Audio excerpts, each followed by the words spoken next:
Welcome in, everybody. It's the Saturday night evening North American stream of the 2026 48 and 48 Global Build Event to benefit Models for Heroes. I appreciate everybody joining us, and got an all-star crew here joining us tonight. We've got Mr. Mark Bradley, who is our time enforcer and ruler and arbiter of all things auctions, which is anybody who's seen these streams before knows that's super important. From the East Coast, our brothers in arms, the Model Geeks, we've got Scott Samo, Nemo, and we've got Andrew Whitey, and they're going to be leading us off here tonight on this initial augural few minutes of the stream. We'll probably get started on our auctions a little bit early because we have a lot of good stuff that you need. Trust us on that. We also have my brother Grant Mayberry joining us from California, trying to stay cool, and Joshua Scott from the Pacific Northwest, Cobra Pla, builder of all things Gunpla and Japanese anime, science fiction, good dude. So we have a pretty good crew in the house. Probably add some seats here pretty quick. But anyway, Nemo and Whitey got another great night lined up tonight. Sounds good. Let's auction off some stuff, bust out your wallets, donate to a good cause. And you definitely need this stuff. Oh yeah, no question. Some of it is life changing. Yeah, man. We had, last night, what did we do? It was over $2,000. $2,378. There you go. It was good stuff, man. Had a couple of big ones like that one. What was it? The one Wingnut Wings kit. That was like the big getter of the evening, man. That was epic. That was awesome. Yeah, absolutely. Well, I mean, if somebody hasn't joined us before, Mark, anybody, I mean, why should people bid on these auctions? I mean, aside from the fact that they're amazing kits and other things. Well, one, it's for charity. That's the best part. This is going to folks that need it and stuff like that. Can't argue with that. Two, this is actually, we've got 3 different streams. You've got the UK, the Australia, and the US. I'm not saying it's a competition, but maybe there's a little bit there. We're American. We're a little competitive on things. I'm just saying. There's that. And number 3, you got to have it. I mean, you can't have a basement like mine without adding things to your collection. So you got to add things to the collection. Time to be a little bit irresponsible, but you can be irresponsible. I mean, I like spending other people's money. Let's do that.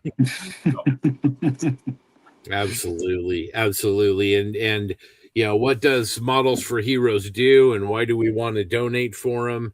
Models for Heroes uses the coolest hobby in the world, which is, of course, scale modeling, and they use that hobby to help military veterans and first responders who are struggling with PTSD or depression or a number of other items, because they've scientifically discovered that if you do something with your hands and engage with a hobby like scale modeling, that it can really help impact you in a positive way. And also you kind of tend to be, once you start into the hobby, you tend to kind of integrate into a whole community of people. And Whitey, I know you and Nemo, you guys are veterans, and Grant, you guys are veterans. I mean, that reintegration, back into society, can that be eased by the hobby? Oh yeah. And not just easing back into society, like I say, it's for someone that's been through something traumatic, whether it be the military or even, like you say, this also benefits first responders too. I guarantee you my cop and firefighter friends have seen way worse stuff than I ever have. So that's a huge part of it as well for this charity. Yeah, I think that's one of the things that there's kind of like I have, God, it's kind of weird, but it's like, I don't know. I was very lucky the career that I had where even though I flew out of the Middle East for the most of my career, I lived in a what you could kind of consider a 4 or 5 star hotel with a turn down service with a mint on my pillow every night. So, it wasn't like I was schlepping it out. Now, sometimes was I out and living in a tent, yeah, for like, maybe a week or a month or something like that, or I'm living on a boat for an exercise. But as a 53 Bubba, I had it pretty good.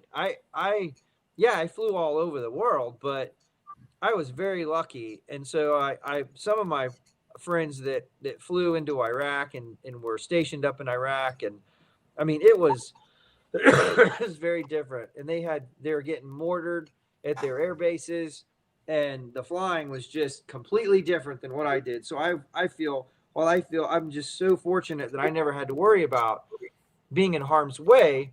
At least in my eyes, I never felt like I was in harm's way. But yeah, there's so many folks that to me, the help that we can provide, and for folks that are really dealing with serious issues, like, the more we can do, the better. So yeah, I think it's a great cause, and happy to be here. Oh, thanks, Grant. What are your thoughts about the hobby and your experience in the military? Well, I mean, I can't really build. I can, what they've said before is all true. It's a great way to, help you relax, help you find yourself again, turn off the noise in your head, and center yourself. The hobby is, because working with your hands is something that is definitely therapeutic in all ways. It's just not the working, though. You got to remember, these people are sitting in rooms working together, and they're talking with other people, and that's the key part of this, is that you're talking with other people too, and you're seeing, you're relaying your issues and your problems with other people that have the same kind of issues and problems you have. And the hobby brings these people together and helps them grow and get better as a group, instead of trying to do it by yourself, where unfortunately we lose a lot of people if they try and do it by themselves. So, my head, I did several tours in Iraq, couple in Afghanistan. It was hard, but I was able to, find a way to relax a little bit. And coming back was probably the hardest thing I ever did from every mission, or every time I was deployed. It was coming back. I said, that age old story where, one minute you're in the middle of the heat in the Iraqi airfield or something like that, and then 24 hours later you're standing in a PX or a shopping mall or something in the United States. So it's kind of, there's a culture shock there. So modeling helps you get through that. And these causes, this causes is fantastic. And like they said, is this is also for first responders who see this stuff every day. So, my hat is off to them. Anything we can do to help any of these people will, is great. And if you don't watch out, I might run you up on a couple bets or a couple raffles tonight, because their money's going to a great cause. Yeah, absolutely. And just a reminder that anything that we do raise, we want to thank profusely just all of the incredible partners, on all the streams, but on the USA Canada stream in particular. All of the items that you see tonight have all been donated. In all cases, no questions asked. And in almost every case, it was, what do you need? And we'll get it to you. And all of the money that we raise goes to Malcolm and his organization to help people that need it. And, I didn't serve in the military. I certainly appreciative and grateful to those that did, and offer my thanks. But the fact that we can take something that we enjoy so much and leverage that into a way to really actually help people in a meaningful way is something that I'm really truly grateful for, and appreciate James Skiffins and the model officer for creating this event. I think next year is 10 years, which is incredible. I think the geeks and the posse have been doing this for five years now. And that's incredible. So, you know, hats off to James and the model officers mess and his team, and of course to Malcolm and Models for Heroes and what they do for people. So anyway, all right, well, let's run a short video and then you know, kind of give people a little bit of a flavor for what we do here, and turn that over to Malcolm, and then we'll come back and let's start having some fun and talk about building models, and then start tempting people on auctions.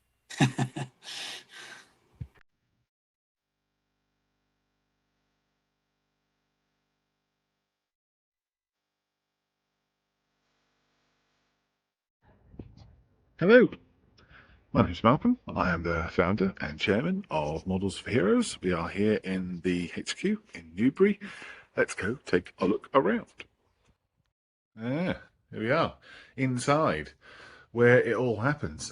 This is headquarters of Models for Heroes.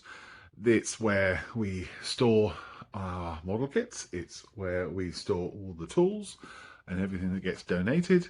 It's where we put everything together. All the boxes that we send out to beneficiaries. It's where we do all the emails and organise all the events and all of that. I'm going to show you around a bit in a minute and show you all the corridors and where everything is and what we do and all that. Okay? So we would start with a clinical referral or a self-referral. Self-referrals can come straight through to us, and they come straight through to me on my desk here, and I will look at them and print them out and then pass them on to another volunteer who works here, which we'll look at in a minute. Also, the clinical referrals would come from Op Courage or Help for Heroes or Combat Stress or a private therapist or a GP. And then we would take that information. Obviously, it's confidential. We have to be very careful with it.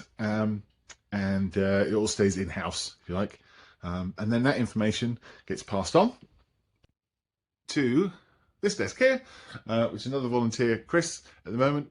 He's not here, as you can see. He would then call up the beneficiary and speak to them and find out what sort of thing they want to do, what sort of thing they want to make, whether it's tanks or if it's aircraft or if it is a car, whatever. Something that they want to build, something that they really want to get their teeth into. Perhaps they've never done the hobby before and they know nothing about it. So we might send them some really good Airfix starter kits or something small like a Rubicon kit, or maybe even a quick build, or maybe some Lego that we have. And then we would ask them also if there is anything that they don't want to build. So obviously, we've got a lot of people who have trauma-related mental health difficulties, so we don't want to send them something that would upset them. But also, we also want to make sure that people feel challenged as well. So we might send them something a bit more difficult, maybe a dragon kit or something else. Yeah, we go from there. And then we would come to this desk here where we, well, at the moment it's full of donations and things that need to be going out soon. We would pack up stuff onto this desk. So we would go around the building and we would find the kits and things that we want to put into a box. That also would be tools and glues and clippers and cutting mats and sanding sticks and tweezers and masking tape, and all that costs money to buy, and that's where we store it, over there on that side.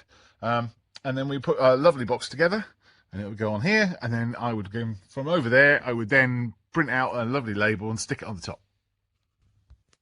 But also, if we get a donation in, then they get to put on the shelves, and we would make sure when we get the donation in that the kit is in there, that there are parts in there, that there are instructions, that there are the decals, and that no glue or paint has touched the model kit. And once we've done that, then they'll get stored on the shelves. It's a random access memory kind of thing. There are certain types of kits around here. There's aircraft, helicopters, boats, World War II, 148, kind of the most asked for aircraft is in this section. And that section is 135th armor. Sometimes it's lots there, sometimes it's not so much there. All depends on what donations we get in. And then here we have a lot of aircraft. Most of our kits that we get donated in are aircraft. We pretty much have everything that we'd want. Sometimes we can't find the things, but often we'll find something that's close enough or near enough the right scale, maybe. But yes, we have a lot.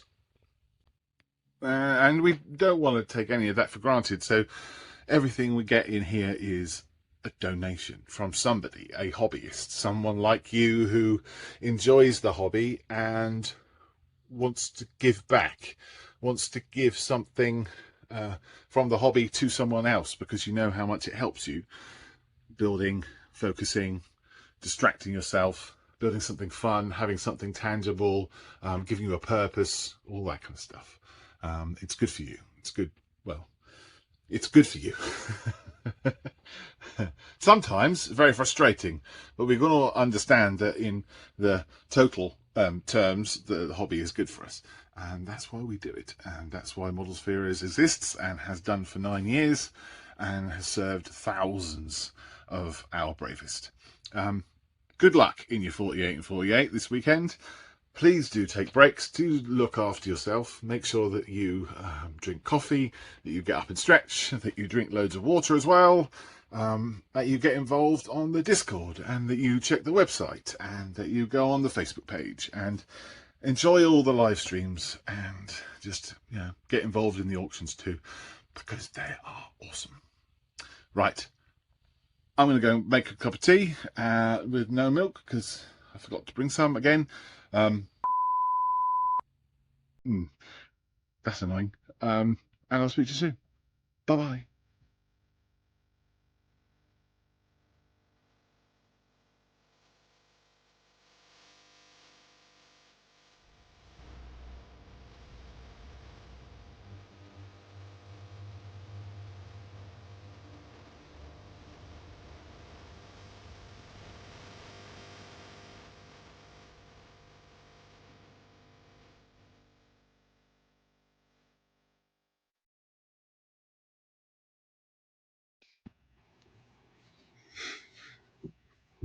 Awesome. Very All right. good. Nemo. Who else? Hey, how do we move the comments into the picture like you have there? So over on the right, there's a comments tab, and you highlight it, and then you can go through and highlight the comment you want to show or hide. Gotcha. All right.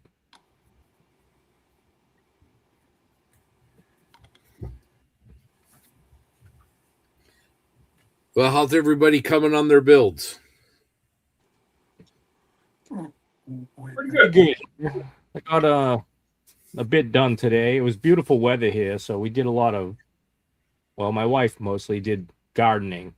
I helped her haul shit from here to there, but I definitely got in here down to the bench and got some progress done on this Westland Wasp that I'm working on. Fun little kit. Again, I'm just going straight out of the box with it. It's old. It's an old Fujimi 148 scale, 148-ish. I would probably say it's more 150th scale, as some of those old Fujimi kits are. But it's fun, and the biggest part of it that's going to be masking this off is not going to be fun. I dipped it in Future earlier today because the thing was horribly scratched up from being beat up in the box for years, and come out looking pretty decent. My goal is to try to get that glued on tonight, because that's going to be probably the biggest challenge, is getting that thing set correctly. Again, not the best fitting kit in the world, but hey, it'll look like a Wasp when it's done. It's looking good. Yeah, I think it's looking good. Look good, man. Definitely. Yeah. Mark, show us what you've been working on. Well, I'm still working on the RFM Striker. Did a little bit of the pin wash to the turret and stuff like that. We got a little bit of that going on, a little VMS with some oil. Nice. It starts to pop. So I mean, I got most of the lower, most of the hull is finished. Getting that to get some color and stuff like that. Trying to figure out a figure that I'm going to make as a little grant, so I can put on top of it. Quite, you know, got to do that. So, sorry, buddy. But even though I know it's not the one you're in, I get it. So it's come along great. It's a great kit. Highly recommend it, and looking forward to getting it done in 2 weeks for Communist Fest. So, yeah. Oh, very Other than nice. that, I've been updating spreadsheets today, chasing people for email addresses stuff from last night. So, Very cool. Well, Grant, you're joining us today. Missed you yesterday, but show us what you're working on. So I'm working on a 135th scale Hasegawa Gladiator. It's a Machine Krieger kit. It's a spider walker kind of thing, so it's kind of touchy right now. The body's all done, so this is the body. It's a single figure vehicle, and it's been a fun kit. I've kind of been working since about 5 o'clock this morning on this because I missed yesterday, so I tried to catch up with everybody else. So I'm about ready to finish up a little bit of sanding and get it into paint today, and hopefully get it done by the end of the next and by Sunday. So Awesome. Like that shirt? oh, little Steve promotion going on right now. Value That's gear. right. Yeah, Value Gear, one of our valued sponsors, donated some of the items you'll see for auction. So, Yep. absolutely. All right, Josh, it looks like you're painting. We'll give you a minute. Chris is back with us. Chris, how's your project coming along? Your C-130. You guys remember Groundhog Day? Mhm. I'm still on the fuselage. I gave a break all day. I stopped yesterday, but I glued it. I glued the aft portion. I just got to glue. There's a top part that goes and a bottom part, and then the fuselage will be glued, and I can continue with the elevators and the wings, and maybe start painting tonight. We'll see, but slow progress as usual. Are you having fun? Oh, that's the main thing, right? Yeah. I mean, it's yeah, but like I said, if someone wants to bump me, except Frildo, I'll go after Frildo. But if anyone else wants to join in, yeah, feel free to bump me because you already got you, Whitey. And, I know. I'm just saying that, right? you're good. But yeah, that's all I got going on. Just ready to Excellent. start some bidding, to join in on the bidding wars. There you go. Yeah. Some good stuff tonight. Yeah, that's what Yeah. I heard. Good stuff for sure. Josh, how's your project coming along? Hey, good evening, everybody. It's going great. I'm, as you can see, I'm applying color to the kit I was working on yesterday. It's the Van Dyke's High Grade ZGOC E. So putting in some cockpit turquoise as the base color, and once I wait for that to dry, I'm going to apply some AK's camouflage putty and put another layer of camo on this thing. So I'm looking forward to getting this done all the way up to Sunday. Oh, very cool. Love that. That cockpit turquoise color is a great color for sure. We have Bill with us today. Bill Huffman. How are you doing, Bill? Nope. Looks like he's muted. Looks like he's grooming his cat. Yeah. Keep those saws away from him. Yeah. Is that any better? There we go. Hi, Yeah. Bill. Okay, there we go. And Ghost has decided to take off. Good deal. Makes it Yeah. easy, Show us little what easier. you're working on there. So I think I got a better shot with this camera. So this is Oh, a nice. Tamiya British Universal Carrier, and it's pretty close. I'm currently let's see if it'll refocus here. I'm currently working on some washes and just trying to get some streaking, some details. I started yesterday morning, being retired, with the guys in the UK, and so it was built yesterday around noon, and then started painting at about 1 o'clock. So pretty happy with how it's going, how quickly it's going. Yeah, definitely. That looks great, Bill, and it's good to see you on the stream with us here. So that's about it on this side. After this, I'm gonna start on the base and get the terrain going on it. Excellent. Awesome. Now I can't hear you guys. I'm gonna see if I can. Okay. Yeah, now I think I can hear you. There you go. Okay. Well, it's looking good, and you are making speedy progress on it. Thanks. Yep. Yeah, it's the first time I built it, and it's a fun little kit. So Excellent. All right, Jackson's back with us. How's your tank coming? It's coming all right. So I'm working on a Rubicon Centurion. I've got the turret and tracks drying up above me where I can't touch them and accidentally leave a fingerprint. But I got it primed. I've also got a base, got the smart mud on. I'm going to apply some AK acrylic texture in a second. I'm also going to base coat this thing, at least the hull. So it's coming along well. I think I'm on track for Sunday. Excellent. Looks like a pretty nice kit. Yeah, it's been good so far. I know we had a few questions about like the level of detail of the kit. And a lot of it's really nice.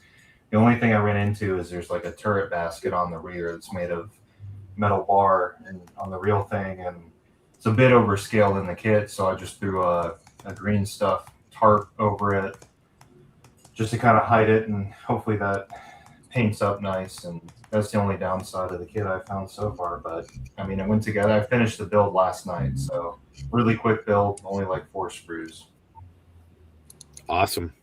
Yeah. Well, it looks like people are swelling the ranks. Looks like people are ready for some auctions here pretty quick. Just about 50 people now waiting in the wings. So, see, did I get everybody? Oh, Jeremy. I didn't get Jeremy.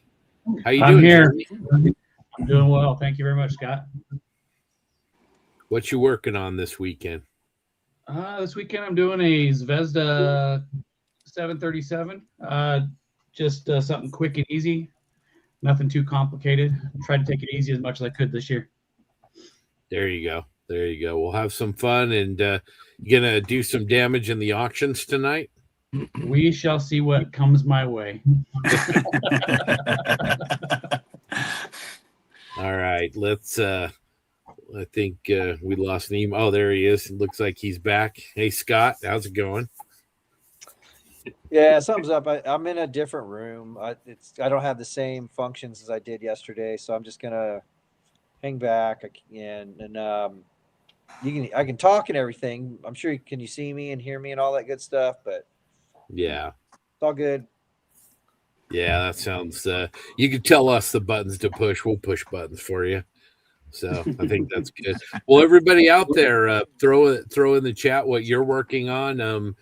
Part of the charm of this event is we get to set aside a weekend to build models, and I think everybody can benefit from a little more time to work on those. So let's get caught up on some of the comments.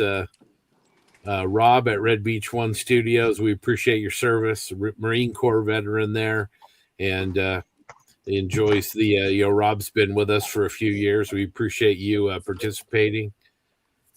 Captain Bashir, who got in on some of the bidding last night, says his build is kind of a disaster. We'll see how the next 4 hours go. Nemo says nothing. There's nothing you can't come back from, right, Scott? You bet, man. Let's see. Cody's finishing the construction on the Type 60s. That's going to be awesome. Sofa King, even from Detroit area. That's right. That's right. Toimi Workshop says Wildcat is coming along at a blistering pace, which is great. Cody says he appreciates Grant repping Mr. Munsell, which we all do. Somebody. Oh, the Sam Dwyer joining us from Australia. How you doing, Sam? That Messerschmitt 262 is looking really, really nice. He's really making good progress with that. I want to comment about that. I think he did a Julia Child or cooking show where it's like, oh, I prepped this one a month ago, and then here's this. Here's my the build that I've done here. But oh, look, everyone, here it's already painted and camoed and done. And I'm like, yeah, huh? I'm pretty sure that's what he's pulling. He can't have built that. I mean, whether he's the Sam Dwyer or not. Yeah, you don't want to post that there. Brian from Built Sideways joining us again, I think. Appreciate you joining in. Scotty Scale Studio from Massachusetts. Just finished dinner and working on some cleanup. Jim likes Bill's build. Looking really good. Rick says, pro tip, try to avoid adding acrylic thinner into your lacquer paints when airbrushing. Just saying.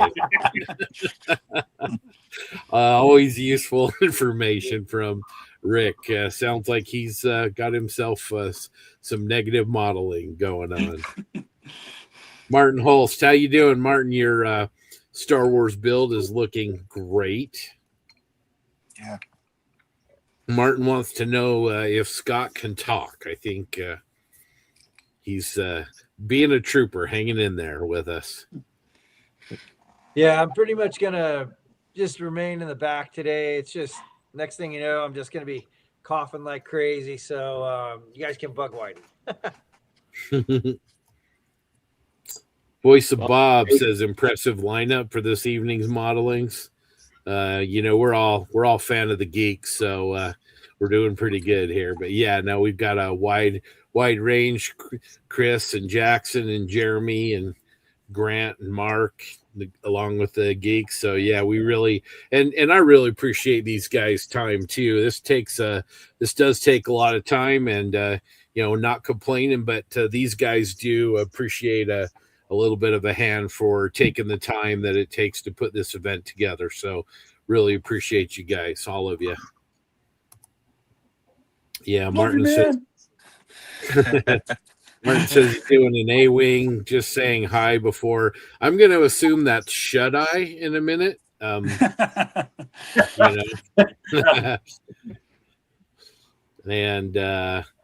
Dave says he's in the paint and camo stage on his Leopard A4. That's great. Wow, that's Nice. nice. Man, he's going to bring that across the finish line. Right. Captain Bashir is kit bashing a pod racer out of World War II fighters. Excellent. That's and ambitious. James Skiffin stopping by, say, hope you're all doing well. Corin is in New Zealand. Appreciate him popping in and saying hello with us. No problem, Sam. Appreciate you guys. Appreciate stopping in here with us, and enjoying the pictures on Facebook. Sofa King's working on a Hurricane. That would appeal to Mr. Bates. Jim Bates loves him a Hurricane, so that would be good. He loves anything British or Canadian. Yeah. I think you busted Sam. It says he's thinks we're on to him, Mark. So. What I want to know is he using the Julia Child voice as he brings it into the screen? That's what I want. Martin says, shut eye. Yeah. Just for everybody who may not know, Martin is joining us from the Netherlands. So we appreciate him very, very much. But yeah, slip of the tongue there. So, all right. Hello from England. How you doing? Thanks for joining us. Right. Barry Goss. Going to be adding the Tamiya M5A1. Nice. Very cool. Nice. Malcolm chiming in, the boss says, afternoon, Americans. Thank you and well done for supporting the hobby and celebrating it in this way. Good luck with the auctions. Appreciate Malcolm. He's a good guy. Really good guy. All right. Hi from Hobart, Jeff Riley. Thank you for chiming in. On the bench, Dave Goldfinch says, good morning, gents. Hey, Dave. Dave. All right. All right. My partner, JB, says he's with us all in spirit. Awesome. Looks like from the pictures he's been posting, looks like he had a good day today. Yeah, I think we'll probably be seeing some good pictures and videos from that show. Good day from a sunny, I don't know how you say it. Anyone know Australian cities? Menangle? Currently working on the cockpit of the Wirraway. Oh, wow. All right. Patriot Models, thanks for jumping back in. He has a big part of our auctions yesterday, and also I know this cause is near and dear to his heart. Patriot Models is also an organization that helps people that need help using the hobby. So hats off to him. Really appreciate that, and you guys will hear more from him moving forward.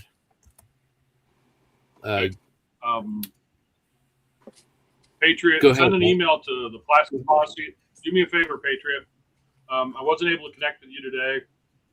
Do me a favor, send an email to the Plastic Posse podcast at gmail.com. Right, Scott? Yep. With your email address and your mailing address so that I can add it to the spreadsheet for your winnings last night. Appreciate it. Yep. Awesome. And a couple more here. We'll just kind of get through. All right. Oh, okay, Ray. Thank you very much. Ray's a good guy. Well, guys, I've talked long enough. You guys are tired of hearing me. I think it's probably time to fire up an auction. What do you guys think? Let's go. Yeah, baby. Yeah. Okay. All right. While I'm doing that, one serious question before sleep. I'm feeling a bit rushed. I know I don't need to finish the model tomorrow, but I want it finished, but also as good as I can make it. How's that for you all? You guys discuss. Sounds great. That's a good thing to me. Yep. Hey, So as long as you had fun making it, you're here, you're going to help out. That's all we care about. So you finish it when you finish it. Enjoy the time. Enjoy the model. Amen. Absolutely. You know, you could do what I'm doing. I did the Bandai Snow Speeder last year. It's when it stopped, I got past the decaling phase. And so my goal is that next year's 48 and 48, I'll be taking that out of the box and finishing it. So you could do that. Or you just And I have a secret for everybody out there. If you start a model this weekend and you don't finish it, no one's going to knock on your door and check. This is all for fun and for a good cause. I mean, Grant did that a couple times, but we asked him not to, and I just don't think that's going to be a problem moving forward. All right, let's see. All right, let's close the comments here for a minute, and we will move into our first auction. I have one queued up, and drum roll. Ooh, all right.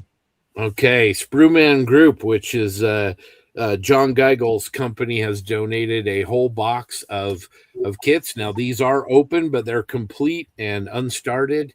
You get a Humbrol workstation, you get a wooden boat kit, and then 4 1/35th scale models here. So this is really, really good, and appreciate Sprueman Group for the donation. Mark, what should we start this at?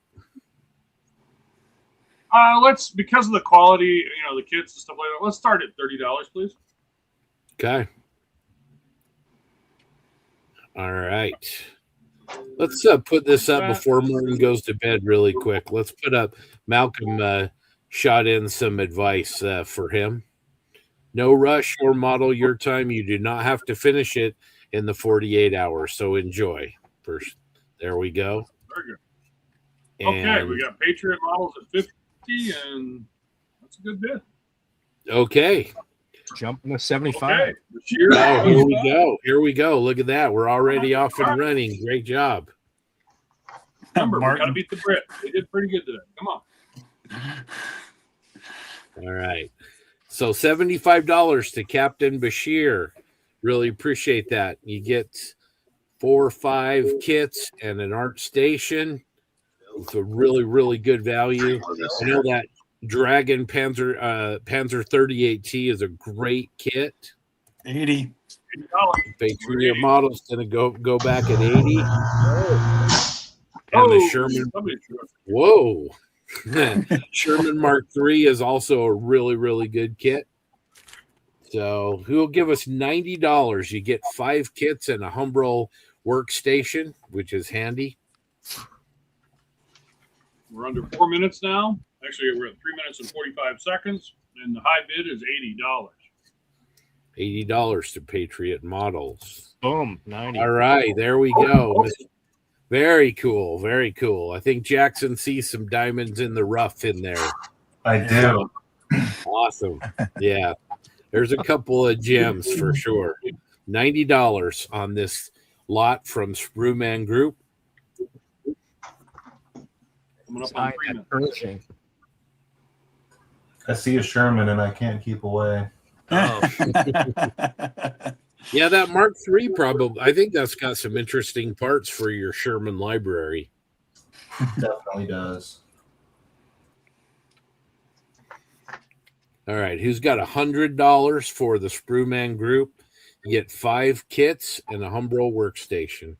Let's get this to 100, guys. If we get it to $100, I will throw in a Models for Heroes pen, which also has a scale ruler on it. Really, really nice little item for your bench. Let's go $100. We're at 2 minutes and 30 seconds, and we're high bid at $90. Let's see 100. Come on. Only $10 more. Come on. Yo, Jackson, you could up your bid. I mean, come on. It's for extra security. That's a fair point. We'll see. I'm keeping some in the back pocket. Okay. First auction of the day. Let's see what we can do today. Who's got $100 on the Sprewman Group? Almost tripped over myself there. A lot of 5 kits and a workstation. Generously donated by John Geigel. Really appreciate him. Very nice. The wooden boat kit is pretty interesting. I've always wanted to do one of those. I think Mr. Huffman might need that. You never know. I like that wooden boat kit, that's for sure. I'm not sure if you can hear me. Yeah, we can hear you. Yeah. Oh, okay, good. Yeah, I've always liked those wooden kits. I've never built one, though. All right, coming up on a minute left. High bid is still $90. Thank you, Captain. $100. $100. Excellent. Excellent.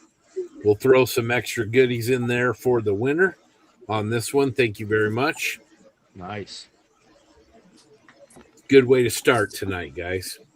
Off to a good start. Absolutely.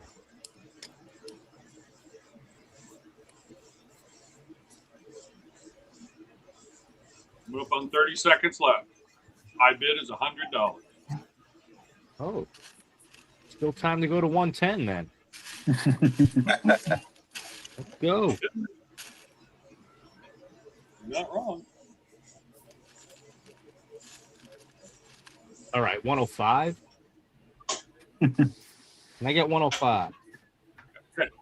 10 seconds left.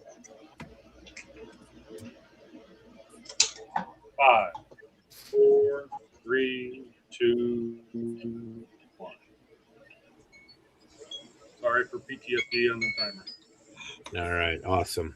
So, Okay, Mark, high bid was this year.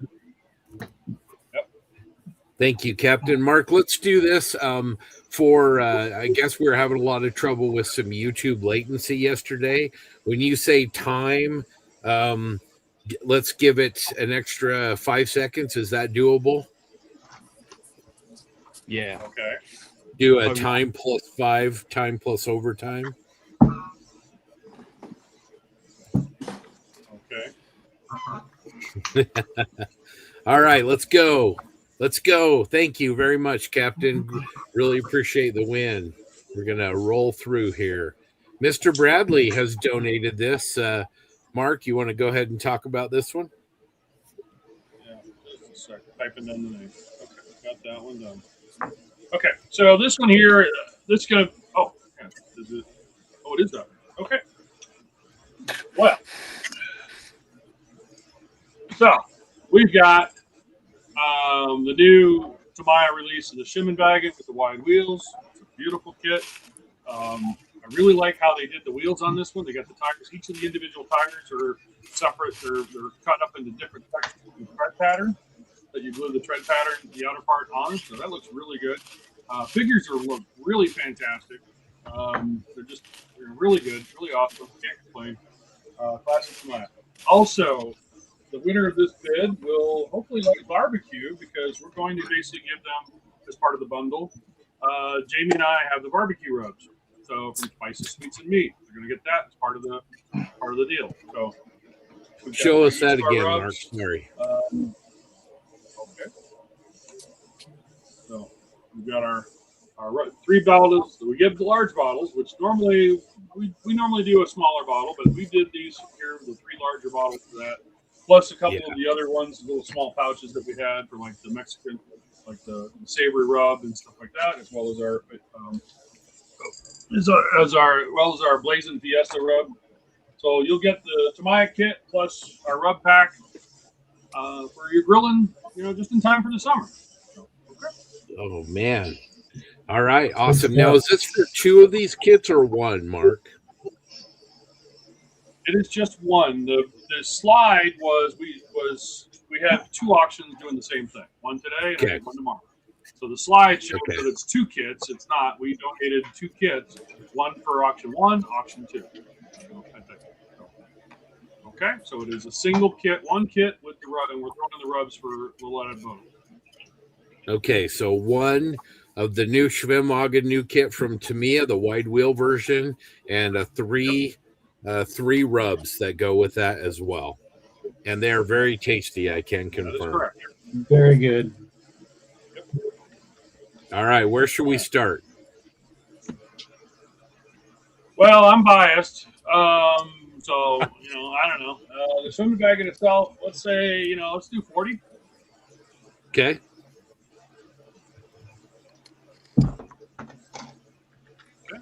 Ready? All right, let's do it. Here we go. Start.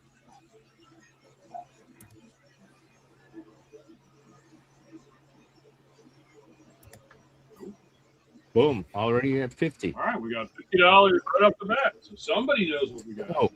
Oh, boom. 55. Ooh.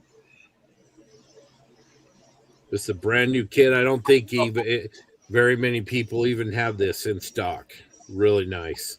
Those wide wheels make this look like a little hot rod. It does. Oh, this is a new release by Tamiya? Yeah, the base kit is the same, but the wheels are brand new tool. So it's like an updated one. And the figures are amazing in this box set. They are something unbelievable for plastic. All right, then. Let's get it to 60. They're actually, I think these figures are a little better than the ones that came in the Pack 40. Yeah, I agree. Was it the Pack 38 or whatever? Yeah. Yeah. Pack 36, whatever. Okay, we're under 4 minutes and high bid is 55. Oh, we got $60 here. Okay. 65. Whoa. Just an awful. Hey, Dan, how's it going?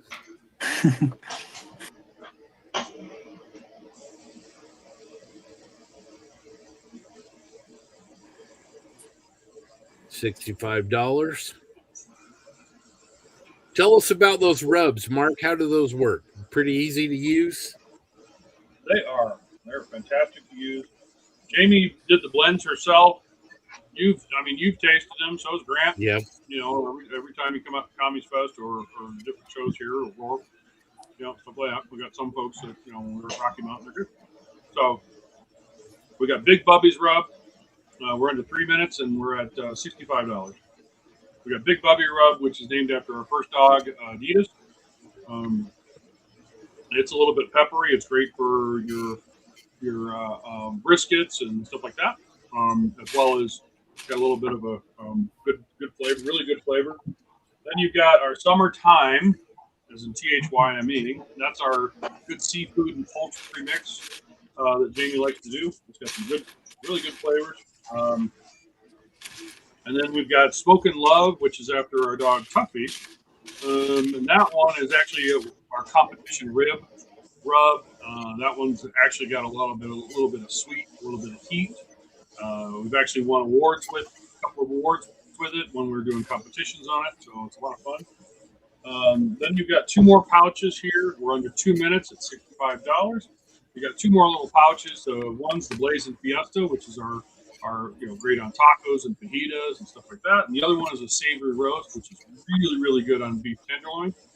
Damn, you make me. Actually, it's been a I know.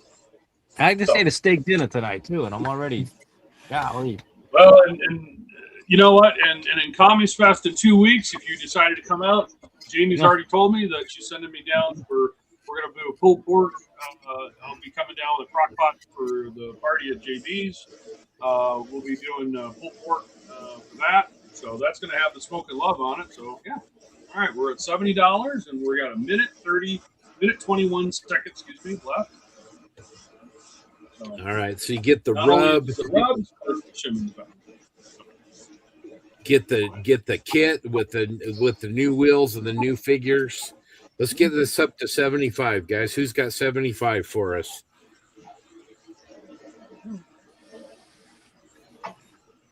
Under a minute.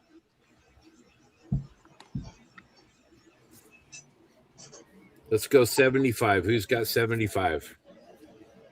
75. Those rubs alone over that. 75. Oh, yeah. Oh, yeah. You're not just buying those at the supermarket. Oh, yeah. Nope.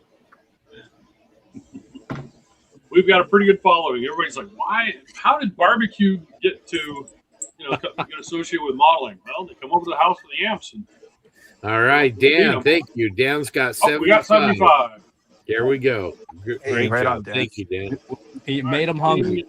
That's right. Everybody's hungry in the stream now. All right, 10 seconds left.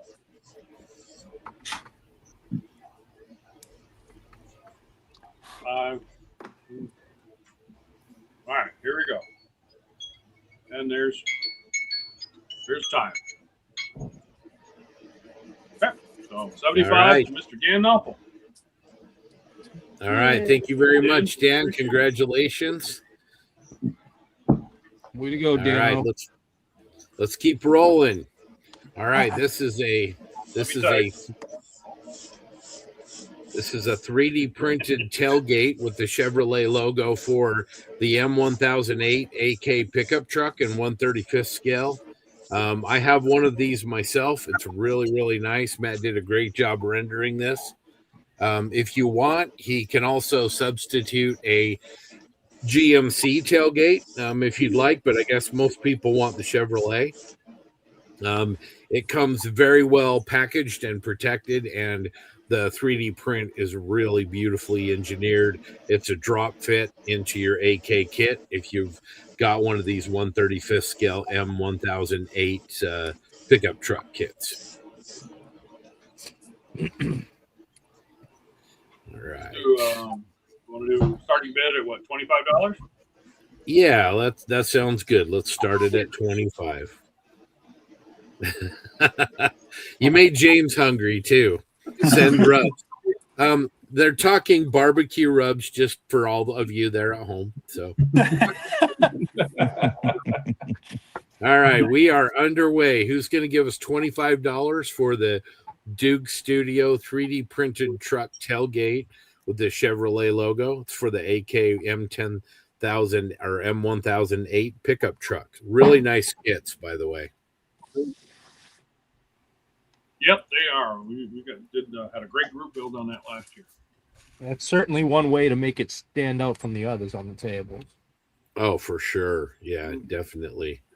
Really feels a need. And if you're interested, Dukes also makes an entire lift kit for that as well. If you want to model a vehicle that's been civilianized after the military use. See a lot of those running around. Yeah. Square body trucks are just everywhere for a while. Yeah. All right. Who's got $25?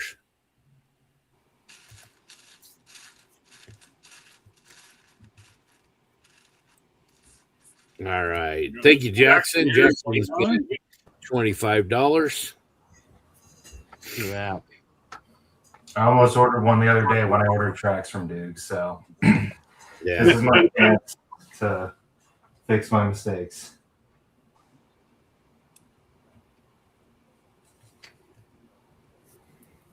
If anybody hasn't seen these M1008 kits from AK, like I said, they're very nice builds.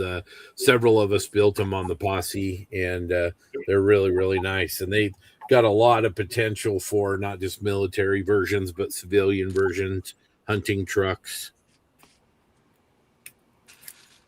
Coming up on 3 minutes. High bid is $25 for Mr. Jackson. Will give us 35 on these. We have a lurker in the house. Do some bidding. Quit your lurking.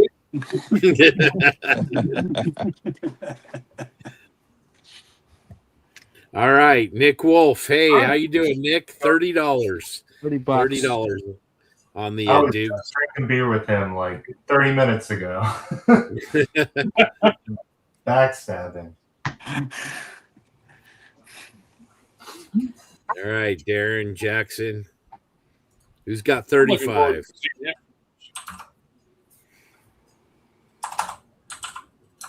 Someone's typing. Coming up on 2 minutes. There we go, Oh, Jackson. Yeah, $35. Awesome. Thanks, man. You want that thing. You need it. 2 minutes. Nick's not that drunk yet. Well, you need to fix that. You need to fix that, Nick. You need to go fix that real quick. Loosen it up. I had 3 at the brewery, so I'm feeling dangerous. And you're modeling after 3 beers? Absolutely. IPAs, too. Man. I don't drink and model. A minute 30 left. High bid is $35.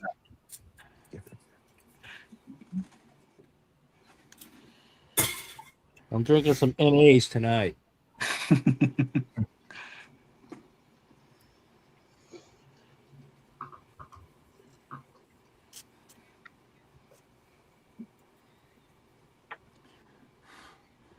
How we doing, Mark? Let's go 40. Round number. 1 minute. 1 minute. 1 minute. High Who's bid got is 40? 35. Yep. Who's got $40?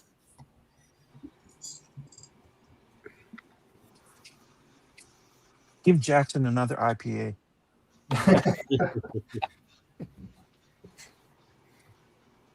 Come on, Jackson. You want that. We're going to need to loosen them up here. Loosen these folks up. Yeah, what's a friendship over $40? Huh? Exactly. Yeah. No. You need No. to drink Yeah, it you in. definitely want to drink and bid. Absolutely. All right, we're under 20 seconds now. 20 seconds. High bid is $35. Oh, 42. Oh, the margarita's kicking in. There we go. Okay, coming up on 5.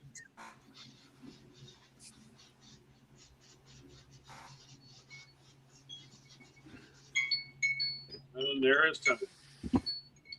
Oh, Jackson. No, I got the 5-second rule, right? No, sorry, Jackson, you lose. No. No, 5-second rule. 5-second rule.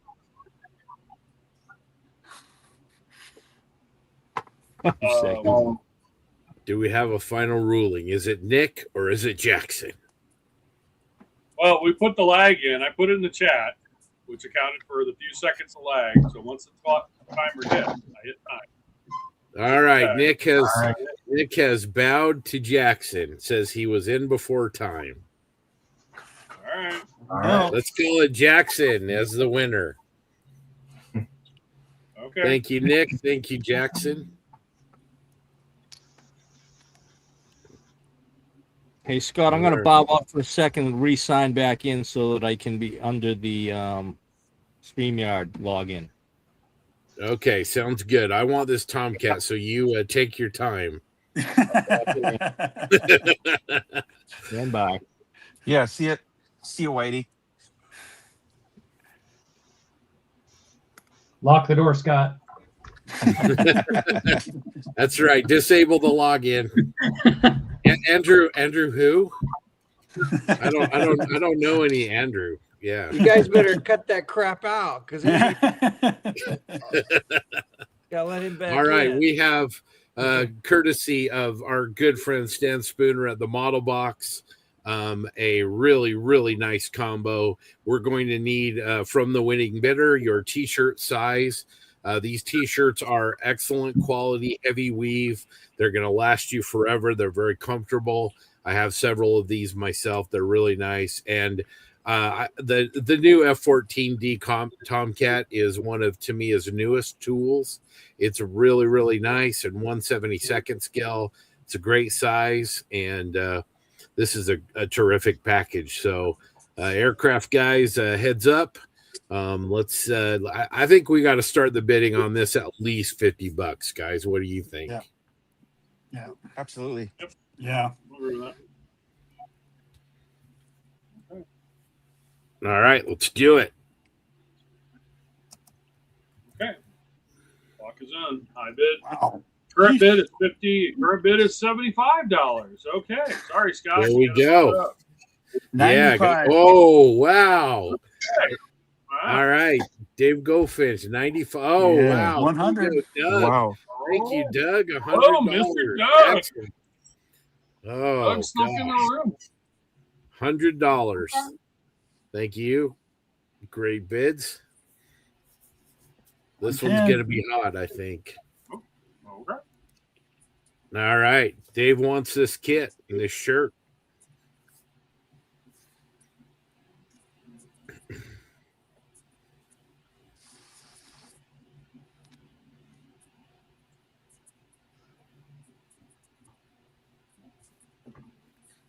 Coming up on 4 minutes. High bid is $110.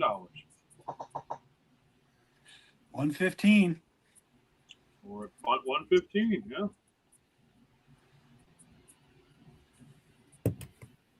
Okay.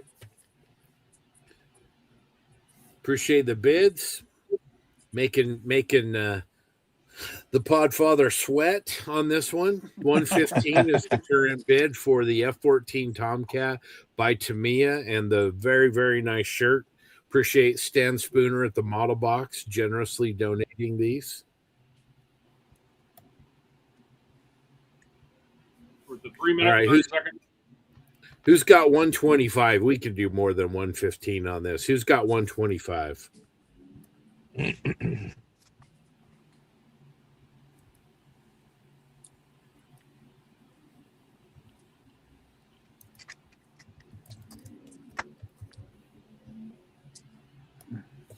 Where's it at? 125? There it is. Oh, 150. right. There it is. No.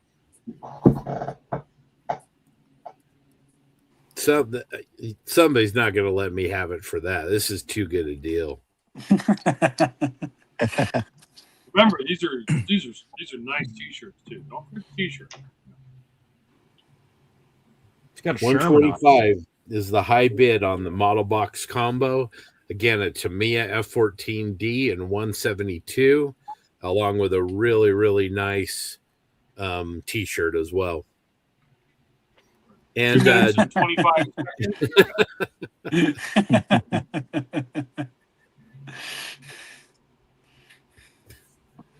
let's see. If anyone bids $200 to outbid Dave Goldfinch, James is going to send Dave a car kit.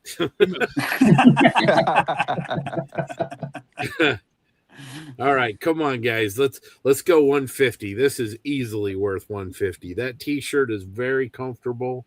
It's really nice, and that kit is just perfect size in 1/72 scale to Tomcat.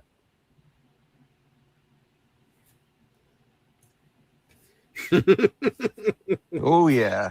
200. Oh yeah. Oh, Oh, bam! Darren makes it happen. All right. All right. Well, James owes A minute, 25 seconds, 200. Done.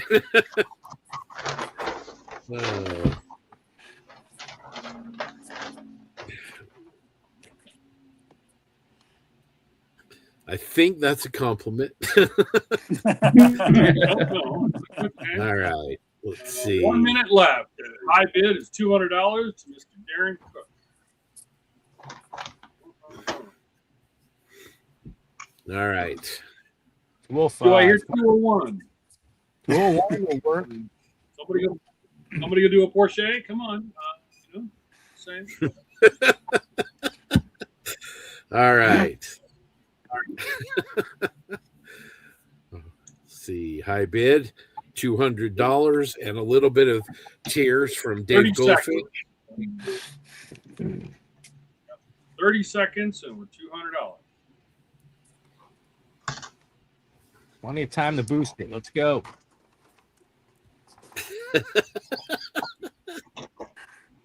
Somebody wants that T-shirt.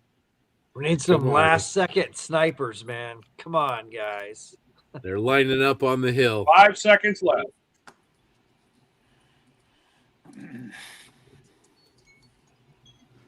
$300. Whoa! Yeah. Woo! Got in just under the wire. Holy shnikes. Okay. Oh, man. Thank you, Chris. Chris. Yeah. Wow. So now we have to Okay, send Dave and then, two car kits. Oh man, this is great. Let's see. What is it? Chris. Okay. Yo. Chris 787-9. All right. I can give Man. you my information. It's Whitey has He's my in- information. in the and chat. Oh, it's Chris Lovell. Yep. Oh, all right. Yeah. Never mind. Yep. All right. I got you, Bubba. the esteemed Chris Lovewell. Well, I wouldn't go that far. All right. Absolutely. That was just vicious. That was I'm sorry. incredible. We got people sending car kits, multinational. Oh man, that was fun. Chris, That was do me a great. favor. What's your last? Spell your last name for me, please. Lovewell. That's what I thought. Just Dave just wants to get rid of those car Yep, kits.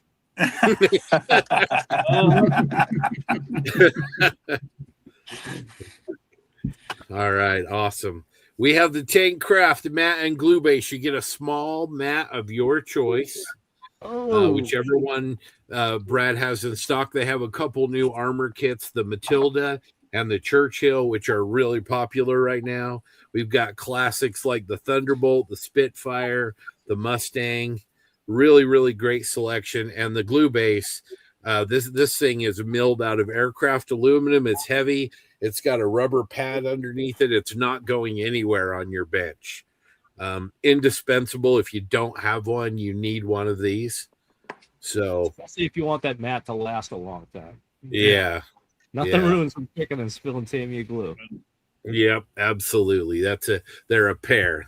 I mean, these two really need to be used together. So, all right. What do you Got think? one on there.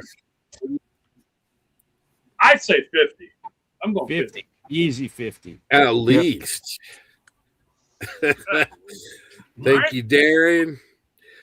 Let's go. Absolutely, absolutely. Chris, man, that was Man, cold-blooded. I mean, out of nowhere, just not leaving any doubt at No, all. no, no, not cold blooded. I was doing Look at that that thing. It's for the jumped to benefit. No, warm-blooded. Okay, it looks like we've already got bids going. So Wow. Okay. We got 85 to Mr. Knopfel. Okay. Damn. Oh, all right. all right, 85. Thank you, Dan. Anthony, Come on, Anthony. You gotta get it up. You can't go. let Dan Who'll Knopfel give us keep down, man. $100 on the mat and the Okay. glue base? 86. All right, awesome. Well played, sir. Well played. Back to you, Dan. Come on. $86. Who's got $100 for the tank craft mat and glue base? The design of your choice. You just tell them what you want, and the glue base is amazing. I've got one right here on my desk. Got to have it. Don't want to spill glue all over that beautiful P-47 Thunderbolt there. Yeah, and for designs, they've got a lot. They got the Easy 8, Stug 3, Abrams, King Tiger, Panther, Tiger 131, T-34, and Sherman for tanks. And they got a Spitfire, a Thunderbolt, BF 109. Yeah, the Jackson, that BF 109 is two-sided too. There you go. Yep. 90. You guys are Another Knopfel came in. Oh, Carrie. Thank you, Carrie. Thank you, Carrie. All right. Stole his wallet. $90 from Carrie. Appreciate it very much. Coming up on 3 minutes. High bid is $90 to, I think, Mrs. Knopfel, right? Okay. If we get this to $100, you're going to get some swag items and a Models for Heroes pen thrown in.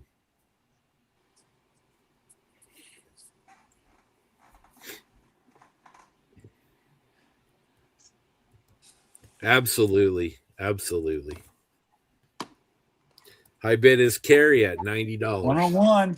Oh, there we go. Very nice. Nick Wolf, 101. Thanks, Nick. Did he have that margarita already? I think he's up.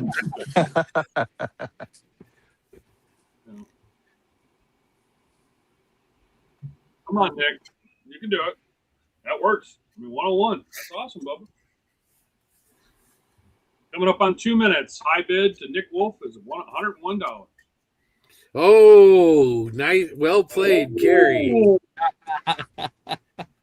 Nick says, nope. Come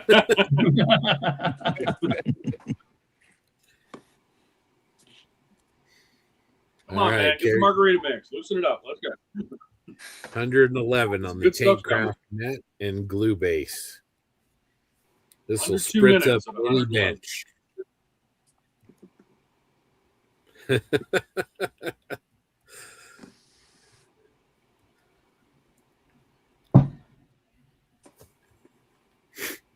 How much time? Minute 30. Plenty of time to get that to 120. I did it. Yep.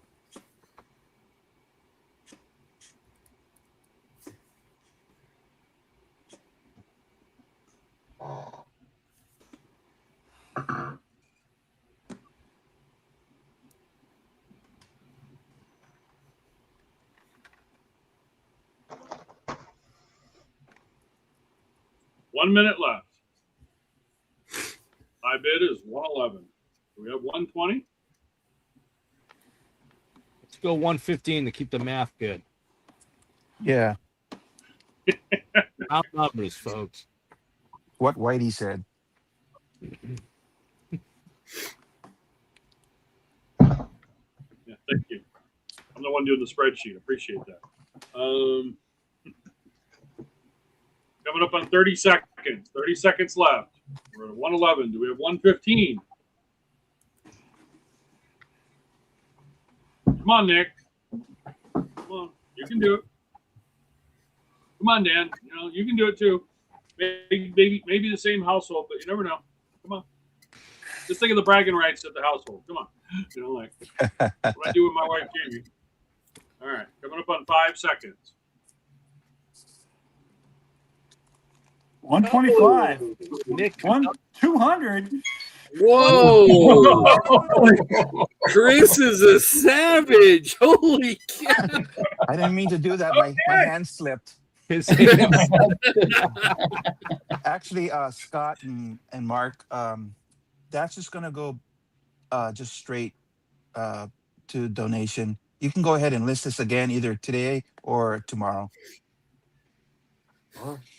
This is on behalf of Derek at Honey Badger Model Works. Okay. All right. All right. Or We'll if that's do that. okay with you guys. Oh yeah, no, that's fine. Very, very generous. We appreciate it. Okay. Incredible. Thank you. Thank you, Chris, and thank you, Derek. Really, really appreciate it. This is the spirit Hey, of Scott, what we're doing here. Yeah. I don't mean to interrupt. Why don't we just give it to second place at 125? There you go. Okay. Let's do that. Nick, does that sound good to you Okay. at 125? And then we'll also accept the donation from Chris on behalf of Models for Heroes of $200 and Derek. All right. Perfect. Yep. All right. That sounds good. All right. Everyone Okay. appreciate it. That's what we're Let me this make is that what happen. we're doing. This is what That's we're doing awesome. this for. And Mark, I'm going to reach over here to my Santa bag of tricks, and we have an unlisted donation from Tamiya USA. This is the newest custom version of their brand new Toyota Supra kit in 124 scale. This features you can do Japanese, US, or a European version. It includes metal transfers and window masks. It's a beautiful, beautiful Tamiya kit. I want to express our appreciation, as always, to Tamiya USA, shrink wrapped 124 scale Toyota GR Supra custom kit in 124 scale.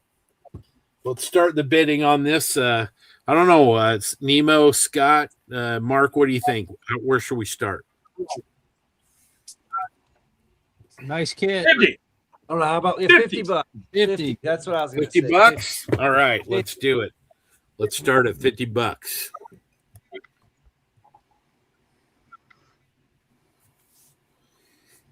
Awesome. I think we have our technical difficulties worked out. I think we're doing good. All right. All right, here we go. Start. We have 50 from Carrie. Thank you very Oh, look at that. Mr. Bradley wants it at $75. Thank you very much. Mm-hmm.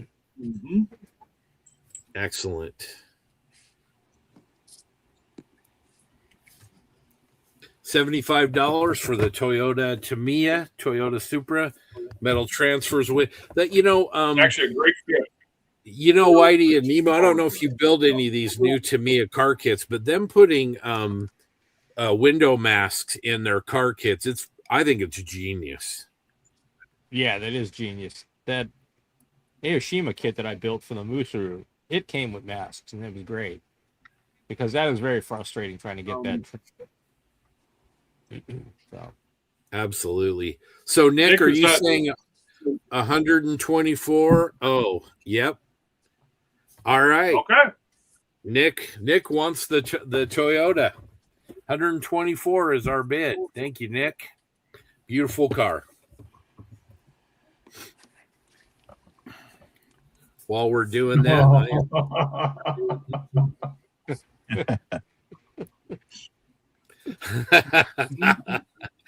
Mr. Bradley, well played, well played. I am going to put a posse sticker on this if I can get it off of the backing.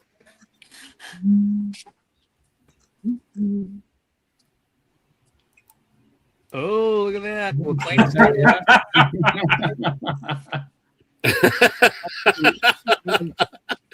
Oh, man. Well, what's next? 172? Oh.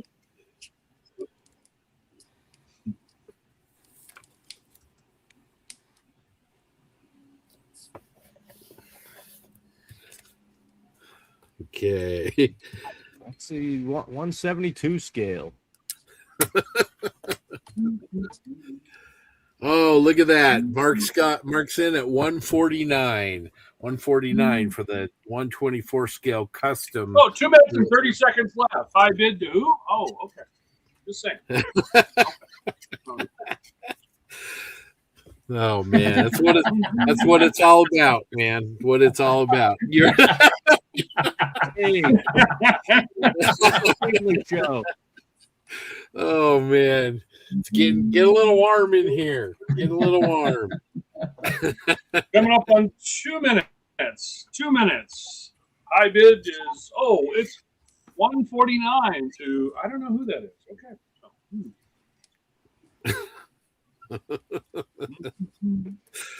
Oh man.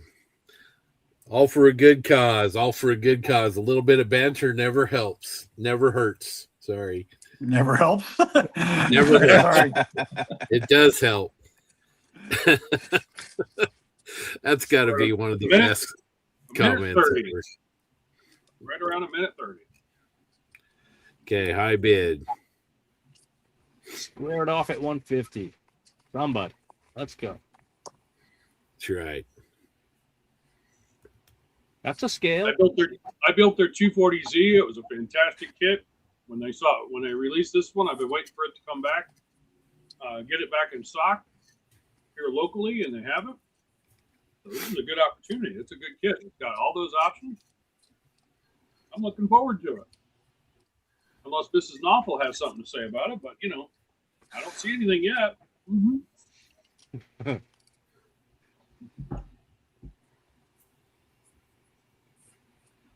Under a minute. 45 seconds, actually.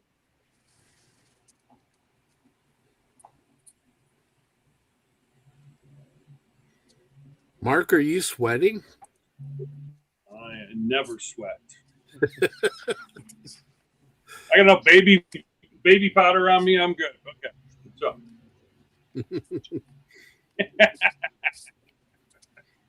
Who's got 150? Let's get this rounded up. 151. Oh, there it is. Oh, here we go. Nick is back on the hunt. Under 10 seconds. We got 151. Really?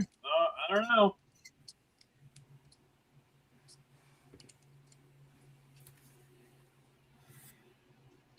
And that's come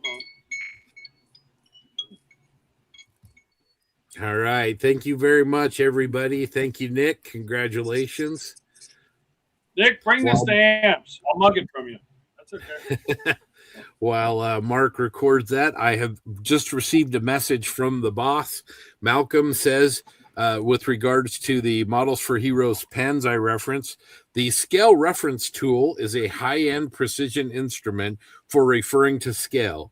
Each SRT is calibrated by experts to a standard not seen before with reference tools. It has the metric and imperial system built in by displaying the SRT against your model with nib in or nib out.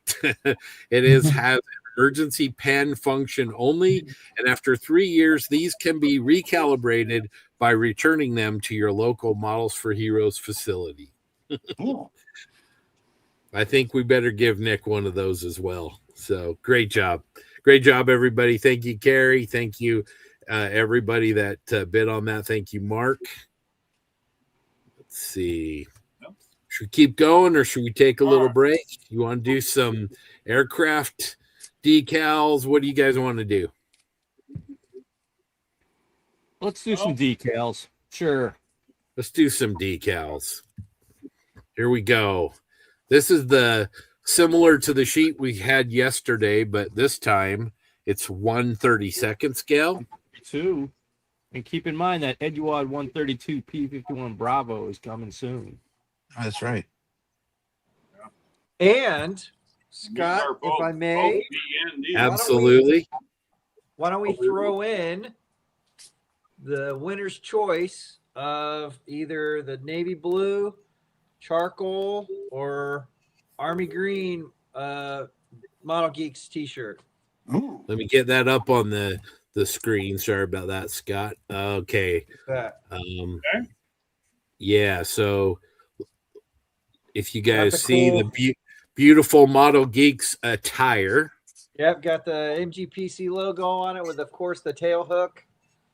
And then the back, got the old Model Geeks in the low vis style. And we've got navy blue.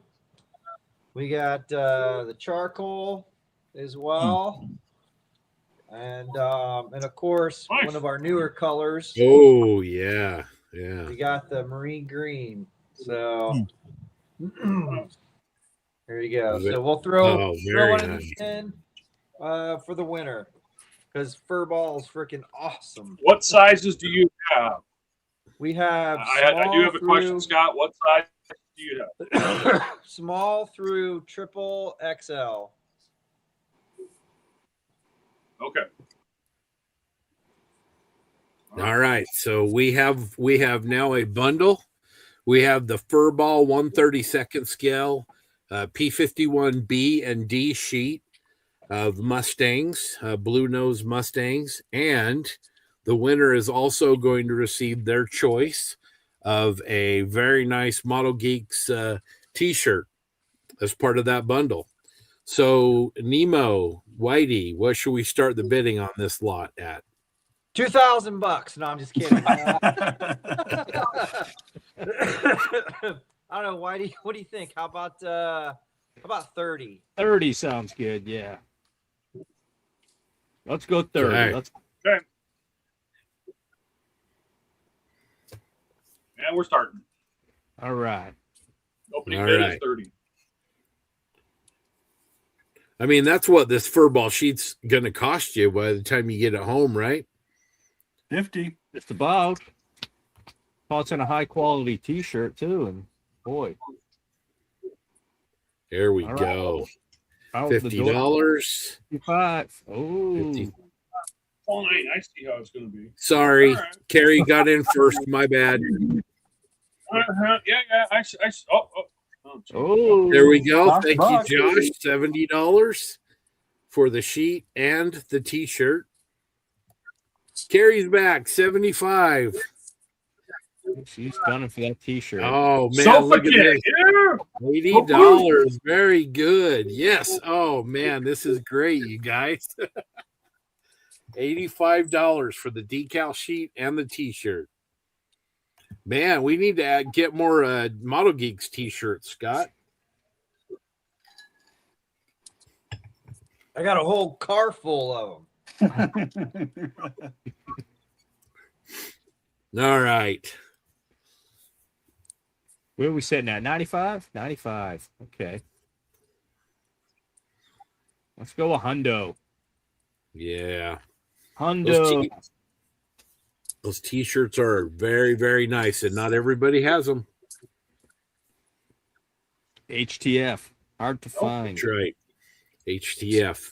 Yep, and they're all, you guys know me. I'm super particular, so they're all silk screened, no iron-on stuff. They're all three of the colors are all silk screened. So they're Gildan heavyweight tees, so no bacon neck. You can make them barbecue large. Come on. Oh, Josh. All right, Josh. Gotta be rounded up. Make it 100. You can go a hundo. You'll be styling at that next model show you go to.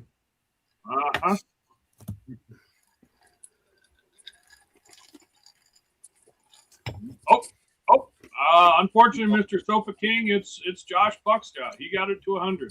So. Someone's gonna have to bump themselves up. Who's got 110? We got coming up on 2 minutes. High bid is $100 to Josh Buck.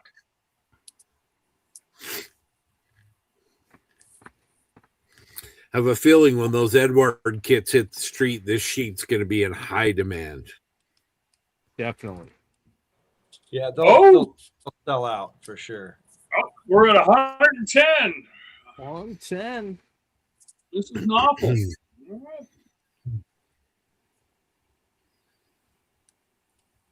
It's amazing. Just appreciate everybody bidding and getting into this. This is for a great cause. Amazing. Absolutely. That and having a little fun, right? Yeah, absolutely. Some fun on a Saturday night. Well, Chris, you got Derek's credit card, right? We can do that, right? Yeah. Yep. Okay. It's pre-approved. I got the text message from him. He just said, run it up. You know, said bet the house. I'm like, okay. So, and Derek, I know you can maybe hear me, but you're not responding. So, you know, you're at a wedding. So, oh well. Coming up on a minute. High bid is 110.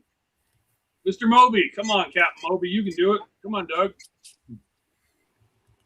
Sofa King, you can do it. I know Mr. Buck's probably just sitting there waiting to snipe. Kind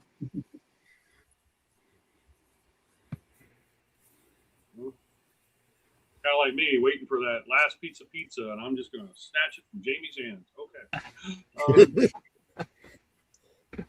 I might sleep on the couch, but I have a comfortable couch. It's okay. 30 seconds. So, my bid is 110. This is not. If you're just joining us, you get this decal sheet, 1/32 scale, and your choice of the Model Geeks t-shirt. Coming up on 5 seconds.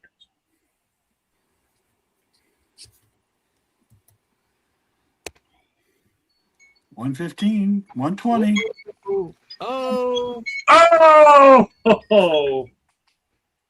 Oh, he just Mr. got you, Novel.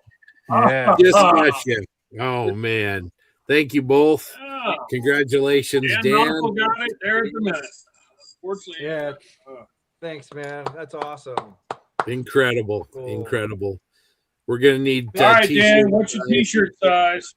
Yeah, just make sure t-shirt size, and of course, just pick your color. Just again, it's the army green or the green, marine green, navy blue, or charcoal. Just specify what size and color, and cool. These are awesome shirts. All right, we've done 7. Let's do let's go ahead and who is coming into the stream? Whoa! Okay, I'm out. What's up, everybody? Whoa! We have got Mr. Frildo. How you doing, Andrew? I'm good. How's everybody doing? Doing good. We're having some Good. fun. We're raising some money. That's awesome. Look at that beard, man. Yeah, it's growing. Santa Claus, the vato with the hair on his jaws, and he's cruising in the street with... Yep, Okay, letting Mark, it grow. looks like we want a gray extra large on the t-shirt. Podfather says, damn, you Yanks really played Yep, for got keeps. that. I've got it all added. Yep, we're good. Yes, we do. All right. Well, it might be a competition between the 3 regions, but it's hard to be a competition when you've already won. I'm just saying. Okay. That's right. All right, we've done 7. All right. Let's do 3 more, and then maybe take a break and see where we're at. See if we've been able to do some good tonight. Does that sound good? Sure. Sounds good. sounds good. All right. All right. Here we go. Auction number 8. This is an incredible book donated by our good friend Chris Sieber at Loof Shop. This is Panzers in Diorama by Kazuya Yoshioka.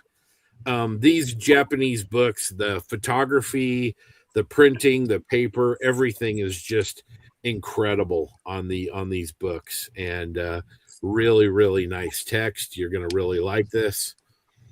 Grant, do you have this book, or have you seen this one? I've seen it. I do not have it. So prepare yourself. All right. All right. What should we start this at, guys? Here. I have no idea. What are these 50. rates? Start at Yeah, 50. I mean, it's gonna at least get you $50 to get it there. I'd Yeah, say let's 50. do 50. Yeah, Yeah. 50. All right, Yeah. here we go. $50 starting bid.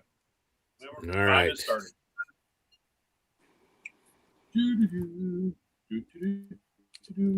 Ooh, 75. Thank you. Quick. Really nice. Thank you, Bill, for your bid as well. We're up to 80 already. He's back. There you go. I think Bill knows what we're doing here. Oh, Mark. Look at that. Mark is gonna make him earn it $100. Come on, Grant. Spend some of that retirement money. Okay. I'm not retired. Woo. Hey, we're all friends here, Mark. Come on. Basically waiting. He's working. Okay, 110. Thank you, Anthony. He's screwing the silencer in place. That's right. These books are fantastic.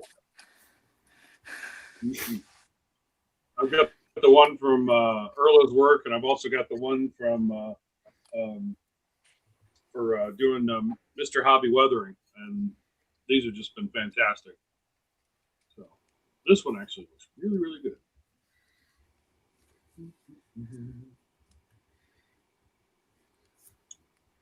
We're at 3 minutes and 30 seconds. Current bid is $110. That's a little low. That's right. Where are our armor modelers? Let's get this up to 125. This looks like an incredible book. Jackson, go get another beer. I don't know if 125. Is there anyone that builds 148 scale armor in here? Oh yeah. Absolutely. Someone that just kind of converts from aircraft, I wonder. Oh, yeah. 3 minutes. High bid is, oh, look, it's $125. Go figure.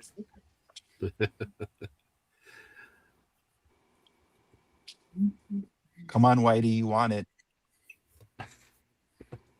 See, I look at Grant. And Grant's right now Boyd. paid. You're He's right. got his beard already locked in. All he's going to do is wait till I say 30 seconds and then hit the enter key, and it's going to go in there real quick. Okay. Oh. Thank you, Boyd. 130 to Boyd. Oh. I can never confirm or deny that fact.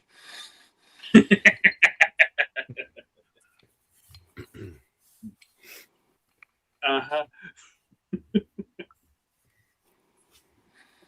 All right, we're coming up on 2 minutes. High bid is $130.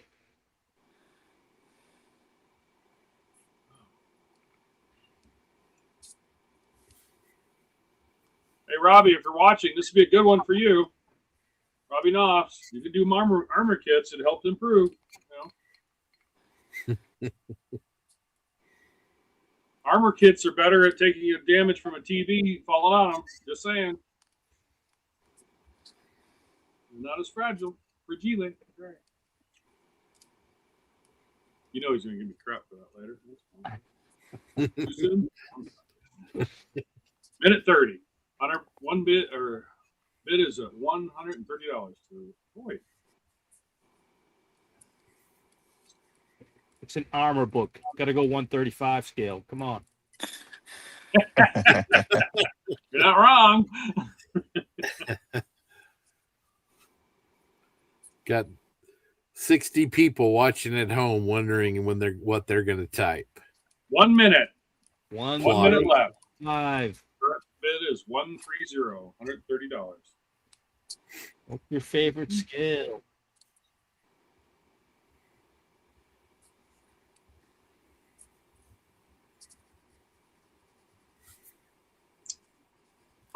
There it is. All right. Way to go, Gary. 30 seconds left. 135 is the current bid to Mrs. Knopfler. Okay.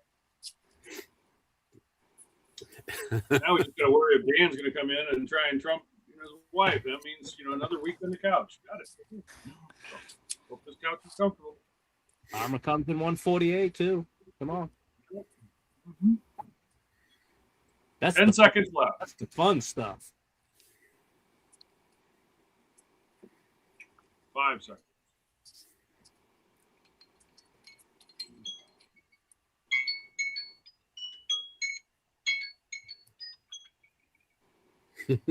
All right. This is All right, awful Carrie, bad for 1, 3, 5. congratulations and thank you very much for this beautiful book. Excellent, excellent. All right, let's see. We have a lot from our friend Stan Spooner at the Model Box, and he has donated a Operation Telic British Challenger 2 by Hobby Boss, as well as one of his t-shirts. We will need the winning bidder. We will need your preferred t-shirt size, as well as your shipping information. Grant, what should we start this one at? 135th scale Challenger Mark II, $60. Let's go different. Okay. All right. All right. That sounds fair. Let's go.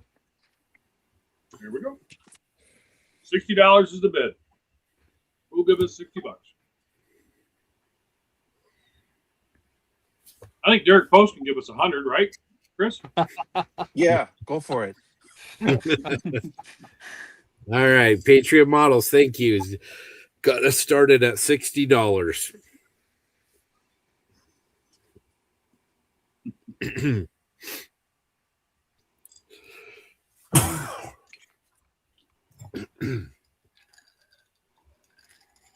Bless you. Whoever that was. I think Scott's getting me sick. Oh, up to 70. We're at 70, Nice. Mr. Phil. Okay. Those Operation Telic Challengers are pretty sharp looking. Yeah, they are.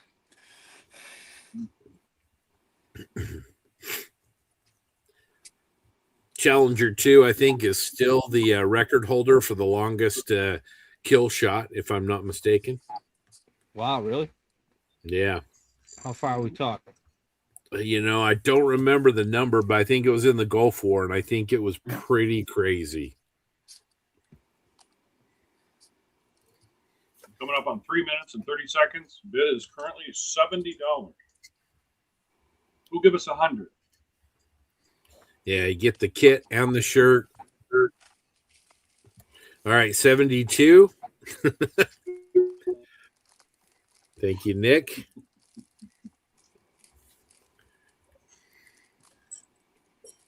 Yeah, it was a Challenger 1 Gulf, Challenger 1 in 91 in the Gulf War.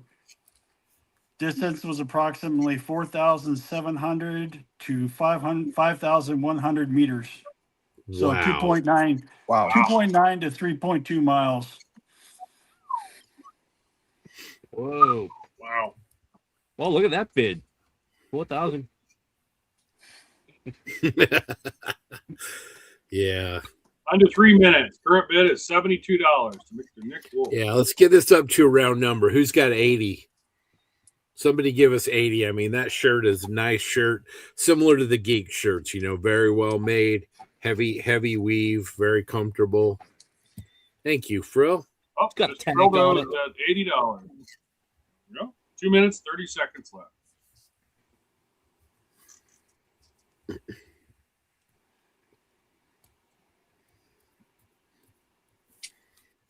All right, we're on a roll, man. We need to get triple digits. We've been doing pretty good tonight.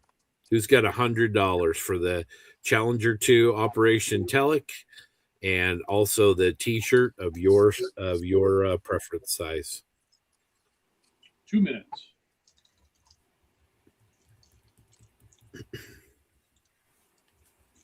Jackson, you're young. You make more money. Come on, own it up. Let's go.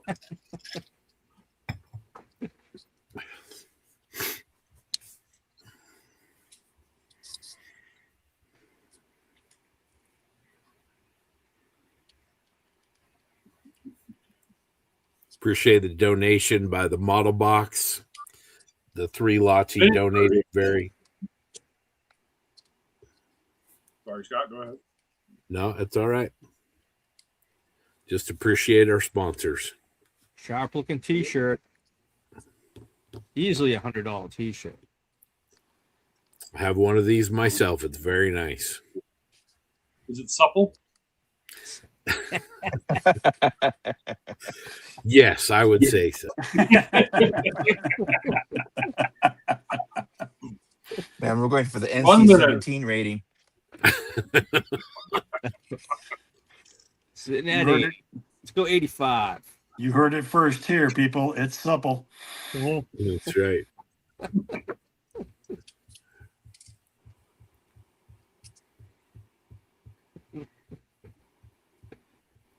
Coming up on 30 seconds. Bid is currently $80. That's a steal, folks. Come on. Bump it up. It's a damn nice tank, too. Yep. Great cause, great t-shirt, great kit. Who can give us $100? We can do it. Come on, we can do it. I know we can do it.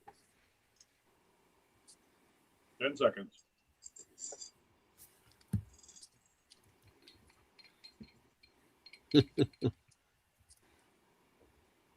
And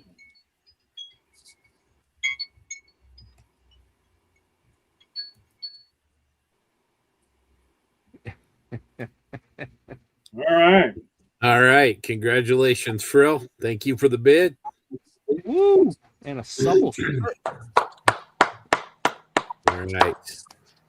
We're going to end with a little bit of a break here. We'll be back with more auctions in a bit, but not before we take this combination from Tamiya USA. Again, thank you so much to Tamiya USA for being a multiple year donor to this event for Models for Heroes.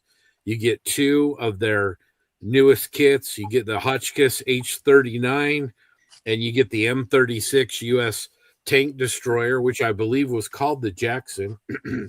and it's a great combo. Both of these kits are really, really nice. And, Tamiya stuff obviously is world renowned for its buildability. And you can also, load it up with Tiger model designs, interiors, and all the, metal tracks and all the aftermarket if you want. But if not, you can build it right out of the box.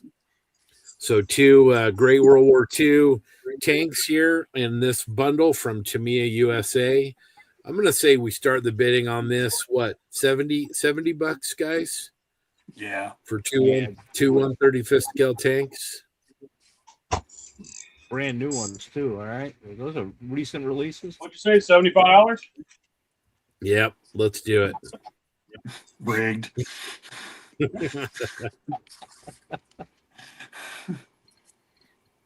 right, come on. Let's get it typed. Come on. Go. $75 is the bid. Right? Okay. Boom. Wow. Oh, All right. Oh, we got competing model officers. Who? What? All right, thank you, Dave. Mike, you're going to have to. Darren, 150. Excellent. Thank you. 150 for 2 of the newest. What's up with all these aircraft dudes doing tanks now? That's right. Well, they're finally coming over to the dark side because that's what it is. We've got cookies. They're coming. I gotta get on the bandwagon. Jeez. 175. Wow, bidding hot and heavy. Dave and 4 minutes left. Darren I going bid at it. 175. 175 for the 2 Tamiya tanks. Come on, Jackson. You can do it. Throw your hat in there. Come on. You can do it.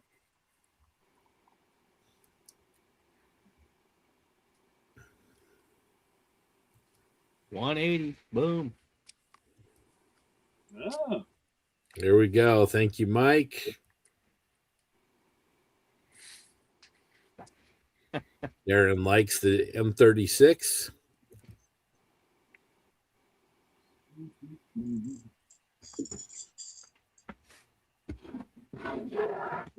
Just under 3 minutes and 30 seconds, and high bid is still 180. Mr. Model works, Mike.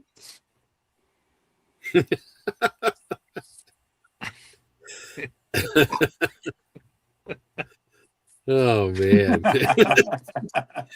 Probably not wrong. 3 minutes left.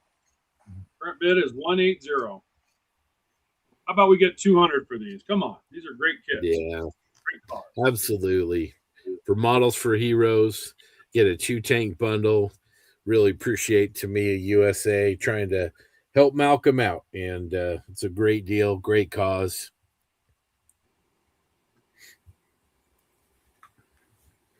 And Aber just announced the new barrel for that M36 with that nice little muzzle brake and stuff on it. Ooh. Really good. Uh-oh. Mark said Aber. Uh-huh. Boyd. They do make a nice set of tracks for this too. You Yeah. got some options there. Coming up on 2 minutes. Current bid is 180. Can we get 200? Nice round number. Make it easy. Do we have 200 from Derek Post? I don't know. I know he's traditionally an aircraft owner, but this is a good way to break into that armor. That's right. There we go, Boyd. Thank you, Boyd. 200. All right. You can't resist Aber. Oh, what about Voyager? You got Voyager models. Come on. Minute 30. Boyd's at 200. Bid is at 200 for Boyd. Incredible, man. We hit 200. Great job, everybody. I will also throw to the winner some swag and some fun stuff.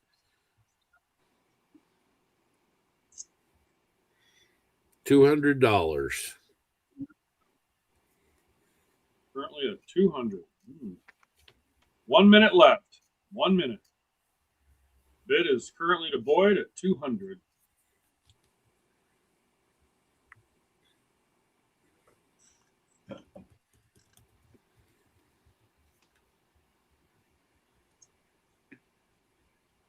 $45 seconds.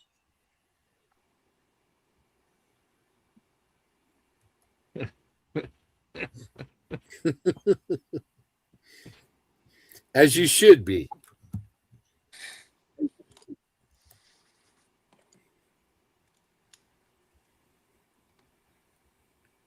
Well, you got to buy the Aber barrel. Come on. Just saying. I just said they just released an Aber barrel. Come on.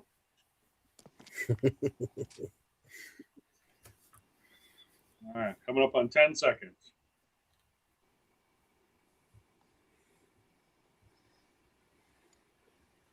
5, 4, 3, 2,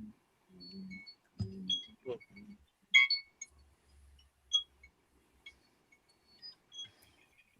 All right. Thank you very much, Boyd. $200 for the Tamiya bundle. Really, really appreciate that.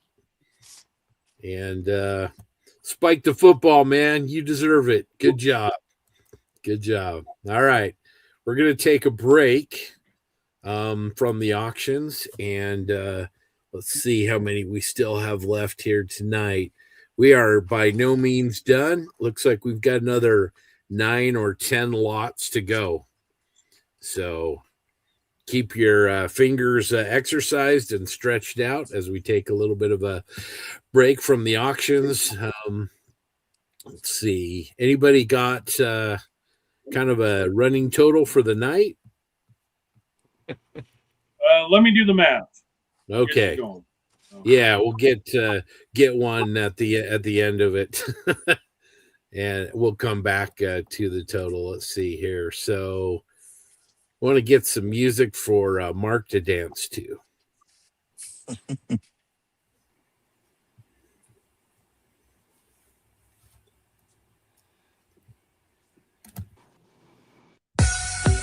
Catchy tune.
Time I hear that song, I just want to recreate the Chris Farley, Chippendale skit. I just want to do that. Anyway, the total, Scott, the total so far is $1,385. Awesome. And so about just under 1,400. We did just under 2,400. So that puts us at about $3,600 so far. Really appreciate everybody who donated and obviously everybody who's bidding on these auctions. We really, really appreciate just everybody for helping Models for Heroes, which is what we're doing. So, yeah, we still have more lots to go tonight. And honestly, we've got some rock stars. Kotari coming up. No. Total is 3,763. Okay. Wow. $3,763. There we go. $3,763. Thank you so much to the 60 plus people that are on the screen with us right now, and to everybody here in the studio. And really, really appreciate everybody taking the time. It's really great. So, Frill, how are you, man? This is the first we've seen you tonight. How you feeling? How's the big model coming along? How's life?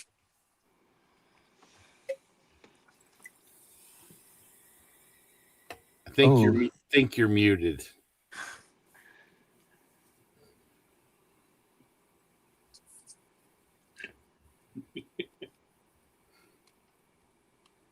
Well, we'll cross our fingers.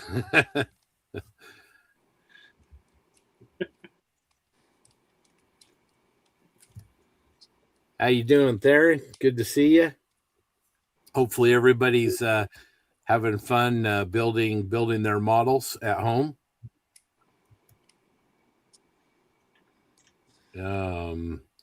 Yeah, I don't know. Maybe log out and log back in. We'll see if we can fix it. I know Scott and Whitey had some issues as well, so see what we can do.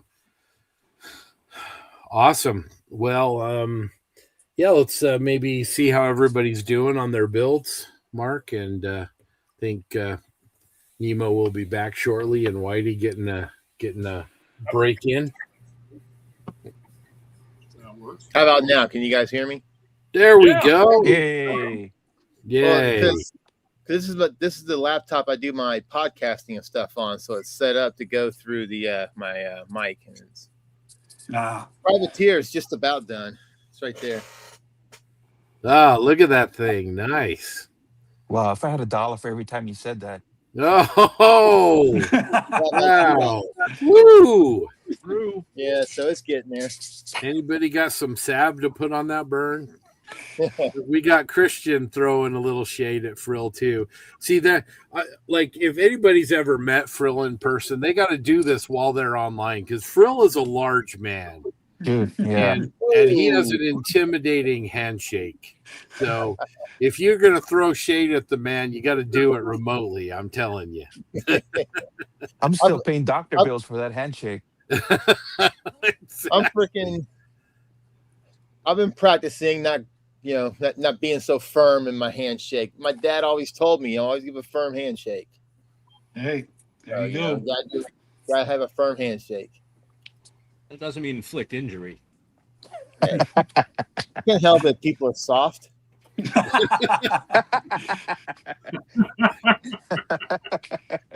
I've actually been doing like quite a bit of 3D printing. So I did a Y-wing that I'm doing. Oh, look at that. Oh, yeah, 48 scale. 148? Yep. Okay, and, nice. I found some cool bomber pilots and figures and stuff that I'm printing out right now for our B-17 group build that's supposed to be done at some point. But I want to show a bunch of guys around it and everything. So I found some on Colts 3D. I found some maintainers and some aircrew guys I'm going to put around it. So I just wish we could put some in U.S. Navy South Pacific.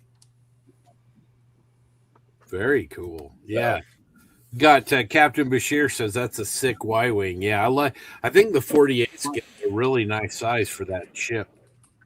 Yeah, I've got the who makes it's I got it on shit, where did I get it from?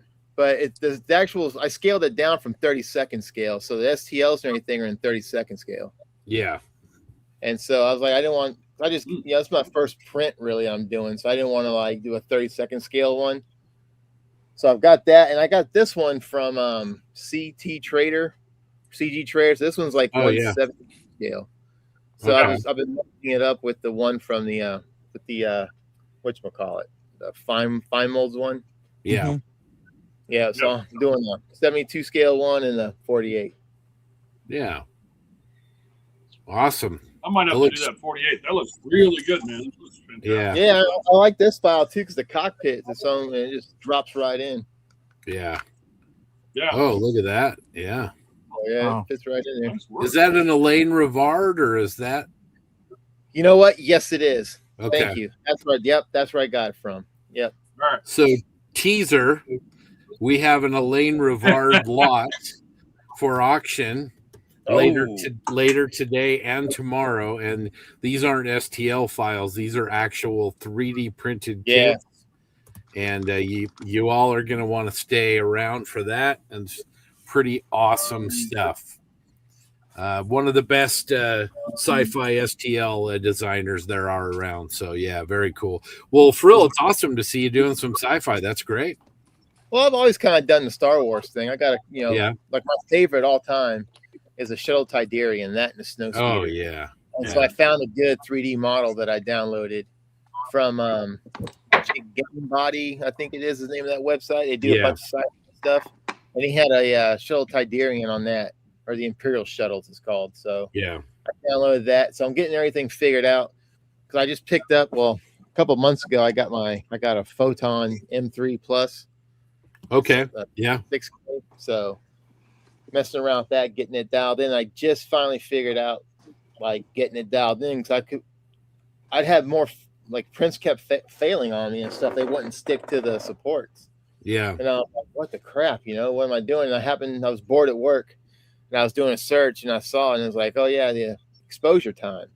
And I was like, oh, so I increased my exposure time and everything is printing like a champ now. So yeah, I got that going. So messing around with that as well. So yeah, if you need any tips, let me know. Give me a buzz. I can help you. I will. I want to see what kind of files you got.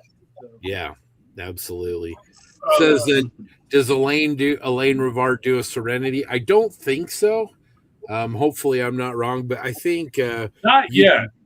I think you can find files, but yeah, that might be on his list for sure. Yeah, and then on that Aladdin Models website, I got the James Bond Auto Gyro, Little Nelly. Oh, cool. Oh, let's take a look at that. So, yeah, so I'm going to do that. I got the Airfix 32nd or the 24th scale one, but that thing is just, it's rough.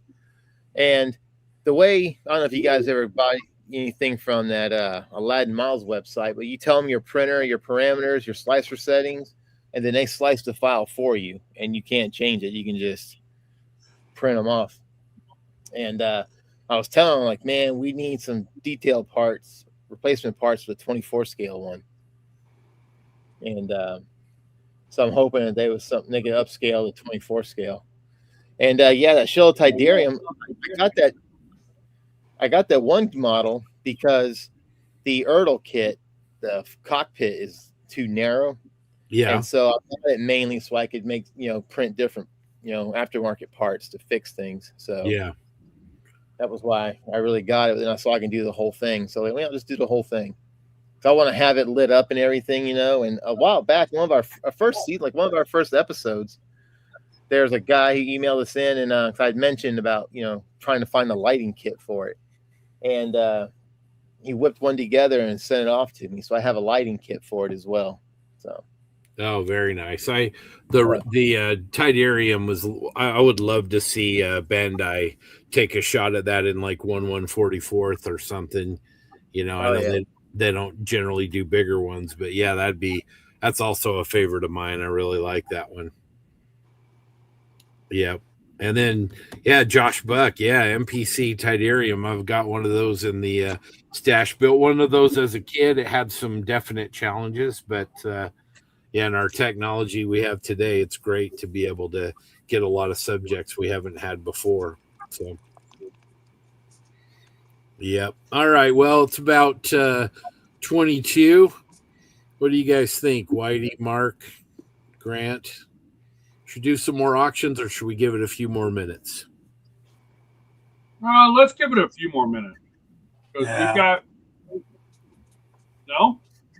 You want us to roll right into it? No, let's give it a few more minutes. Okay. I mean, this whole, this. You know, for people to model, people to chime in. Breaks. Yeah. People to figure out their finances and see what build they can release this week, and What is one of the things in that Alan Rivard auction? Is it one of the blockade runners? Yes. We will have to see. Oh. Stick around and find out. That's right. Not today. Maybe tomorrow. Nudge, nudge, wink, wink. That's gotta be like the last one because yeah, man, that's I was checking it out a while back. Yeah.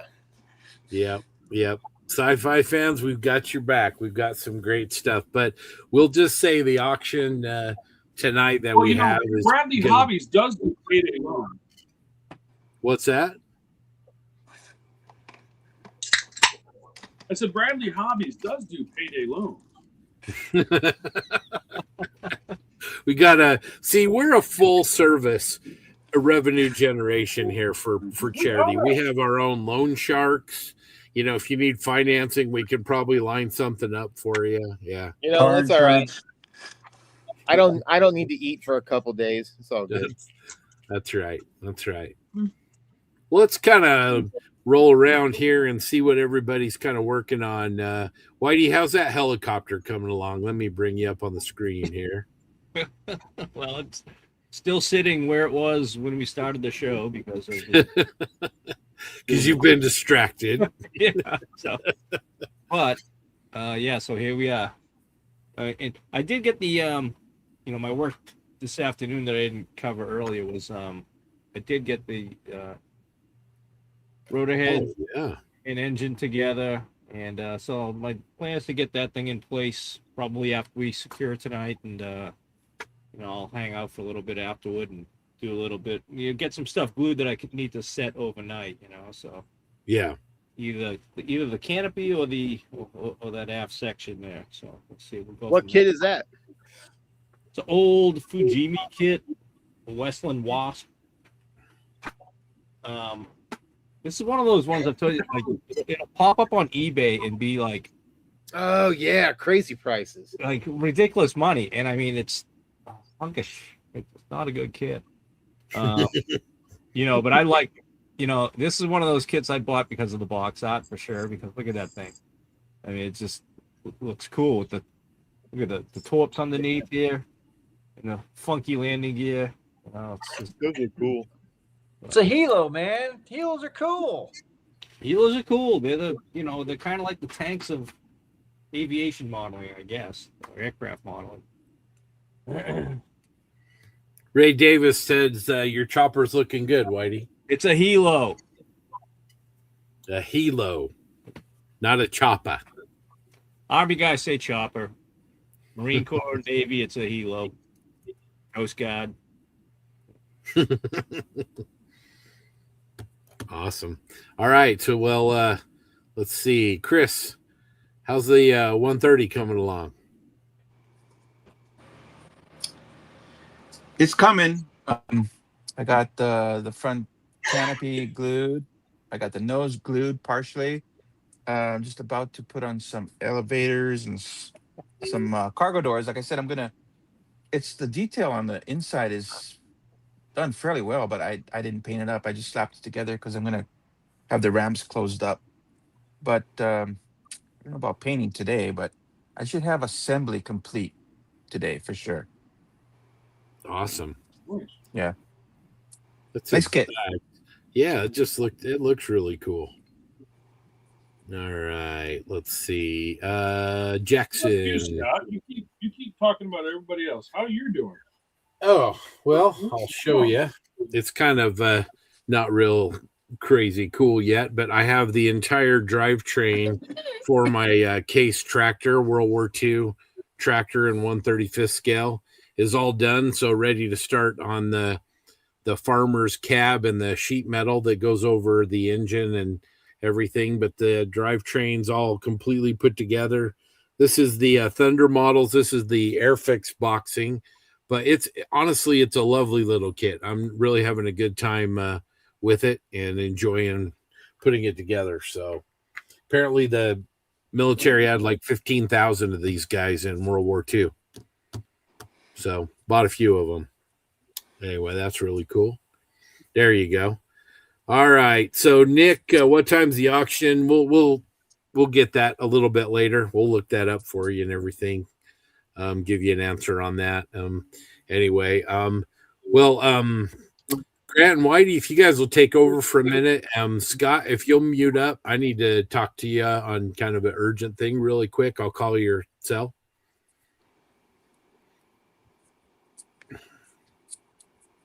All right. The Scots are discussing business. Uh-oh. Someone got fired. Okay, so we're around the table. We had, let's see, Jackson, what were you working on there, bud? Why don't you do that? I am working on the Rubicon 156 Centurion, building it as a Aussie subject in Vietnam. I've got it base coated. It's very small, so I don't even know how well that'll show up, but the tank itself is base coated. Right now I'm working on the base. I'm doing like a kind of tall grass field to put it in based off of a photo. So I'm working on sighting the base right now. So you were saying last night those kits are kind of difficult to find here in the States, are they? Yeah. Yeah, I'm sure there's some wargaming website that stocks them, but I'm not aware of any off the top of my head. But they're really nice. I mean, they go together great. Very comparable to like Tamiya, just slightly smaller. But yeah, this is my first one, and I'm loving it. Okay. Mr. Lovell, how about you? How's that C-130 coming along? It's coming. I have the fuselage almost glued together. I just have to put the ramp in and start gluing some wings and elevators, and I'll be almost ready for paint. So maybe tomorrow, hopefully, we'll see. I don't know. It's a good kit. Not bad. Really nice fit. Which one's that? Was it Academy? No, it's the H. They have the gunship version as well. This guy here. Oh, from GWH? Oh, cool. Right. Nice. Yeah, nice kit. Nice kit.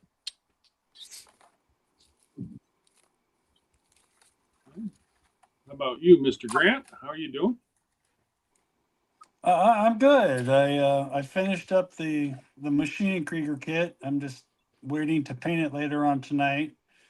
Now I'm just working on a figure bust, and we'll see where we go from there. Oh, that's awesome. I love your figures, man. Oh, well, thank you. I appreciate that.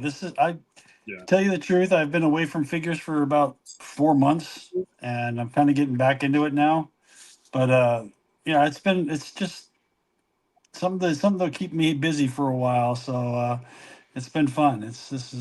I'm loving watching everybody spend money and outbid me, and it's great. But that stuff needs to stop.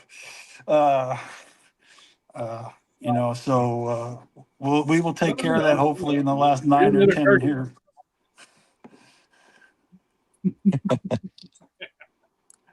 Don't worry about me, man. I'm out.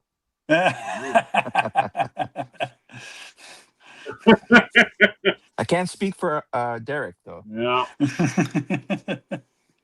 Well, like I said, You're his proxy. So I saw the text message you sent me. I haven't seen anything different. He's like, hey. That's right. He reached out to me earlier and asked if I was the money man, and I was like, "Oh yeah, I'll spend your money all day long." So, 100%. You got that. Hey, Mark, old quick United, question. You got the United Cash Fund. Mark, quick question. So, to pay for the auctions, you're going to reach out to us, or? Yeah. So what'll happen is actually I'm taking down on the winning bids. We're tracking everything by spreadsheet. So what I'll do is I reach out to the winners. I'll ask you for your email address as well as your mailing address for the stuff. Then we hand that over to James Skiffins for Model for Heroes, and they'll actually be the folks that will be reaching out to you for payment. Payment, I think, is going to be done through PayPal. There's a link, and unfortunately, when one of the things we can scroll across the bottom of the screen here in a bit. I just don't know where the button is to push it. Sorry. So what I'll do is that typically I believe it's PayPal. But yeah, James will send out an email to you and say, hey, guess what? We have you listed as X, Y, and Z. In this case, Chris, I have you listed for the donation, and I've got you listed here along with F14, Mr. Nick Wolf on that item there that we did earlier with the donation, plus the previous one, which was the Tomcat kit t-shirt combo. We got that. So yeah, they'll reach out to you. Okay, sounds good. I'll look out for that email. Okay, am I lagging? A little bit. Yeah, a little bit. Okay, yeah. That's okay. It happens to all of us. Yeah. I have a new internet. Shouldn't be lagging.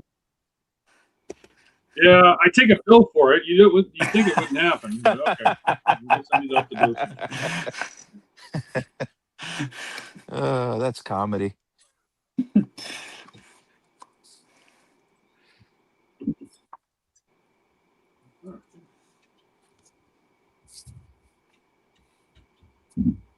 It'd be a great thing to put on the auction. Maybe a dinner with Samo at a Chewy's. Wouldn't that be awesome? You could easily get $5.50 for that. $5.50. Gets that when it comes back on. Yeah. Scott would love to have dinner with all of you. It's got to be at Chewy's.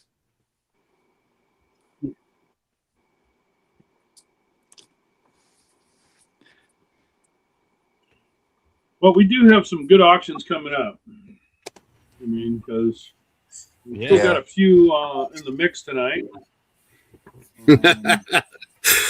Oh man, Sofa King, that's right. We've decided that we're trading TJ for Frill for a draft pick to be named later, right? No, man, that's funny.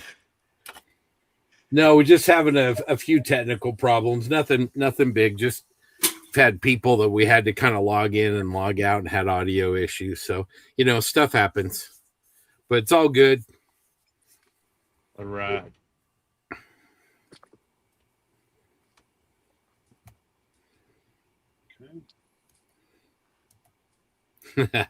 Rob saying, bring on Qatari. Bring on Qatari. Yeah, Mark. Yeah, I was going to lead in. Go ahead. You go ahead. I was going to say, we got we still got some good auctions for tonight. Yeah. So don't, I mean, it's not like, the good stuff's gone. We've got, coming up next, we'll do a Tamiya 72nd scale F-35. We got some stuff from Value Gear. We do have the Qatari Spitfire Mark 1A mid. We have a nice little bundle from Amps. Yeah, we've got some stuff from Mr. Jim Rice with Sabo Miniatures. That's looking good. And we have another fantastic bundle from Mr. John Colasanti over at Matters of Scale. Yeah, that guy's just, insanely cool stuff. Yeah. All right, let's call it top of the hour. We're about 4 minutes to 10. in on the East Coast. So let's hit it hard. Try and get these auctions in before everybody goes to bed and turns into pumpkins, and get some good stuff. And then everybody remember, tomorrow we will continue. Let me get a quick, the hours do change a little bit. Let me grab that for everybody. Let's see here.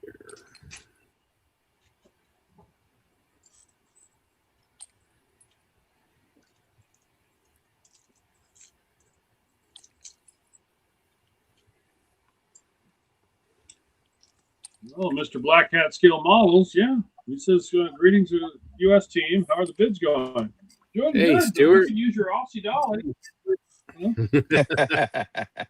Here we go. So tomorrow we're going to start at, let's see, it looks like 17:30, which is 5:30 Eastern. So a couple hours earlier, and then wrap up at the end of the night by 23, which is 11 o'clock Eastern, and 8 o'clock on the Pacific Coast. So we'll start again 5:30 Eastern, get into our auctions probably right away at 6 o'clock. We got a big grouping tomorrow night. You got to save some of the good stuff for the end, right? For the auction. So please plan on being there and supporting us through the end of the day. And then usually on Sundays, we see some people's builds coming to fruition. So that'll be good.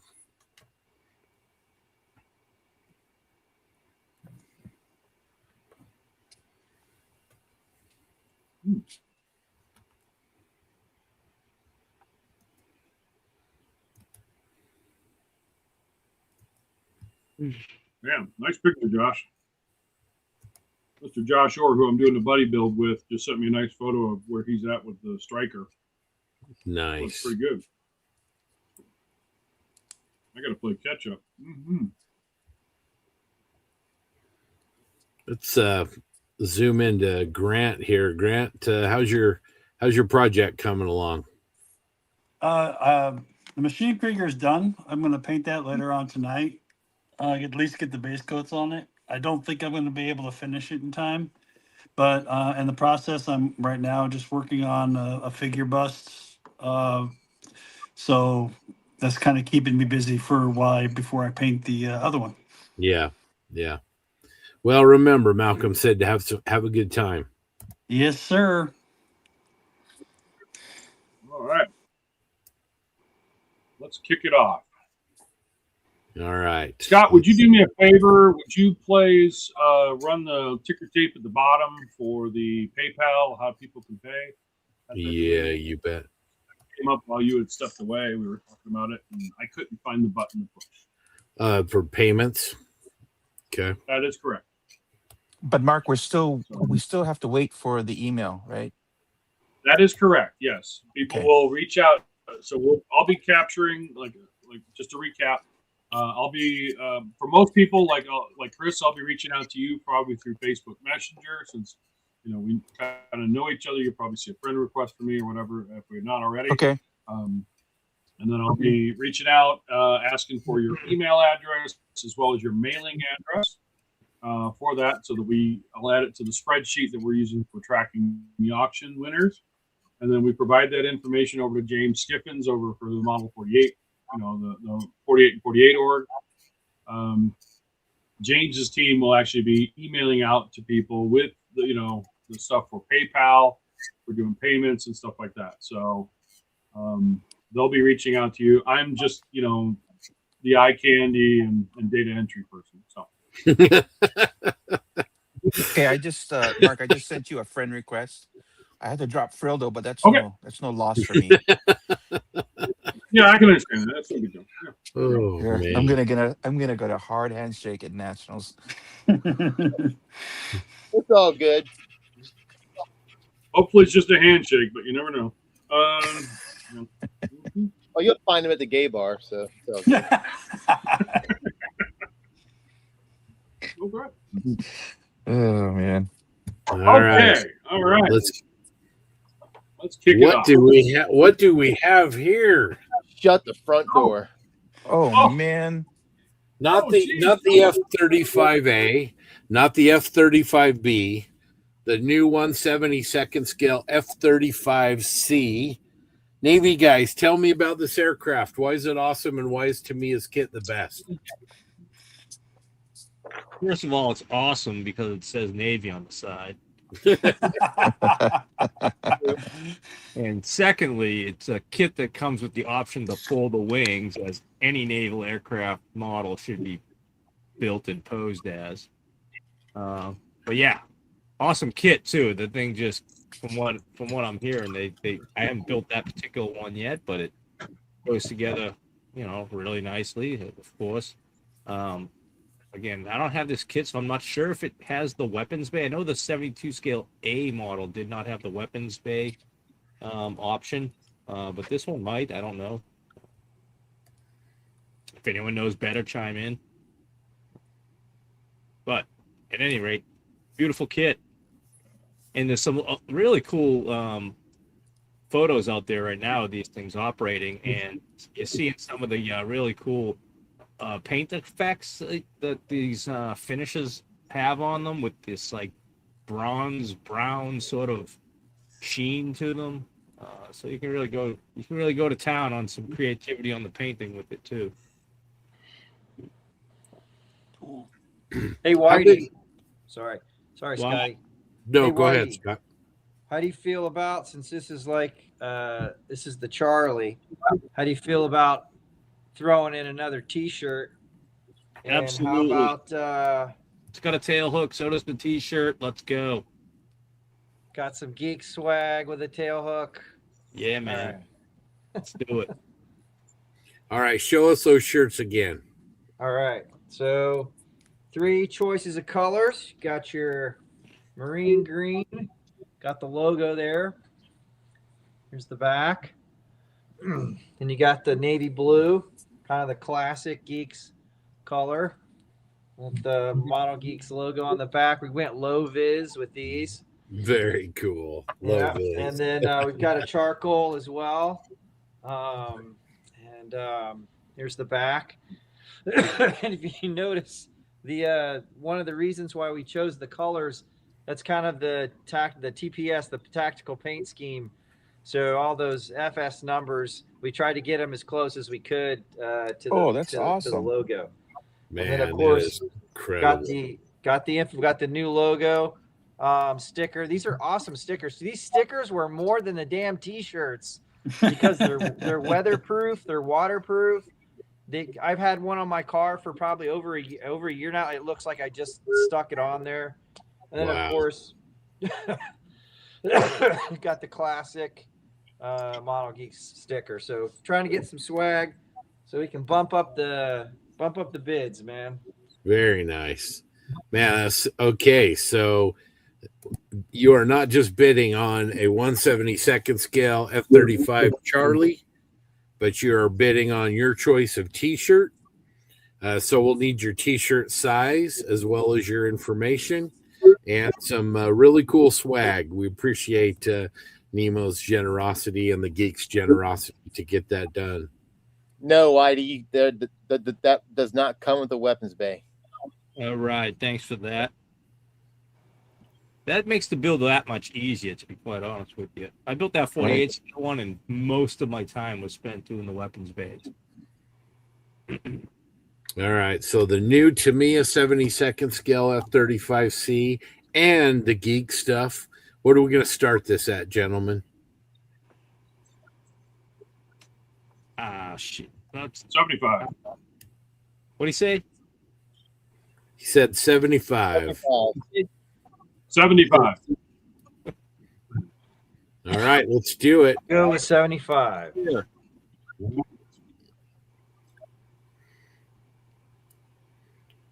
All right, the Tamiya F-35C and the Geeks bundle. Let's go. Who's going to give me $75?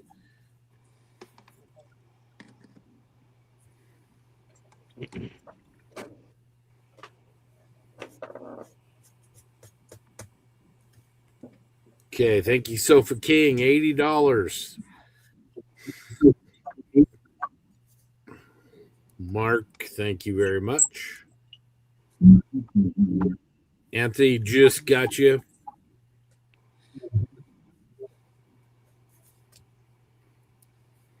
Okay, Sofa King back in at 105 for the Geeks F-35C bundle.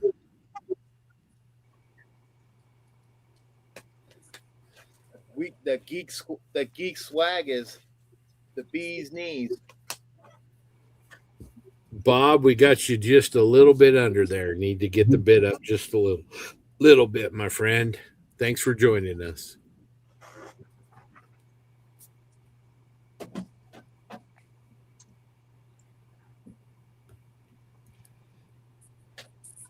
Okay, Mark, thank you. 120.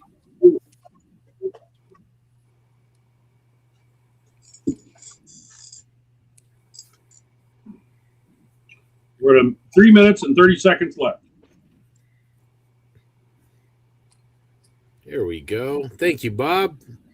125 for the Geeks bundle with the F-35C Lightning II. Sofa King is not going to give up that easy.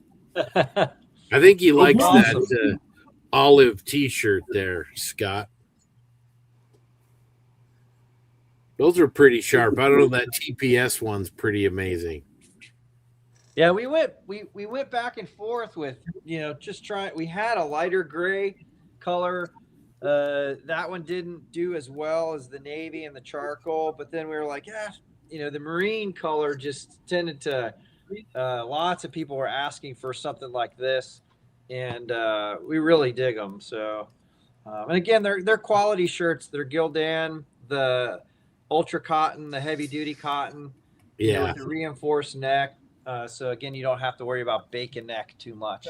Yeah, it's good stuff. Gotcha. But I'm not kidding about the stickers. Like, these damn stickers just under 2 minutes. They're more than the T-shirts. All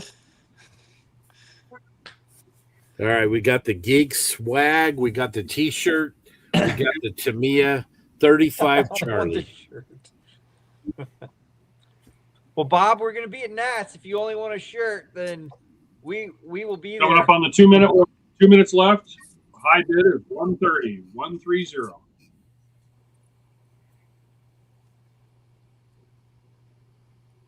Same, are you guys selling those shirts then at Nats?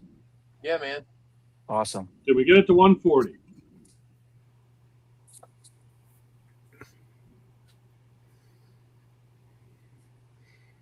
Yeah, we'll have a full stock of shirts in all three of the colors, as well as the stickers, and patches and all kinds of other good stuff. Thank you. Perfect.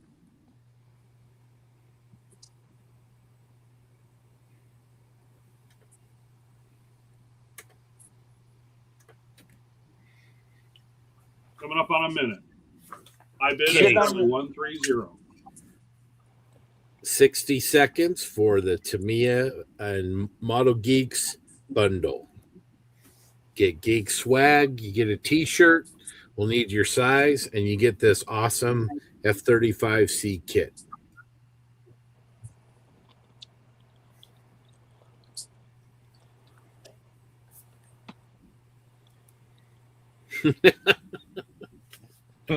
$135. 135. Oh man, that's awesome. That means the next number has to be then. Yeah, Nick, it's a 1/72 scale kid. Voice of Bob wants 1/144. 30 seconds. High bid is 144. Oh, look at that. 151 from Nick. It's a 172 scale kit. Just saying. 10 seconds. This is going to get crazy.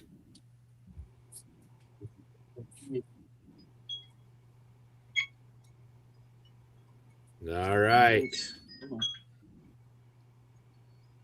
Oh, just after. Don't do this to me, computer.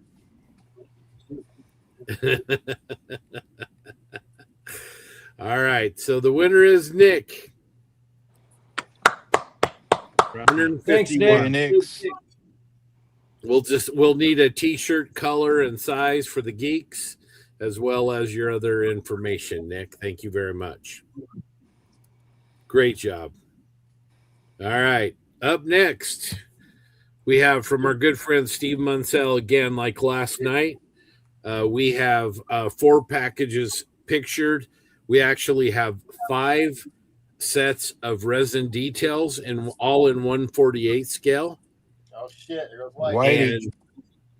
And if we go to $100, the winner also will get to pick between an XL and a double XL shirt as well. If the bid and first come first serve, so you get your pick of those 2 sizes. So 5 packages of Value Gear resin, and if we get to $100, you get a free Value Gear shirt. And let's see, let's focus in for a second on Mr. Mayberry, so people can see how amazing they're going to look. Look at that. There we go. Modeled by the Grant Mayberry.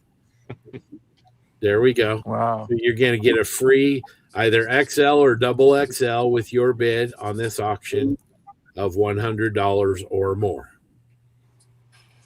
So let's say 5 bags of resin and potentially a shirt. Why don't we start at $50, guys? Yeah, that's fair. Yeah.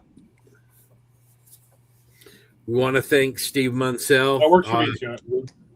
All right. I want to thank Steve Munsell for the donations. Steve's a big supporter of this event, multiple years.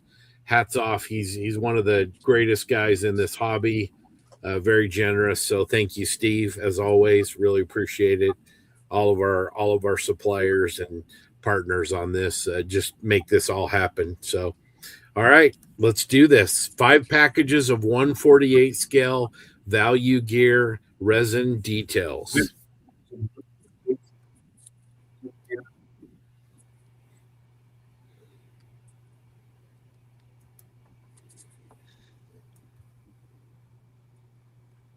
All right.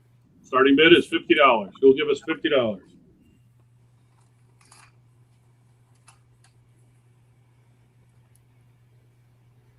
All right. Thank you, Mark.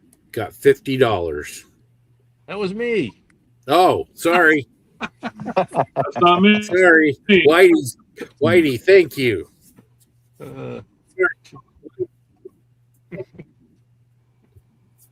Man, that's a steal. $10 a bag of this resin's good stuff. If you've ever used Value Gear, you know. Who's got $60 for 5 bags of Value Gear resin? And if you want the hot t-shirt, get that up to $100. Thank you, Boyd. Boyd's in at $75.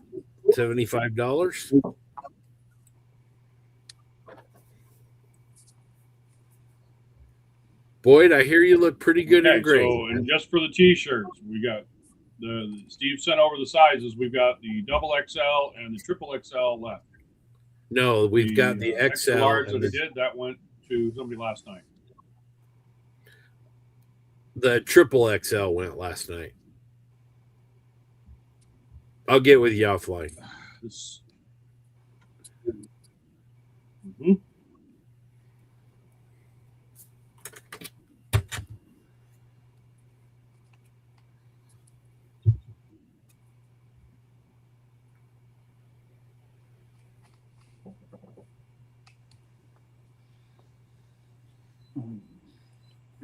Seeing this.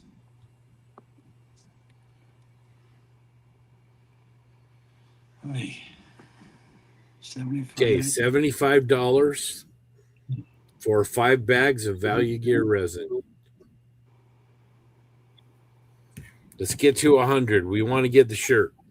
You guys want these shirts? They're really nice.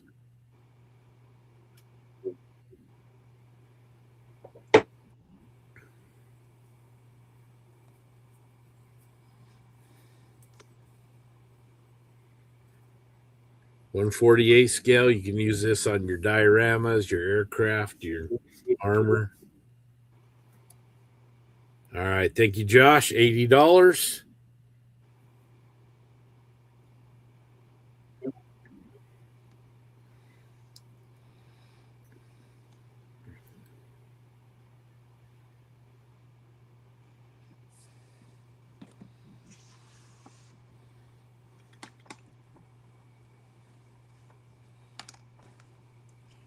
Again, you get 5 packages of resin, not 4. And anybody that's ever bought Value Gear resin knows that you'll always get what you pay for and then some.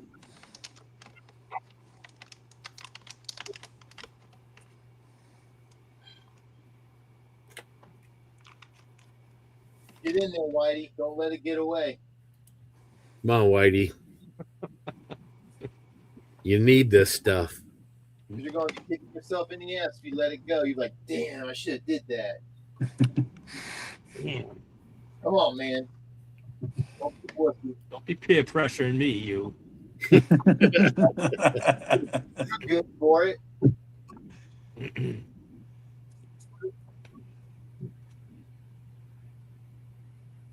Come on, just bump it up a little bit. Let's get $100. Come on, let's give away a T-shirt. 1 minute left. 1 minute. 1 minute left. Who's going to go $100? 5 bags of resin and a shirt. That's a great deal for a great cause.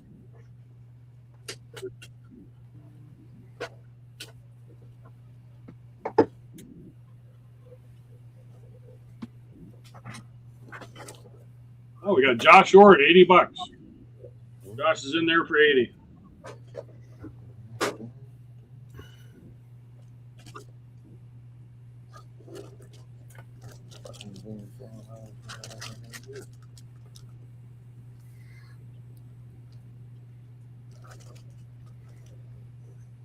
Let's get it to 100. Come on, Josh. Let's sweeten that 5 bid. seconds. You want the shirt. Let's go $100.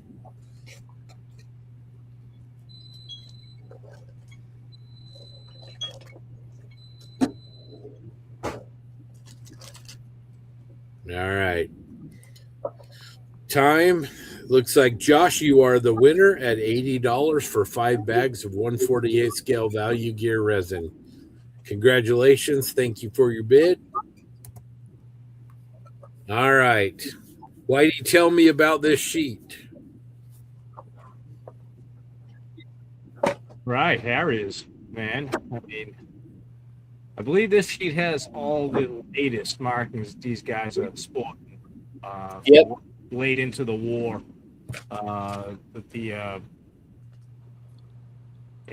leading right on up to their retirement. So, latest and greatest markings on the Harrier, right there.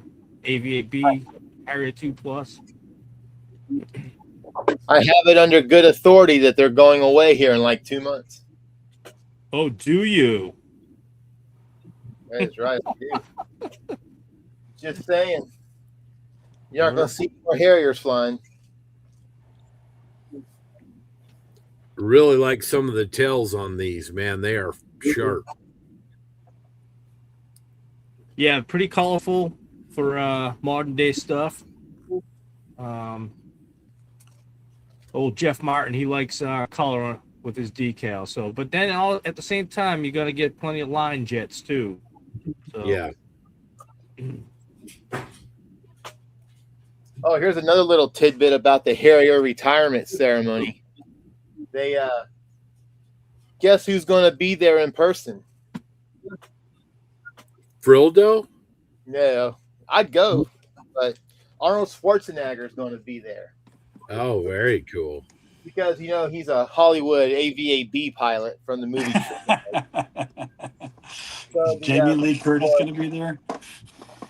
Yeah. I don't know about her, but I know he's going to be there. The Marine Corps sent him an invitation, and he accepted it. So that's cool. Yep. All right. Because the squadron that was in that movie is the last Harrier squadron on deployment right now. Oh wow! So they come back in here soon, and then when they do, that's it. Their PMA is pretty much shut down. Okay, so Josh, if you want to reach out to Mark and I offline, if you want to go to the 100, we'll get the shirt to you. So not a problem. We're willing to work with you on that.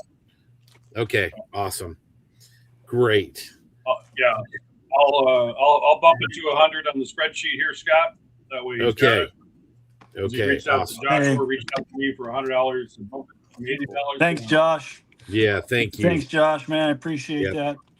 Absolutely. All right, let's do this Harrier sheet. Frill, Whitey, what should we start this at? Let's go 30. Yeah, let's go 30. Bucks. That seems reasonable to me. All right. Furball Aero Design, U.S. Marine Corps Jump Jets, AV-8B Harriers Part 2. Jeff's a great guy, too. He's one hell of an American. There we go. All right, start. Who'll give us $30 for this Furball Aero Design sheet? Yeah, here's a funny story at Nats last year. We shared a table with them. And so we were over there with old Jeff. And he's like a huge Star Wars fan. And someone had the Millennium Falcon, the perfect grade, the Bandai one. And he was like, oh, man. And so we kept egging him on for like a day and a half. Yeah, man, you need to go get it. You need to get it, man. He was like, treat yourself. Come on, man. Go get it. Go get it. And then he asked me to cover for a minute. And I'm like, yeah, man, not a problem. I had to go take a piss or something. And he comes back and he's like, all right, I did it. And he had it. And he's working on it right now. I think it might even be done. He's done a great job on it. He just raved about it. Coming up on 4 minutes. Current bid is $50. Come on, Eric. You can do it. Let's Hasagawa the what's Kinetic? the new Harrier? The new company that makes the What's it? UMA or UM? Yeah, UMA. Yeah.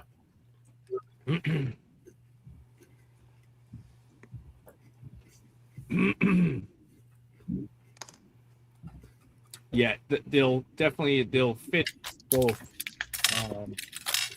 kids. Eric, Mark got you a little bit on that one. Who's going to go $60? It's a great cause. Any of you guys have that UMA kit? Is it pretty nice? I don't have it. I've heard good things about it. Yeah. Thank you, Eric.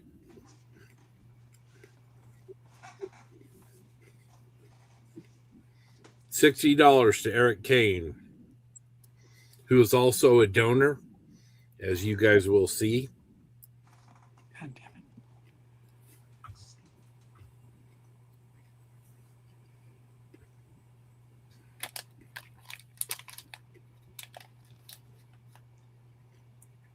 Coming up on 2 minutes, 30 seconds. Current bid is still, $60. Excuse me. Okay. That's My right. wife was asking me what I wanted for dinner.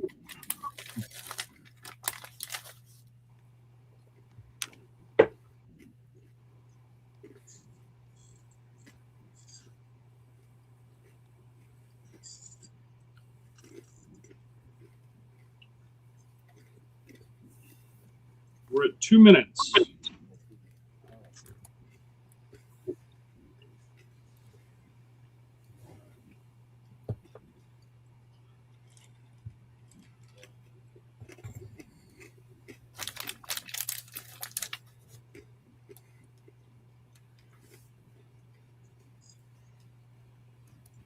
Oh, very nice. Thank you, Anthony.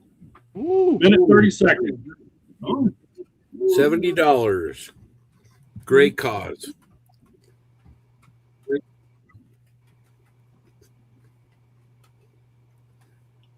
Under a minute 30. We're at $70.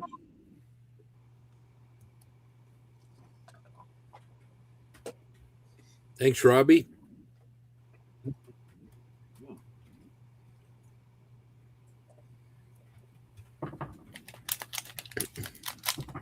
We'll give us $75 for this set. Great set. Under a minute.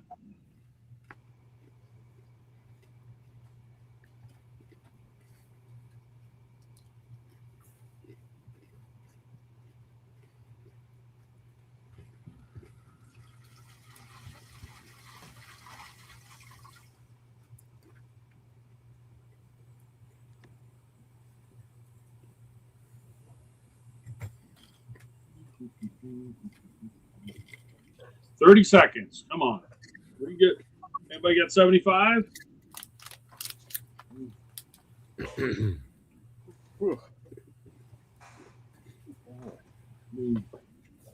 think Derek Post got 75. Derek Post got 100.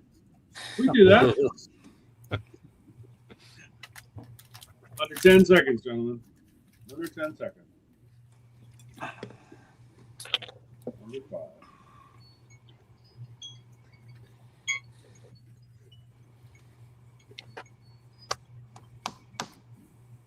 And that is time. Okay, Anthony James, you got it for $70. Thank you, Anthony. Thanks, Jay.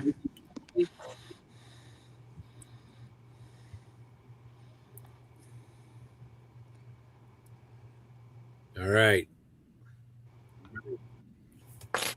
Here we have a lot of model officers merch. This will be coming from the UK. You get a t-shirt, you get a patch, you get an apron, you get a coffee mug, and you get a hat. Should we start this at 35, guys? Make it 40. Oh, there you go. Yeah, round up to 40. It's a lot of good swag. Okay. Appalling models, the answer is you can get them if you want, but you're responsible for all the shipping costs and everything. So feel free to bid. You just know that those shipping costs will be your responsibility. We just don't want to take any of the money from these auctions out of what we give to the beneficiaries at Models for Heroes. So anyway, all right, well, let's start it then. $40 for the lot of the Model Officers Mess 48 and 48.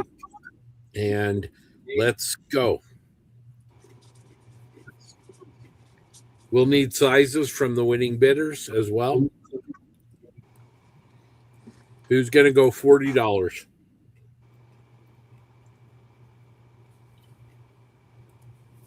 Thank you, Captain. Appreciate it. $50. $10 an item. That seems like a really great deal.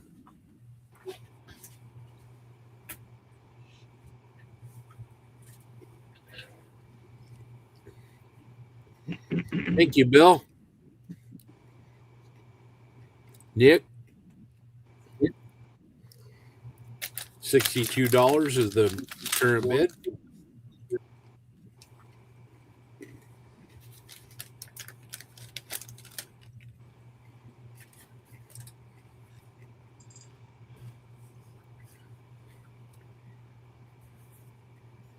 All right, Bill, thank you. 70.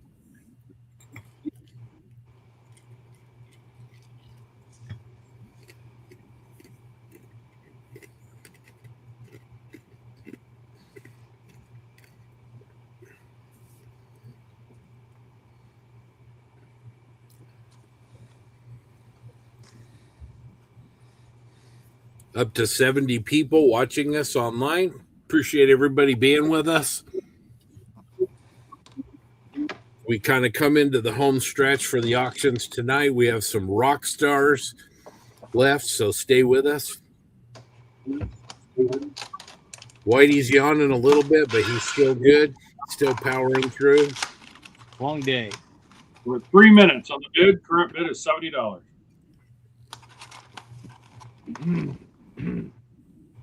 Grant, you'd look pretty good in that apron, my friend. Yeah.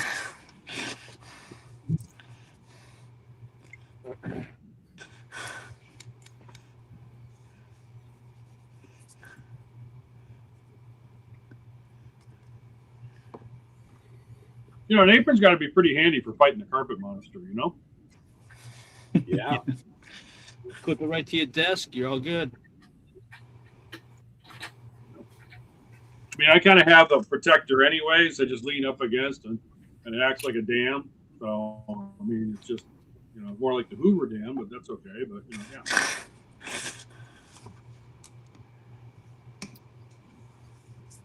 When I'm messing with photo etch, I always throw it on.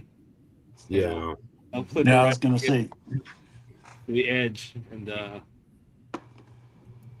I should just do that all the time because I drop parts left and right, man. Thanks, Rob. We're at Stay 2 with minutes. us. So Current bid is $70. stay with us. You're gonna miss the good stuff. Don't go to bed yet. Back to winning bid is $70 for Bill. Thank you, Bill.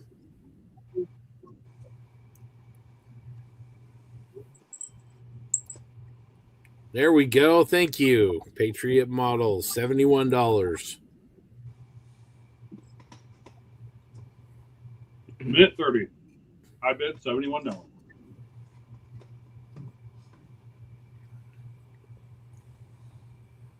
Let's go 75. We can do 75 on this. You get 5 items. Good deal.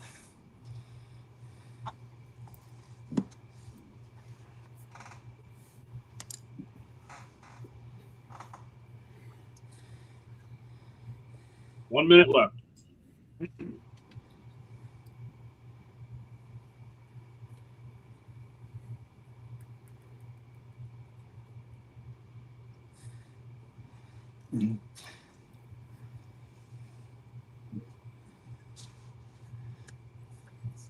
Current bid is $71. Patriot Model.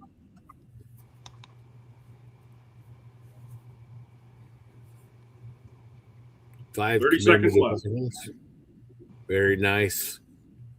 Like the color theme this year. Really sharp. Who's got 75?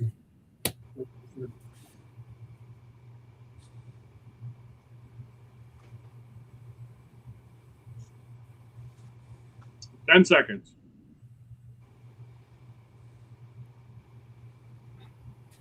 Five. 4, 3, 2, 1.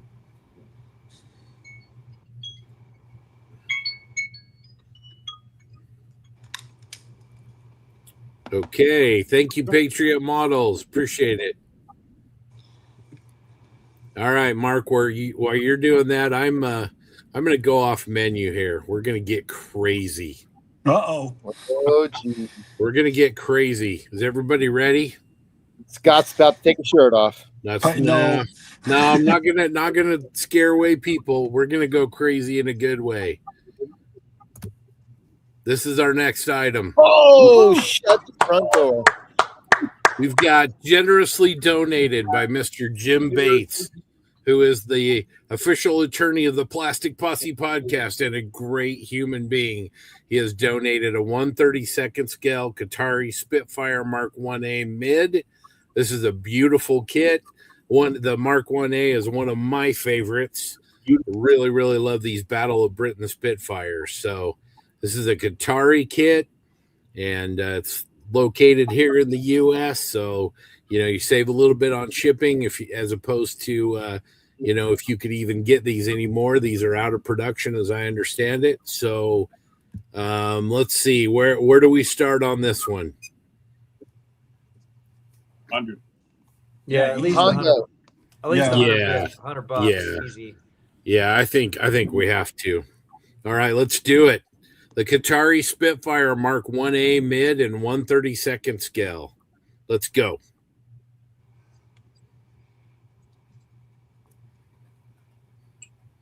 Oh, man. Damn. 150 already. Here we go. 175. Thank you. 175. Okay. All right. 250. 175 for the Mark 1A Spit. Oh, there we go. 250. Oh, 250. Oh, I'm trying to keep up. Thank you. 250, Drew Oliver. Thank you very much. These guys know what they're getting. The Mark 30 1A. seconds in. It's already at 250. Yep. Okay. Absolutely. 4.5 minutes left. All right. This is for Models for Heroes, guys. Thank you so much. I know this is more than retail, but let's keep going. Let's be generous. Let's help people. Wow. Here's what Jim says. If it breaks 300, he's going to give you free shipping in the U.S. Amazing. 255, 300. Christian, 255. Oh, Drew Oliver. Yeah. Thank you, Drew. Thank you, Jim. Amazing. $300. You got a Qatari Spitfire. I love Robbie's comments. Mid. You've got free shipping in the U.S. with this out of production kit. Amazing. 305. Thank you, Christian Gurney. Donated by Jim and Robbie. It's still wrapped. Yeah. 315. Boy. We're at 3 minutes, 30 seconds. $325. Man, the crew loves some Qatari Spitfires. And 330. rightfully so. There we go. 330. Going at it. You guys are awesome. Again, thank you, Mr. Jim Bates, a Scout Canadian, for this generous donation and the donation of the shipping as well. 3 minute mark. We're currently at $330 to Mr. Christian Gurney. Robbie.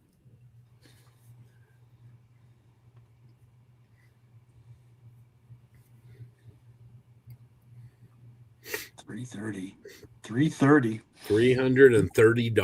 Thank you very much. Christian Gurney's the winning bidder. He knows quality. He just finished a Qatari Spitfire. Must have been a great offering. Josh wants to know if Jim will sign it if it hits 400. And the voice of Bob wants to know if it comes with a tie-dye shirt.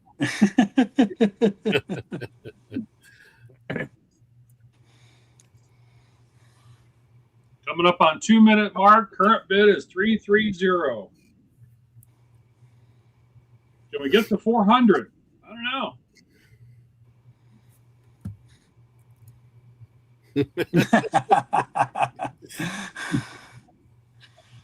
Not at all, my friend. Not at all.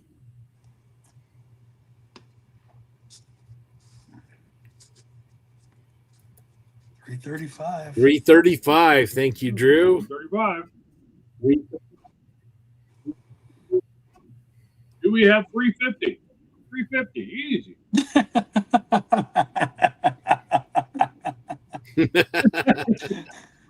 All right, Robbie. That is not true, but pretty funny. Oh, Christian's going 336. He's clawing. Coming up on a minute. Current bid is 336. God, Jim's got great friends. We're all volunteering. Under a minute. Current bid is 336. I see Cobra Paw said 500. I mean, he's putting numbers in the chat. So is he at 500? Really? No. Oh, okay. 337. Coming up on 30 seconds. 337. All right, this is going to get crazy. Christian and Drew going at this.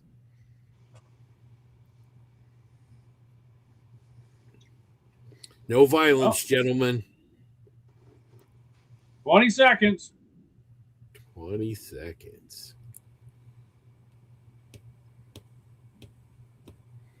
There should go Rochambeau for it. 10 seconds. 5 seconds. Up and down. 350.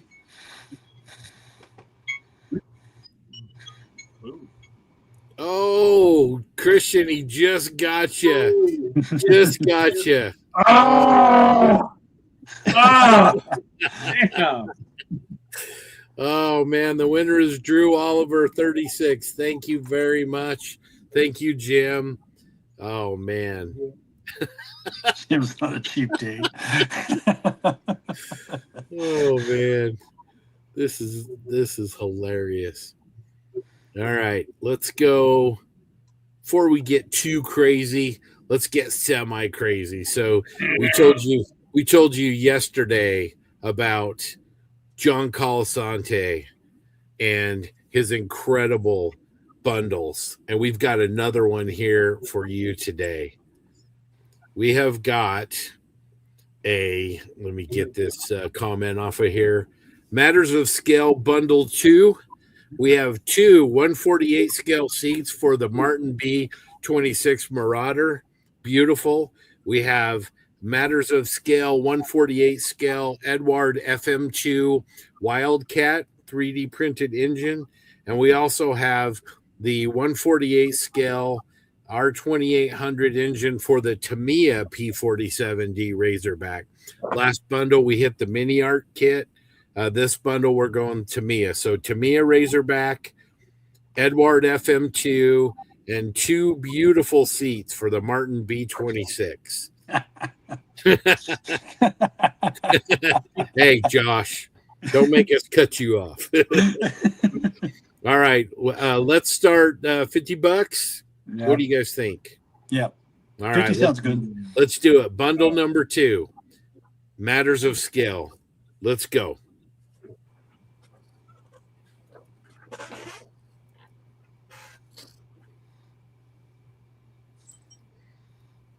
I think Josh wants it. All right, 75. Thank you, Josh. 76. Ooh. Ooh. Well, there's a jump. Thank you, Mark. Oh, not so fast. Oh. Not so fast. Okay. It's getting real. Thank you, Patriot Models. Oh. Whoa. Not so fast, says Josh. 160. Want to thank John Colasante for providing these, being a multi-year donor to Models for Heroes, and just does beautiful, beautiful work. Chandler might do a Porsche. Sam. 160. Wow. John has a lot of fans in this group. $169. He does fantastic work.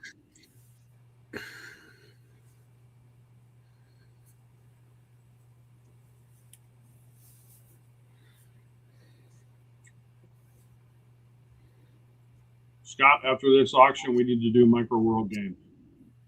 Okay. We skipped over that one. Yeah, we're getting crazy. We're I know. getting crazy. I get it. So we're at 3-minute mark, and we've got $169 at the bid.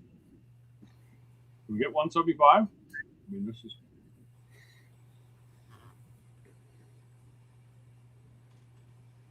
Mr. Buck, come on, you can do it. It's just a few dollars more. 175. Thank you, Josh. $175 for bundle number 2.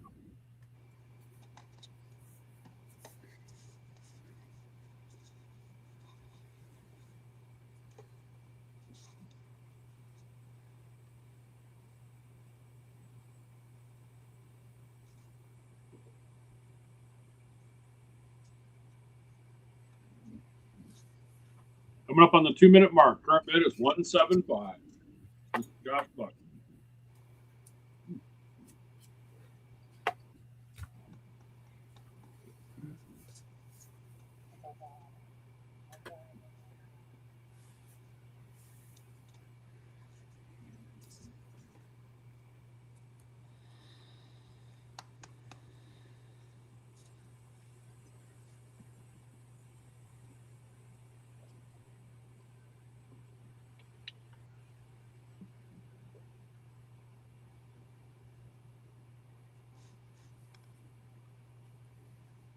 Minute 30. Bids still at 175. Come on, this is John Colasante stuff. You can't beat this. I mean, he does fantastic work, 3D design. Those prints are awesome.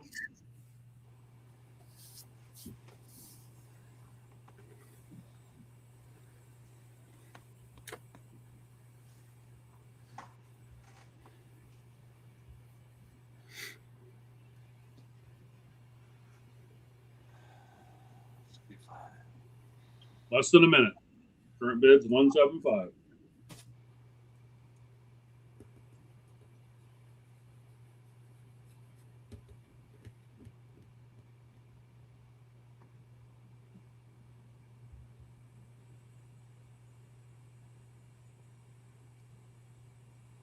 $30 seconds. Well, 33.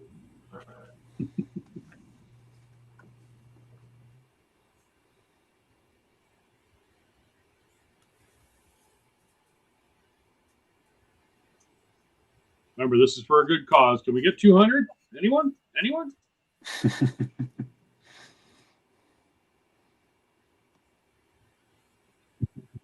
Ten seconds.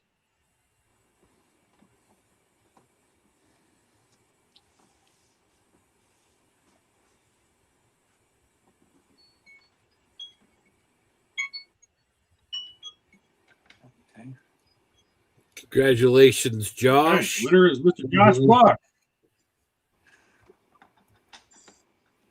All right.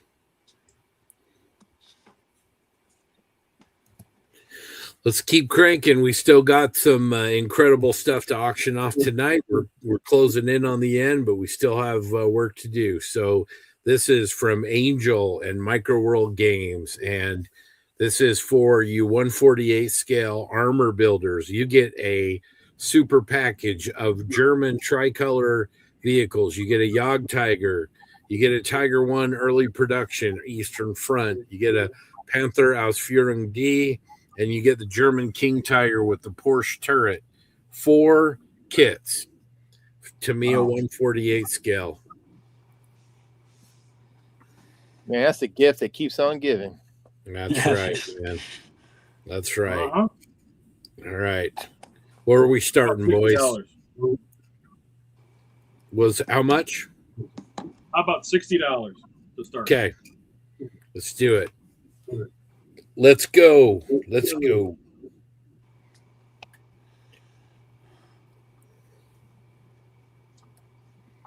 All right.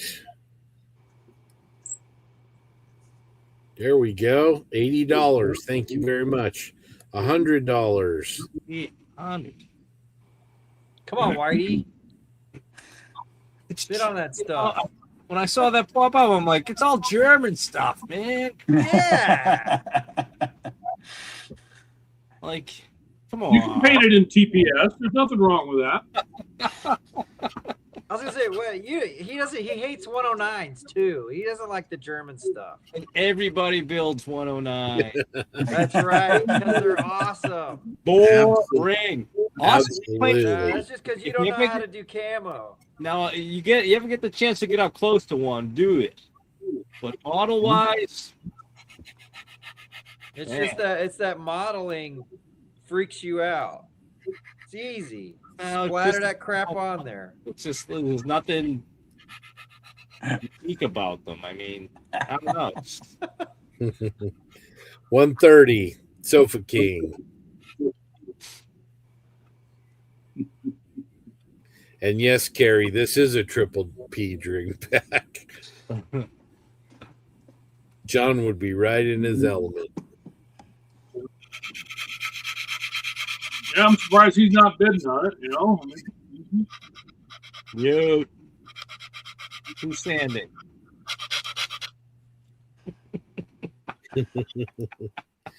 $130. That's a steal for 4 kits like this. Want to thank Angel at Micro World Games for this donation. We really appreciate it. This is I don't even have. Oh, sorry, Scott. Go ahead. No, it's all right. Coming up on the 3-minute mark. Yep, this is their second year supporting the event. Really appreciate that, Angel. Thank you very much. Some of these kits are a little hard to find. That Panther in particular is a little bit tricky to find. The Odd Tiger's a little hard to get too.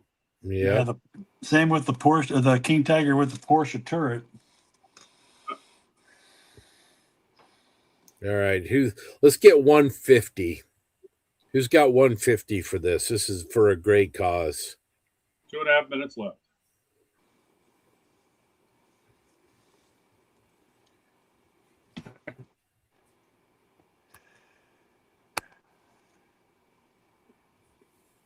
$140.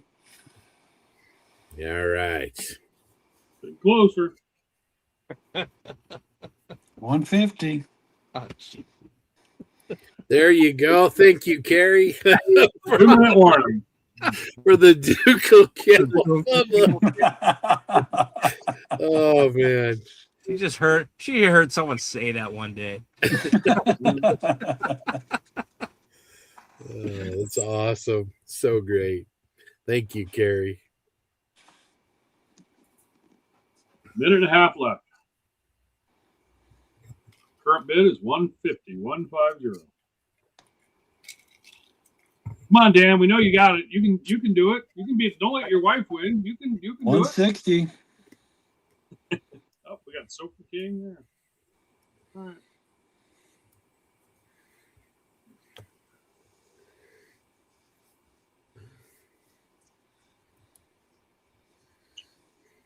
Coming up on a minute. Current bid is 160 to Sofa King. Go blue. Fellow Michigan fan. Always. Mm-hmm.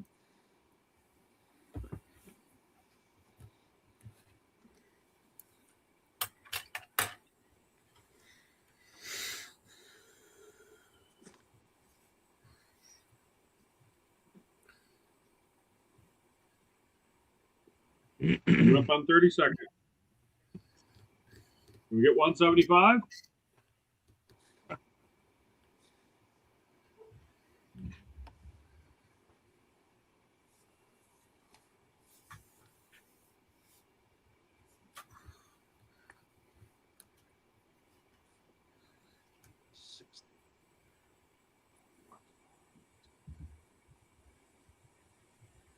Ten seconds.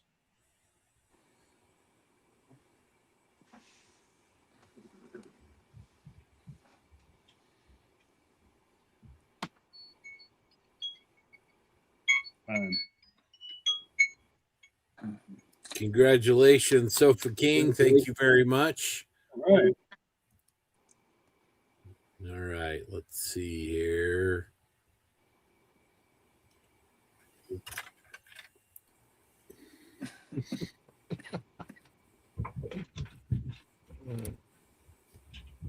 All right. We've got a modern armor lot, and this has been donated by the Armor Modeling and Preservation Society, AMPS.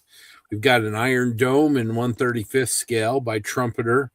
We've got a Ryefield M1A1/A2 with a full interior. And we've also got a Master Models from Trumpeter, a 7-inch motorized turntable to display your models at shows and in finer pieces of furniture. A really, really nice lot. We want to thank AMPS for their generous donation, and Neil Stokes, the president of AMPS in particular. So thank you, sir. Where should we start the bidding on this? I'd say 75. Okay, let's do it.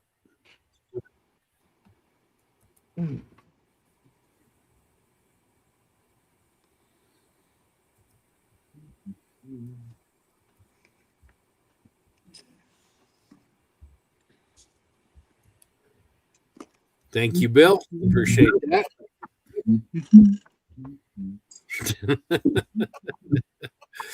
All right. Looks like he got several of you. Okay.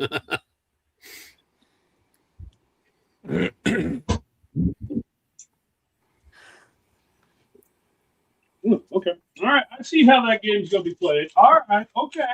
All right. That's fine. Who has 101? 101. Really nice kits. There we go. Bring it.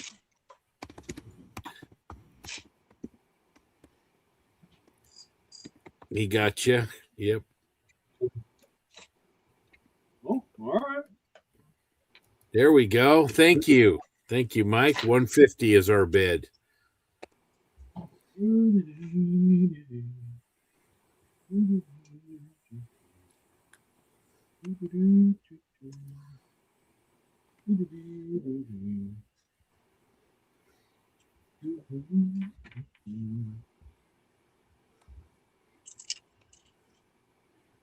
I got chicken nuggets. I'm good.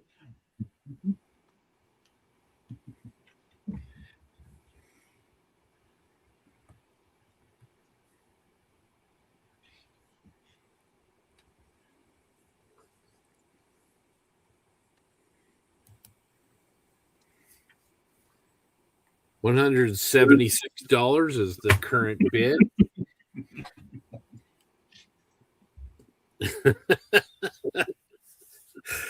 Oh, Bob.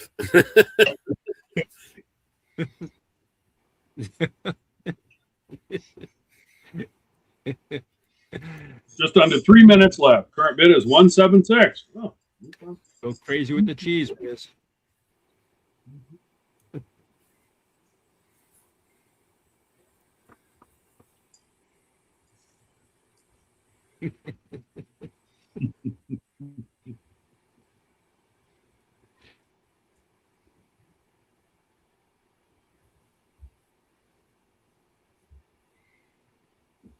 Right.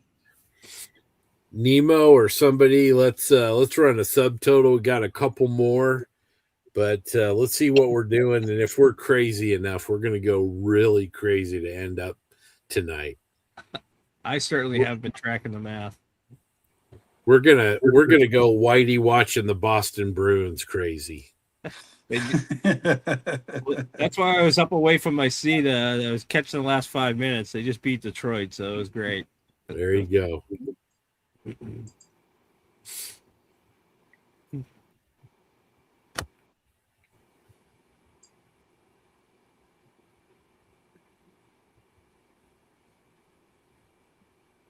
Coming up on a minute 30. Current bid is 176. Did we get to 180? Huh?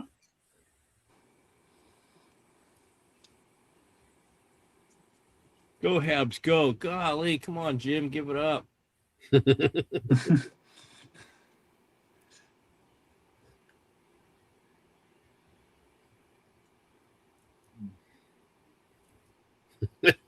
We got hockey talk.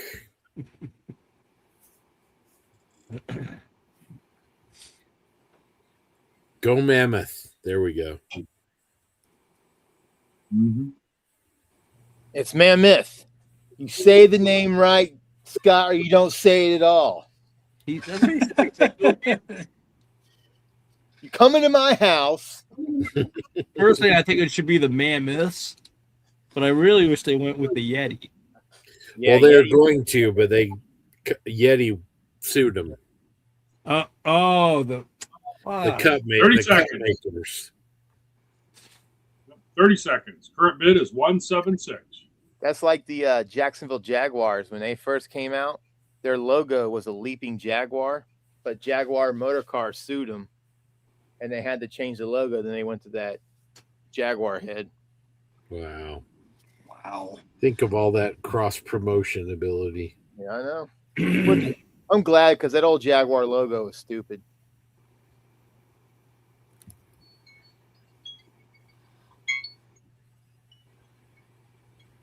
And time. All right, Mike.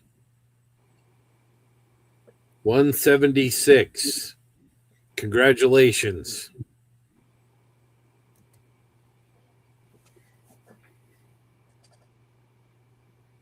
All right.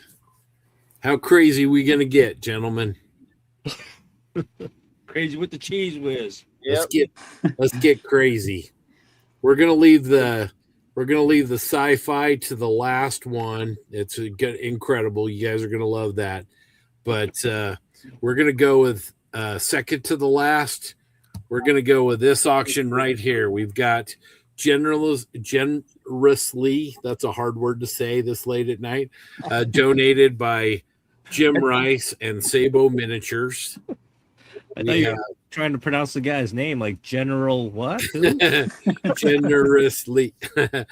We've got a 1/10 scale bust of a Confederate artillery officer and also some brushes. And what you see there is an accurate, you're actually going to get 5 Kolinsky sable brushes in different sizes and a hog hair dry brush in the set. So just the brushes on this for figure and bust painters. Easy, Grant. We're not ready yet. Easy. Just the brushes alone, we're probably talking about $60 or $70. I mean, these are Kolinsky sables, incredible. And then these busts that Jim has sculpted. I mean, really, really amazing. So this is the first of 2 lots that they've donated. This is absolutely beautiful.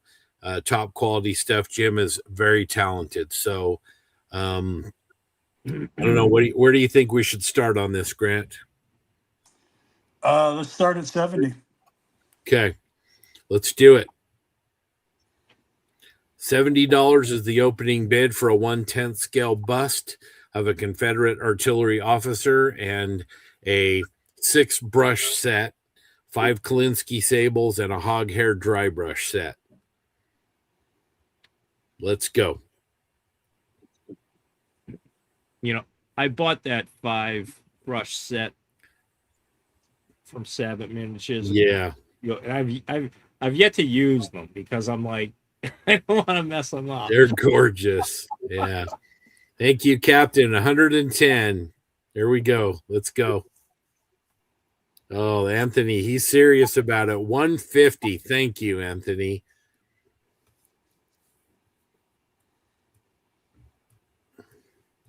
We've got 150 for the bust and the brush set. Kolinsky sables from Jim Rice, Sabo Miniatures. Who's got 175? Really beautiful bust.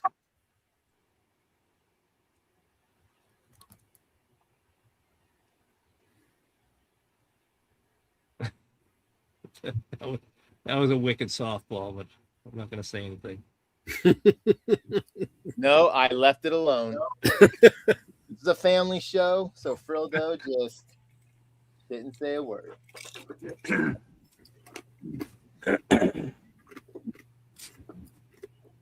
You're right. It is getting late on the East Coast. All right, Anthony's our high bidder with $150. Scott is currently watching Whitey and Frildo carefully with the mute button.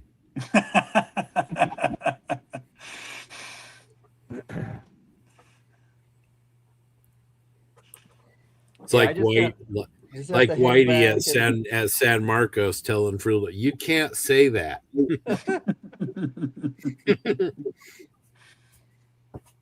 Who's got 175 for us on this?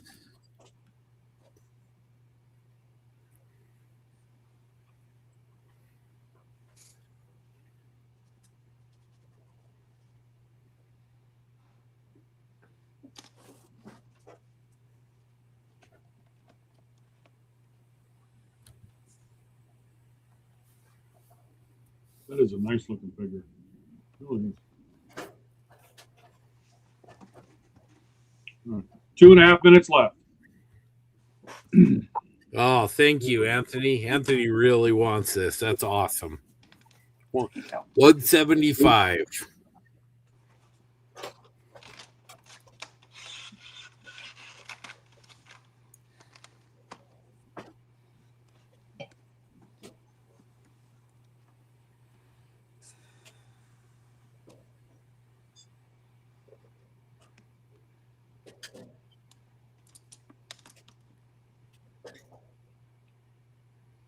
Under 2 minutes now.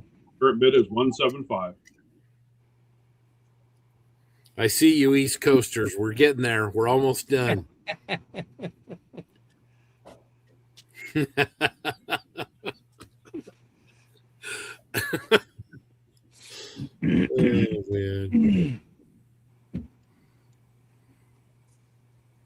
Under a minute and a half. Current bid is 175.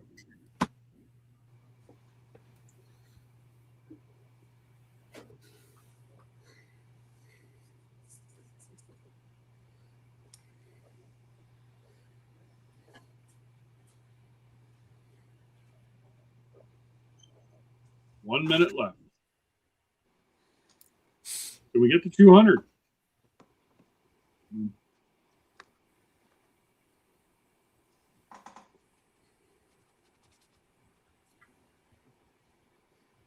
Just so you know, the total, we're close to $3,000 for the night, Scott. We're about $2,600, $2,700 right now. Oh, man. We're not done. No, we're not. We got 30 seconds. Come on. Can we get it up to 200?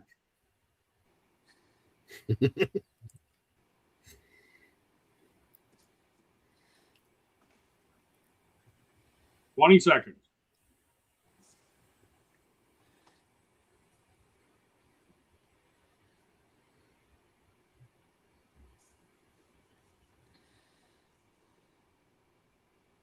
Five seconds.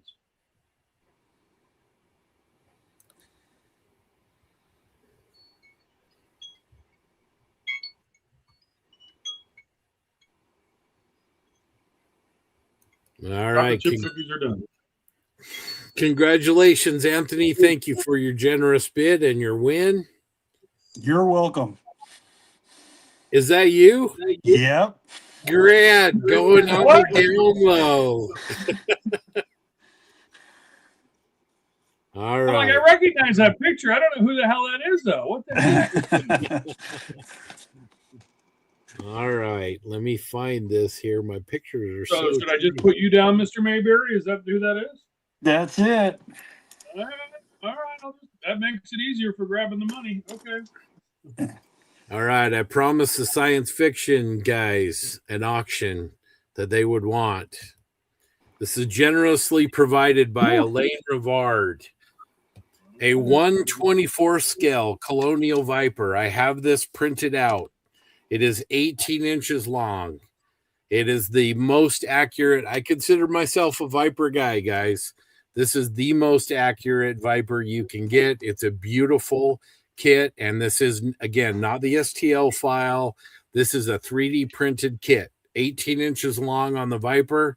And then to go with it, we have the same scale, 1/24 scale, the Battlestar Galactica Land Ram, the APC that was based on the Snowcat. And I've got both of these STLs. They're fantastic. These are subjects that you're not going to find a better rendition of either of these subjects in any scale or any medium than these two right here. This is a combination. Want to thank Elaine Rivard, like all of our donors, for providing these. Both of these, if you were to buy these, would be several $100s printed at your door. So we're going to start out. I'm going to say $100 on this, guys. I mean, this is if you're a sci-fi guy, a Galactica guy, especially, this is some really high quality 3D printed kits for you. So let's end the night in a big way. Science fiction guys show up. Let's go. Starting bid $100. There we go. That's all.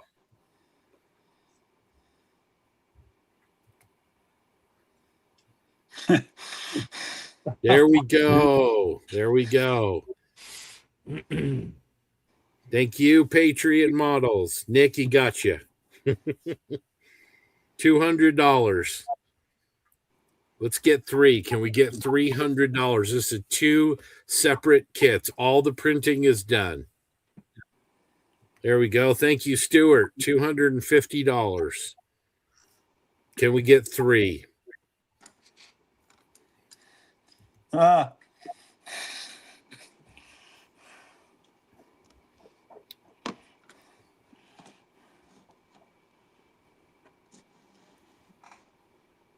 Scott, do you have the Land Ram handy that you could hold up to the camera? Yes, I do. Mine are 35th scale, but you bet. I'll show people Still, kind of the kind of the detail that we're talking about here. So let's see. Just under 4 minutes. Current bid is $250 to Mr. Black Hat scale model.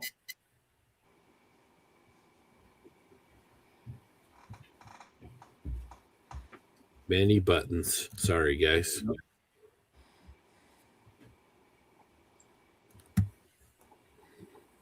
Here is one of those land rams. I've got 2 of them printed. This is 1/35th scale. So what you're going to get is quite a bit larger than this. That looks really good. Yeah, that's good. Yeah. It's got both versions of the turret. You've got a laser gun turret and just an APC version as well. Really great. The Viper, you've got a landing gear or not landing gear. It's your choice. Both in 1/24 scale. Really, really nice prints. Miss Noffel kicked in. $255. Current bid.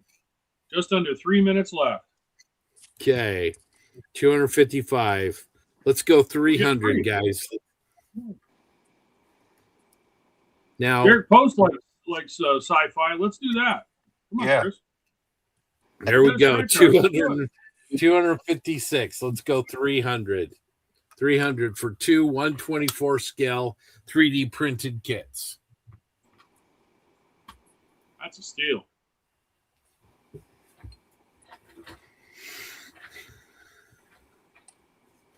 Okay, Mr. Nick Wolf is at 256.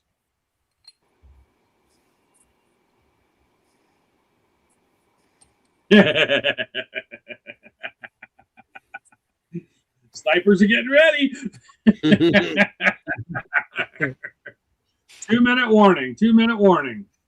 Oh, Currently at 200. We're at 300. There we go. Thank you, Bob. All right. $300. Thank you, Bob. $300. 2 1/24 scale printed kits.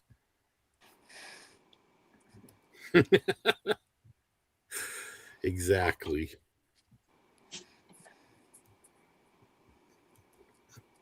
Oh boy. Stuart says don't get too comfortable, Bob. Okay, current bid $300 for a good cause. Come on, guys, dig deep. You'd pay way more than that if you bought these kits. 310. Thank you, Carrie. Coming up on 1 minute.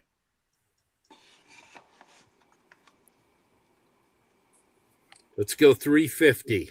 Who's got 350? 1 minute. Sniper's getting ready. Just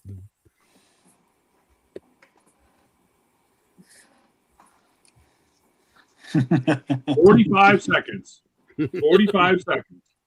Tick tock, tick tock. Oh man, the smack talk is almost as good as the 30 seconds. 30 seconds. Current bid is 310 to Miss Noffel. Mrs. Noffel. Get those fingers limbered up. 20 seconds. Current bid is 310. 33. 10 seconds. Oh, Bob's coming hard. There we go. 5 333. All right, Whitey. All right, and time. Congratulations, Bob. $333. Thank you very, very much. Congratulations on your win. All right. Let's turn to our highly skilled math crew and see how we're doing, how we did this evening and how we're doing overall. Hold on, I got it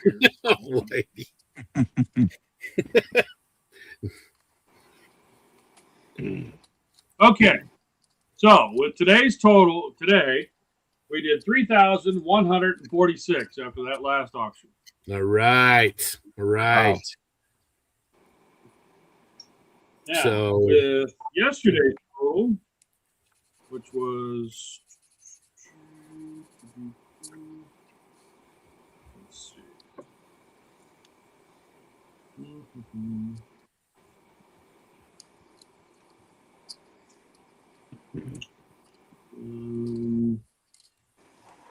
Last night we did 2,378.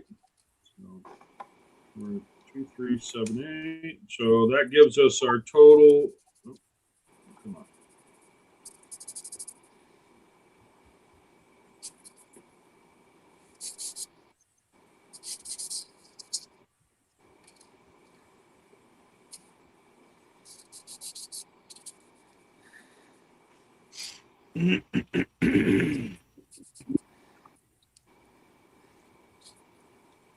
That gives us about $5,524, Scott. Awesome. Awesome. Incredible. Thank you, everybody out there. Still have almost 70 people on here with us. Thank you, everyone, for your generous bids and, making this possibility. Mark, should we give them some sneak peeks of what they can that they're going to want to tune in tomorrow for? What do you think, Scott? Should we just pull the curtain back and show them what they're going to get? Show them. All right, man. This is a preview for tomorrow, but you got to join us tomorrow, and you got to bring your checkbook. So here we go. I'm excited about this. All right. So from Rick Lawler and AK, we have an amazing, beautiful book, Poles versus Soviets, the Air War. I've seen screenshots of this book. It's incredible. We've got the Luftwaffe modeling workbook from Luftshop. This book is amazing. This is the Bible of World War II Luftwaffe aircraft modeling. We've got a Tamiya, the new version of the Ducati Super Leggera with the racing kit. This is a new version. We've got the AK FAQ2 on aircraft, and this thing is like seriously 2.5 inches thick. This is the Bible on building aircraft.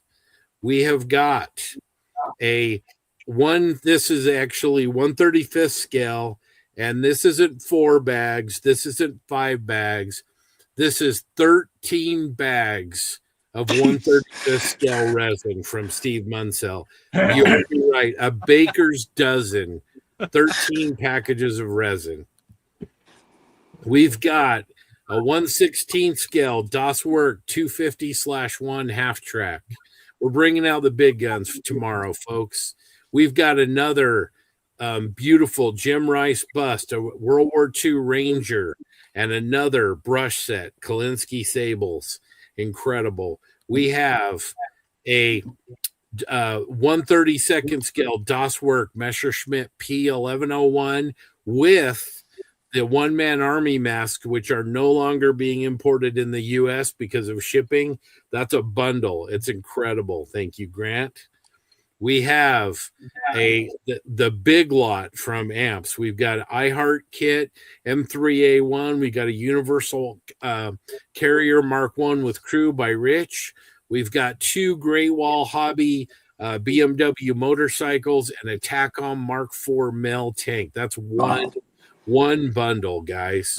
Okay, we have Bases by Bill has donated one of their modern CVN carrier decks in a wooden inlaid display base. And we said, well, that's not enough. We've got a Tamiya F4B Phantom 2 to put on that base for you. That's a bundle, folks. Bases by Bill and Tamiya. Thank you so much. We've got another of the Display pen sander sets with the accessories from Mr. Bradley. Incredible. The first one did really, really well. You got to have one. If you don't have one of these, you got to get one. We've got life-changing. What's that? It's life-changing. That's right. We've got another Qatari. We've got their new Mark 5B early Spitfire by Qatari. It's either barely out or it's going to be out soon. We've got one. You're going to want it. We've got from Mr. John Bonani, we have the Night Shift No Parking Facade Kit from RT Dioramics. Incredible facade. Night Shift developed this. You probably all saw the video. That's incredible. They're very hard to get shipped over here. Very, very difficult to get. We've got one of those. We've got a 1/16 scale Universal Carrier Mark I. Again, Lionheart, Rudy, and Danielle showing up with these big, amazing, incredible, generous donations. We've got that one. We have, you can't even get this yet, folks. We have a Qatari Mark I Hurricane from Qatari. I mean, you guys look at that. You guys are going to want to bid on this. Not even out yet. You can have one headed your way from the generous folks at Qatari. We have, we just did a lot of Elaine Rivard kits. We have a 25.5-inch long Star Wars Blockade Runner, the Tantive 4 complete kit, 180 parts. Again, almost 26 inches long.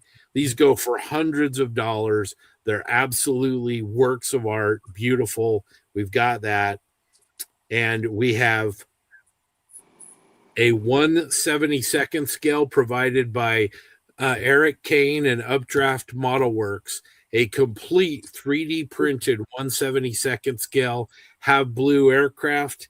This is the predecessor of the F-117. Eric has done an absolute beautiful job on this kit. You get the complete kit with this. And we got a couple of other smaller things too, but that is your preview of tomorrow's auctions. We got kits that aren't even out yet.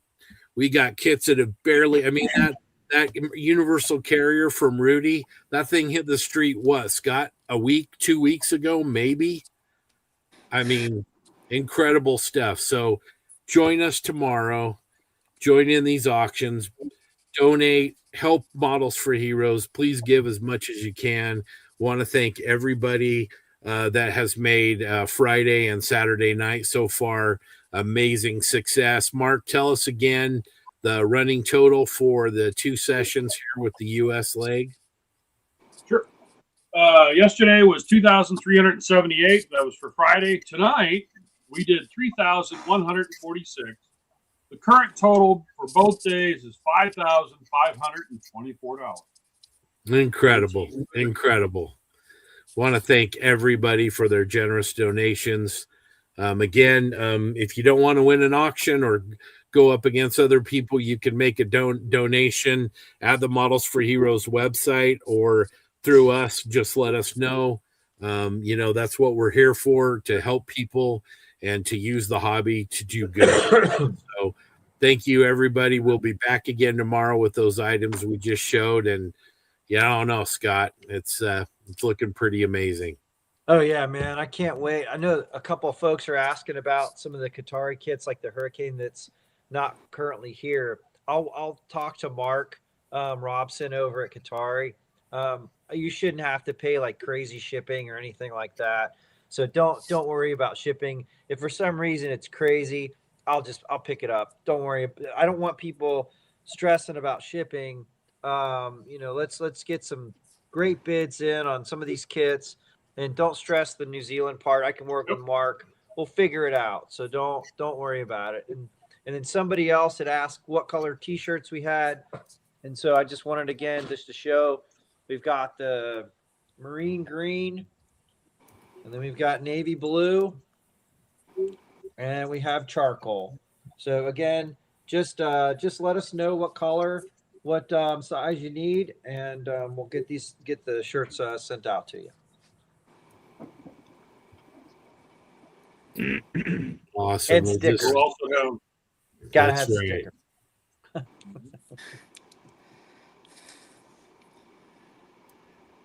There's also another, somebody's asking about the swimming wagon. Yeah, I believe we've got the second one tomorrow. Yep, second one tomorrow with the barbecue rub combo. So yeah, 100%. Stewart on that lot from Steve. 13 bags, even JB couldn't get through that.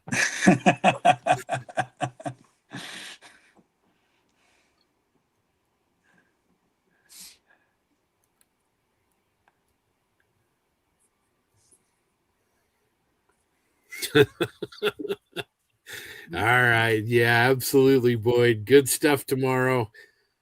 More Qatari kits, more incredible donations. It just gives you guys, do us a favor. If you run into me at a show, or want to send off an email to Qatari, or send an order to Rudy and Danielle at Lionheart, or place an order with Steve Munsell, please tell these people how much you appreciate what they do for Models for Heroes, and to make this event meaningful. And the money that we raise globally and here in the US, I mean, we're literally going to be helping dozens and dozens and dozens of people. And it's really meaningful, and it's a great opportunity that we get in the hobby to have something like this that's organized, that we can help people that really need it, and share how we love our hobby.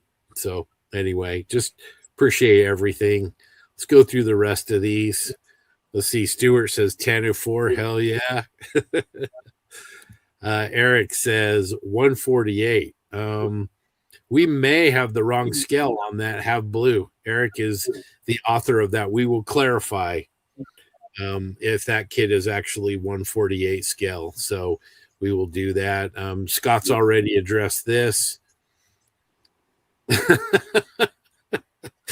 Oh man, well, it's all about doing good, but yeah, a little bit of competition, as long as the beneficiaries win, right? That's what it's all about. I'm not going to say we won, but just saying. Just let it hang, okay? It is what it is. All right. Rob says he's got. When we started, their total was around 3,500. That's what I got earlier. I'm like, okay. Yeah. Mm-hmm. Yep. Another swim wagon tomorrow. Yep. Bill says, great job. Thank you, Bill. We really appreciate you being a part of it. Toimi Workshop. Good stuff, guys. We appreciate you guys. I mean, it's getting late, especially on the East Coast. Whitey's eyes are all red, but we appreciate everybody being here. We really do. This once a year we stay up and do this. And Voice of Bob is putting in his order for a geek shirt, guys. As is Nick. We don't have army green. Yeah. Marine Corps green. Ugh, them's fighting words. Okay, let's see. Marine Corps. All right, Josh is looking forward to tomorrow night, going to get his scope clean on his sniper equipment there. Yeah, we won again. Darren says, great job, you guys. Thank you, Darren. D-Ran. Let's see. Miss y'all. Carrie says, Americans love a British hero. Bob says, he's got to go hit the ATM. Oh, man. Malcolm is my boy, but America, absolutely. All right. Ray said some great builds. I'll be at Nats, so save on shipping. Thank you, Rob. Awesome. All right. Well, I think maybe time for a video, and then catch up, Scott. Yeah, do a video, and then we can all just shoot the shit or whatever, Eric just reached out to me, and we will have this fixed for tomorrow. But that Have Blue 3D printed kit is 148 scale, not 172nd scale. So that is my bad. Wow. Cool. All right, let's find a video here. And Look at that, 148. Huh? Yeah, that's a nice kit. I've seen it. It's out last weekend. He brought it up to the meeting. It's pretty fantastic. Mark, do me a favor. Cue up a video for me if you don't mind. My videos are not showing up. So I'm having a hard time with the stuff myself, Scott. So. We are having all kinds of fun little gremlins, but they can't stop us. All right.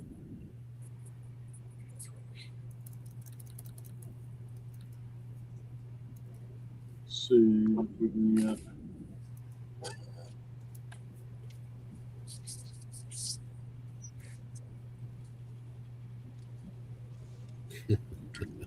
How about a tip? Let's do Rick Lawler's tip. Okay, that works. I can get that one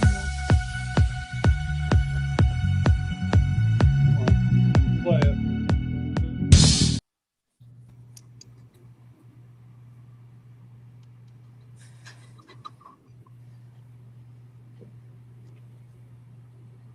Uh-oh.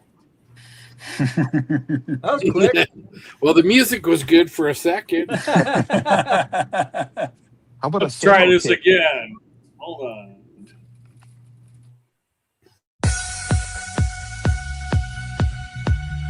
Come on.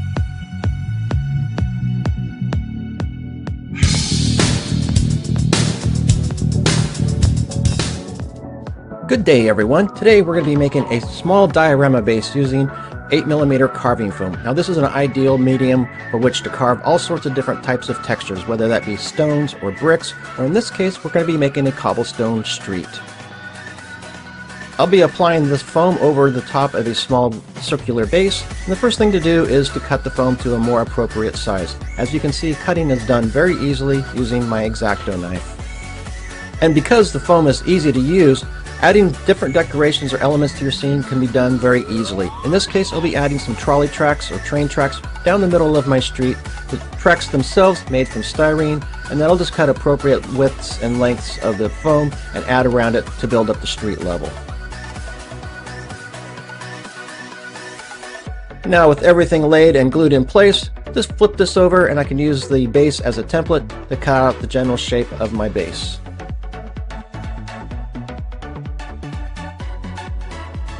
And here we are with our base and our railroad tracks or our trolley tracks running right down the scene. But what is missing? Well, that is our cobblestone texture. Before I start adding the cobblestones, I'll give myself some guidelines here. This is done using a straight edge and a pencil, simply a few marks here and there in order to keep the alignment of my cobblestones nice and straight.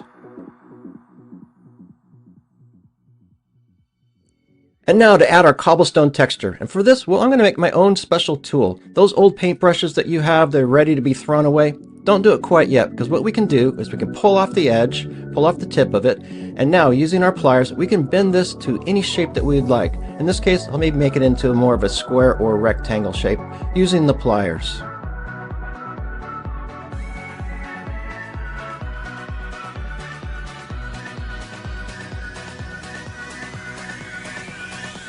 And now that I have my shape in hand, now it's as simple as stamping the texture onto the base. Once again, this type of carving foam is nice and soft, and so it imprints very easily.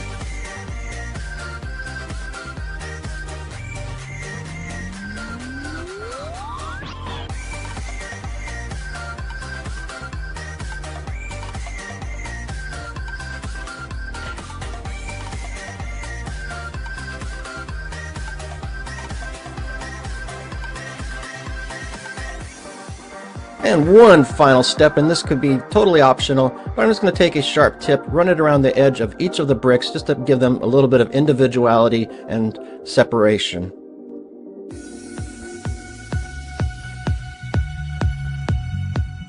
One of the characteristics of this type of foam is that it's very soft and easy to use, but unfortunately that also makes it susceptible to some damage later on. In order to stabilize the surface, either some diluted white glue or in this case some Mod Podge wiped across the surface, allow that to dry, and that will stabilize the surface from any further damage. Once that layer of glue or Mod Podge dries, now we can start the painting process. For this, I'll start with a base of black overall. And now it's time to add some color to our cobblestones, and how you choose to do this, well, that is totally up to you, whether you want to paint each brick individually with, say, a paintbrush or even the markers, airbrush the entire surface, or as I'm doing here, using shades of gray to dry brush over the surface.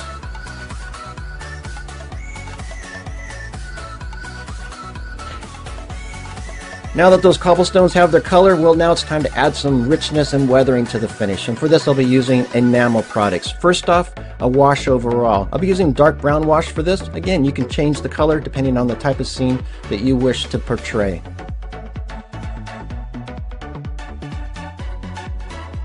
And one last step just to finish off the scene. I'm going to add some dirt and grime effects here. I'll be doing that using liquid pigments. Once again, the color choices, again, is up to you depending on your scene.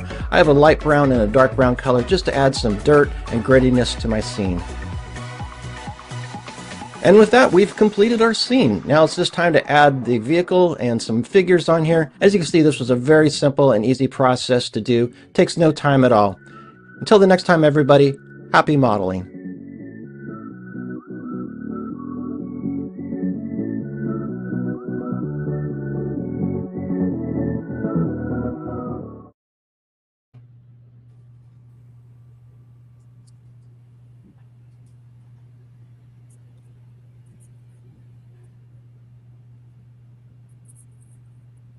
We're back.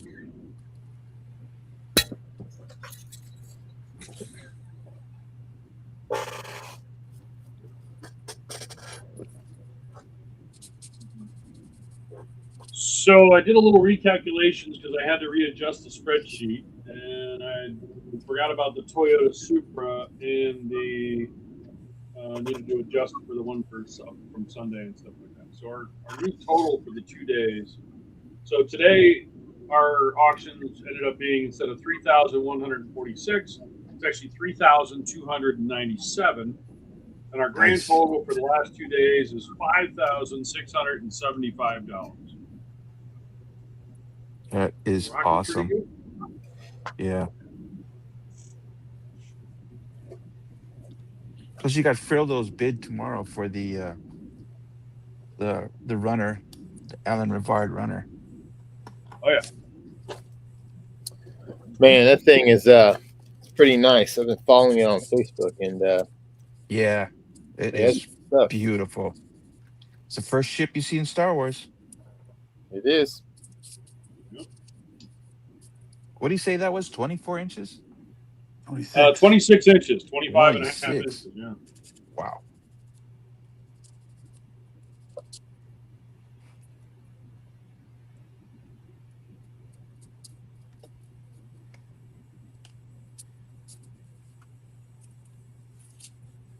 Come on, how's it going?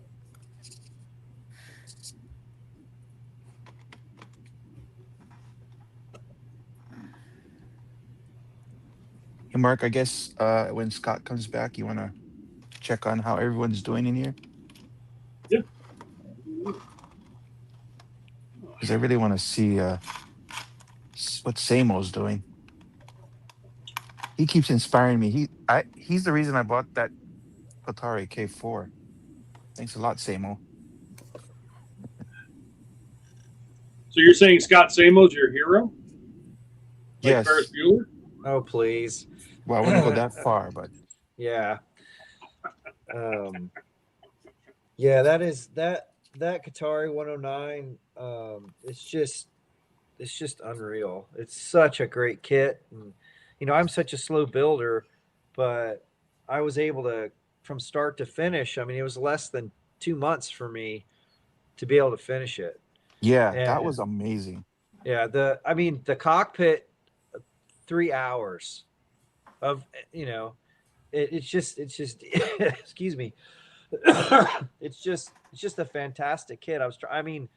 Like the slats, the gear are, they're just, I wish other manufacturers would really look at how they're doing the landing gear. The landing gear are not even glued in. They're just press fit. That's how nice the fit is. The wheels are not even glued in. They're just press fit. And wow, the way they design it, you've got the rake and the angles are they're perfect. So the wheels, the struts, and the flat spot on the bottom of the wheel, it's perfect on a flat surface. So, and it's just it's unbelievable. The way they've, even the I think like the main flaps, the radiator flaps underneath, those are just press fit. The slats are press fit. The gear are press fit. So they're not. I didn't even have to glue that stuff in. That's how well it fits and how nice and tight. It's fantastic. Yeah, I can't wait. I normally go crazy with the Cheese Whiz and buy all kinds of aftermarket stuff, but after Don't watching need it. you, Sam Dwyer build it, I'm like, nah, I'm just gonna build it You right from the you box. really don't. Yeah, you really don't need it. Especially, and I built. Mine was a test shot. So I remember Oh the yeah, instructions that I had were just like, I mean, they were nothing like what's in the kit with all the yeah. information. And I didn't have a decal sheet. I didn't have anything. So I hand painted all the instrument dials. Even doing that, I still was able to complete the cockpit in 3 hours. That's amazing. So, and then I'm working on right now. I'm the OA4M, which is Oh this yeah. Hasegawa kit. This one's probably Wow. the paint job is completely done. I've got everything's just basically ready for some spot glossing. And if you can see it, a closer Yeah. look at it. But Wow, all that's the beautiful. it's all the all the weathering and everything that you see has all been done with the airbrush. Yeah. So there's nothing that there's no. I did do like a panel line wash, but all the streaking and everything that you see underneath is just all airbrush work. Jeez, that's But the incredible. kits, it's really there's some great parts about the kit, and then there's just some spots that, like, the gun inserts are just I mean, they look great now, but my goodness, when I was trying to work on them, it was just so difficult. And another hard part about the paint job was just trying to get the H307 and H308. I can't remember off the top of my head what the FS numbers are, but to try and get them so that they look different enough, but not too different. And then the skid plate, the stab plate on the back to just do kind of the wear and tear that you see on the Yeah. back, the skid plate. And, Wow, that's a nice effect. so that's I just kind of masked it, airbrushed a little bit, and then I used Prismacolor pencils to do some of the weird streaking and all that good Yeah. stuff. And you did that Prisma pencil freehand. I did, yeah. Wow. And then everything, all the painting and everything that you see, it's all it's all freehand and all that good stuff. But the fit of the wing root and the fuselage are really, really nice. I didn't need hardly any filler at all with the wing root. It just excuse me, it just fits almost perfectly. Yeah. Even the one seam underneath the nose, it's probably about right here.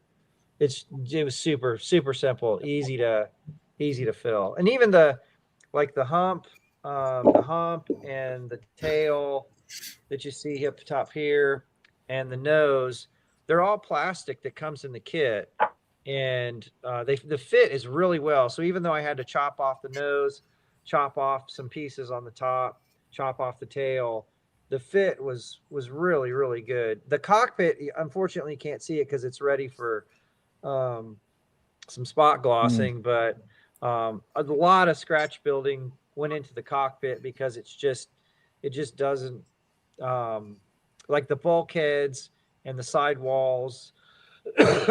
They're just huge gaps, and so I Yeah. didn't want to have any gaps, because then it starts to look kind of toyish. Yeah. Especially So that scale. yeah, at this scale, it's such a big, open cockpit, open canopy. Yeah, I really, really kind of pushed. I just finished up the exhaust. I don't know how well you can see it, but that's the Wow.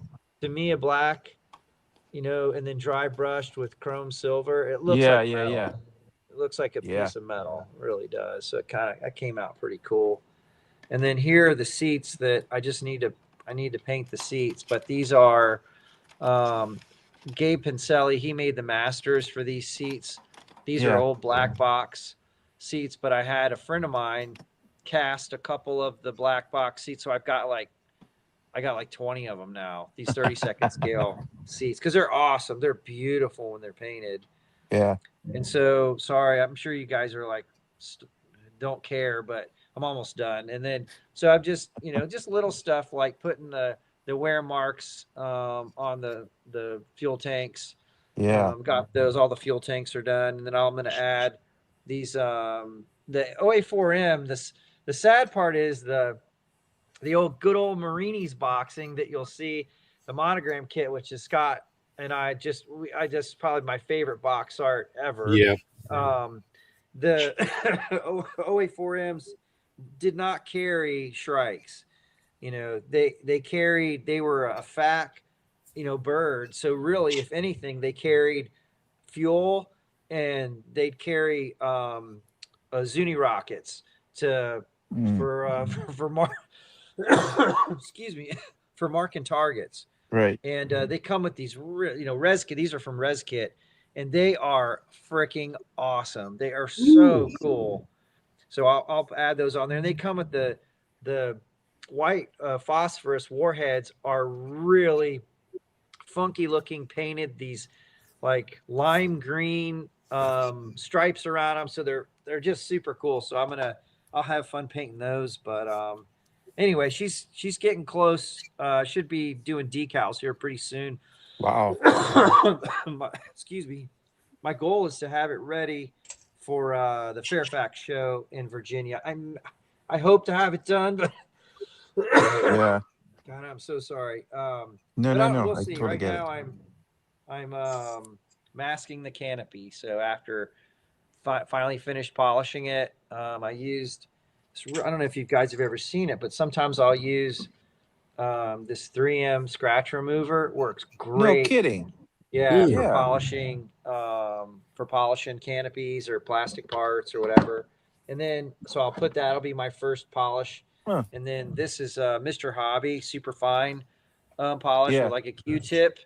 Make it look like glass. So anyway, sorry for the model lesson. I'm sure you guys are well versed in all this stuff, but I'll be quiet now. Not at all. Not at all. I like the little detail you did on that stabilizer. Those marks. That is just amazing. Yeah, thanks. A lot of people miss that. Yeah, and it's really prominent. So I've got a little template that I created. So anytime I do an A4 30-second scale, I always keep this stuff around. I keep all these little templates around because I don't have to worry about, cutting it out. I can just stick it on, airbrush, use the Prismacolor pencils. Yeah. And good to go. Yeah. That's smart. So. Oh, thanks for sharing. You bet, man. That's a good tip. You bet. Yeah, works great. And it's funny. People ask me all the time. They're like, what kind of airbrush do I really, what do I use? And I think I probably surprise them. But while I do have my trusty, fantastic, Mr. Hobby PS771, my real go-to airbrush, no kidding, is this cheapy old Iwata Neo that is like, you can buy these for like, you used to be able to get these at Hobby Lobby on a 50% off sale for like $30.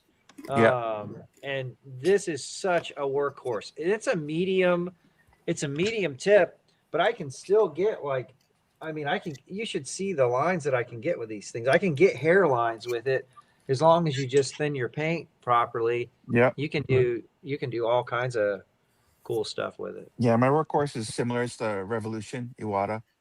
Yeah. I think it's the same needle. And this thing can go down to, you can do freehand camo 48 scale. Yeah. All day long, right? It's fantastic. It's good stuff. Actually, I have two of these. One is specifically for metallics, and then the other is for everything else. Yeah, I think I've got probably 3 or 4 of them. But this is, I don't know if the camera will pick that up, but this is with a medium head I want a Neo. This is a $30 airbrush. Yeah, you don't need those $300 ones that said the Micron series and stuff. You don't really need it. I mean, and if you really want a Micron, just get this instead. Get the 770. I think I paid like, God, I don't know. Maybe it was under $200 I paid for this thing. So ask Derek Post, he can pick it up in Japan for a little bit cheaper. Yeah, they really are great. They're great airbrushes. But that Iwata Neo, I can't. It's just super durable. It's a workhorse, and if I just sometimes I would buy, if I'm going to build another couple of kits, I just go buy a new one of those on the 50% off sale. It's pretty good. Awesome. Yeah, my primary detail brush, Scott, is the Sotar. I actually have two of them, and I don't think I paid more than $60 for them. And they don't have the polish and finish of, say, an Iwata, but they work really well, and they're very light. And I have small hands, so it works really good. I think actually how the brush fits in your hand and how well you thin your paint are massive factors in what airbrushing your quality is going to be like. Yeah, that's always something that I think people, when I show them how thin the paint is, and this is probably I even thickened this up just for the base coat, but that's how much thinner with paint, and that's thick for me. Like if I'm going to do like fine detail spraying, it's probably 5 to 10% paint, and the rest of it's all thinner. Something more similar to like this, where it's just a little bit of paint and mostly thinner. And yes, it does take a lot longer to cover, but that's the beauty, is that you don't have to worry about like globbing paint on and being like, oh man, it's just you can ruin all. And I do a lot of undertone type of work with the airbrush. I hate to use the word pre-shading, because there's just such a sort of a misconception of what pre-shading is, and there's just kind of this stigma with pre-shading, and I'm like, I just call it a foundational weathering layer, where I'm using browns, blacks, blues, reds, yellows, greens. It just kind of depends on what's the overall color. Like if it's gray, especially with like some World War II Luftwaffe stuff, you can get it. And I think Justin will swear by this too. I'm telling you, this stuff is just absolutely fantastic. It's the Mr. Mahogany, Mr. Surfacer. Yeah. It's just such a great color, and it works really well with some World War II German stuff. The colors are just, I used it a lot on the 109, and I was really happy with, the paint job there. Scott, go ahead. We've got a question here. How much thinner does he go through? I mean, for somebody who maybe hasn't heard some of your podcasts, what primarily are you spraying, and how much thinner do you go through? So I really don't spray. I mean, some of this paint, like I don't throw anything away. So if you look at my desk, like I've always got, paint that I'm saving.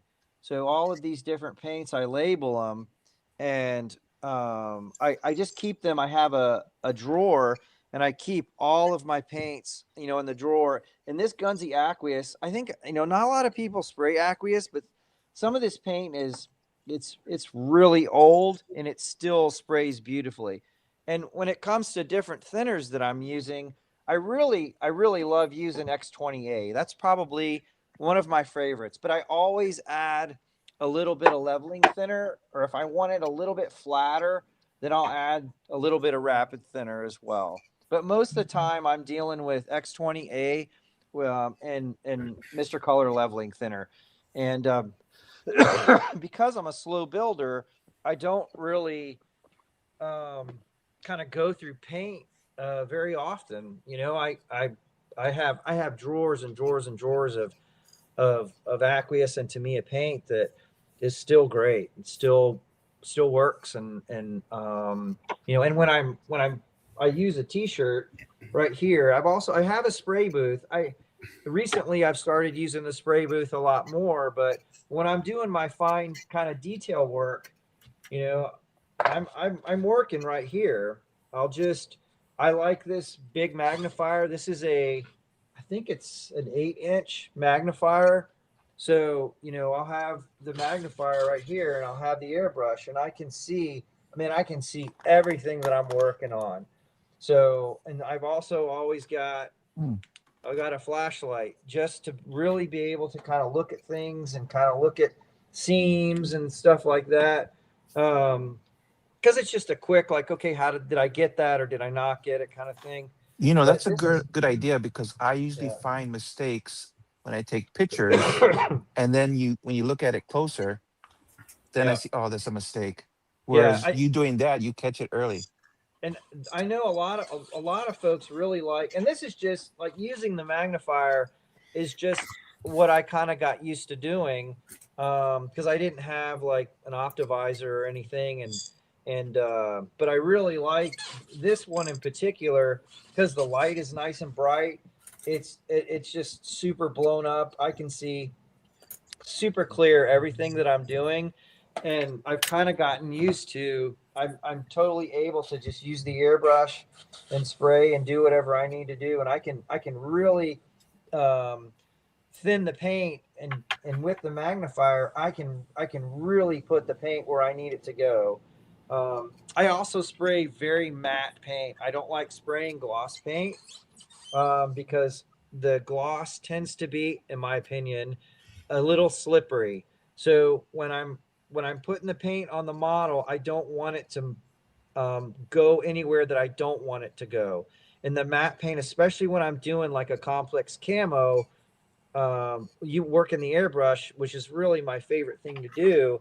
I really want to be able to see the demarcation line and keep it as tight as I can. And I feel like I can get a tighter, crisper, more even, excuse me, smoother paint job with matte paint.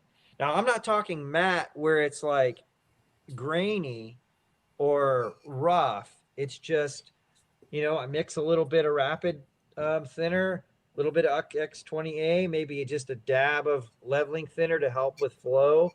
But I try to keep it as matte as possible. Like you can kind of see, well, maybe you can't, I don't know, but you know, this one's still, it's a pretty matte finish.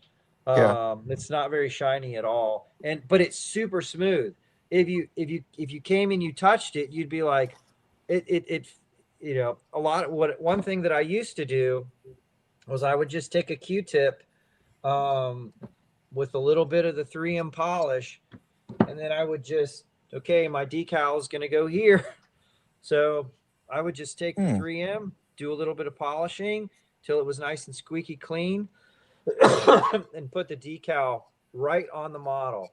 And for years, it really worked. I didn't need gloss coats at all. Most of my models that I have in my case, I never used a gloss coat. But the SU-27, I spent so much time and effort on that kit. And I don't know if you guys were in San Marcos, but I had it in San Marcos. Yeah, I saw that. But there wasn't silvering, but a couple of the decals had what Justin and I call it color shift, where the part of the model super smooth. I put the decal down, use my normal process of, you know, setter and sol and maybe a Solvaset if I need to, and let it dry. It's good to go. And then when I went to put the flat coat over it, the carrier film underneath the decal was a different color than the paint surrounding the decal. And I was like, what the, you know, I was just like, oh shit. So I tried to cover it up as best I can, but I was like, that's it. After spending like a couple of years working on that thing, I was, you know, it looked okay, but I had one of the judges, he was like, hey, we could tell something was weird happening with your decal. So sorry you got second. And I was like, dude, it's okay. I'm happy to win anything, but yeah, here's what happened. And so after that, now I do the spot glossing, and I really like to use some of the Mr. Color GX. This is the one that I really like the most. It's just fantastic. Really, really good stuff. And just spot glossing here and there, and then it kind of seals the paint. And whenever I apply the decal and then put the flat coat over it, I don't have to worry about this color shift with some of the decal film underneath, because that's a real kicker. When you spend 2 years working on a model, you got this beautiful finish, and then you got this odd color. You're like, what the hell is it? It's not like, whoa. Yeah. But if you know what you're looking for, you'll see it. So yeah. Yeah. Yeah, I remember you talking about that on the podcast. Yeah. Sorry, folks. I didn't mean to bogart the frickin'. No, that's good. Yeah, it's good info.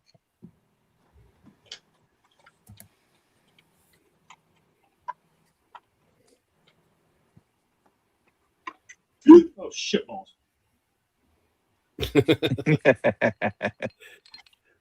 Mr. Bradley and Mr. Nemo, Boyd Brown reached out to me, and he won the H39 and the M36 Jackson. He has redonated the Jackson to be auctioned again tomorrow.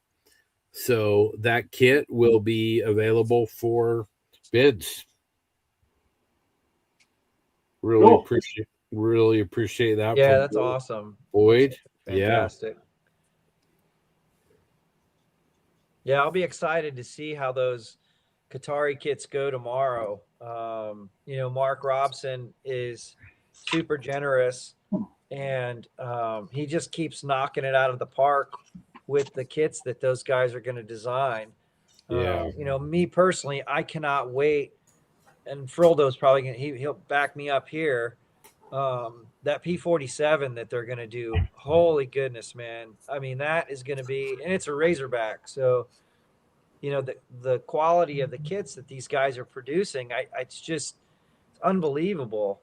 And, and maybe I can, and even with the Qatari 109 that's going to come out, I guess it's the E4/7. Maybe I can get Whitey to build one of those. I already convinced Justin to do one. So maybe I can get Whitey to do one. Because it'll be a Battle of Britain 109. So to build a what? We'll see. You can do it, Whitey. The E's kind of E, see, yeah. The E. Justin said he would do one. He's gonna get one anyway. I'm gonna send him one. I told him I'm sending him one. He's like, all right, fine. But yeah, they're really and then of course I just can't talk enough goodness about the folks at Lionheart. Rudy and Danielle they're just fantastic people. I mean, I try to go home to visit my dad in Corpus usually once a year, but I don't fly into Corpus. I fly into Austin. And now I got another one I'm going to have to go to out in Bernie. So yeah. Yeah, I've never been to their shop, but I've been to their eBay store quite a bit, actually. Just be prepared to spend time, and he has everything. It's just he only has like good stuff. Yeah, that is a really good point, Scott. Yeah. And they're just such awesome people. Rudy was one of my favorite hobby shops in the world, King's Hobby in Austin. And growing up in Corpus, we had a hobby shop, but they didn't have the paint and the supplies and the decals and the kits and the books. That was the thing. King's had books and paint, and that was because of Rudy. So Rudy had been working at King's for years. And then when King's, I think something happened. I don't know exactly what happened, but there was Rudy decided he was going to, branch off, and he wanted to do his own shop. So that's how Lionheart, he met Danielle, and just kind of, she was into gaming. He wanted to do the hobby store. and then Kyle's just a few miles outside of, halfway kind of between close. It's really closer to Austin than it is San Marcos than it is San Antonio, but it's still, it's not that far of a drive. But his knowledge on everything with the hobby, not just aircraft and paints and all that kind of stuff, but just the hobby itself. And that's why it's so good. He really cares too. So I always tell people you got to go to their store. It's unbelievable. It's as good as Brookhurst or any of those big hobby shops. Like Brookhurst is one of my favorites. Holy shit. That is in LA. It's crazy. Or Skyway, Brookhurst, Lionheart, those are all in the same category, man. They're that good. Yeah, I used to go to Brookhurst when I used to work going in and out of Orange County. So I used to catch the bus on the layover just to go spend the day over there. Yeah, it's pretty awesome. That's where I got one of my 4 Thunderbird 32nd scale Tamiya kits. Oh, I no got way. there. Of course, I get shit all the time from the guys. They're like, "Build one, you idiot." I'm like, I know I should, but Or sell one. there's no way. I'm not doing that. No way. I'm gonna keep them. No, that one's creeping up high on the list. I'd love to do it. Once I'm done with the OA4M, I'd like to do something else, but possibly do a 32nd scale adversary or aggressor F-16 using the Tamiya kit.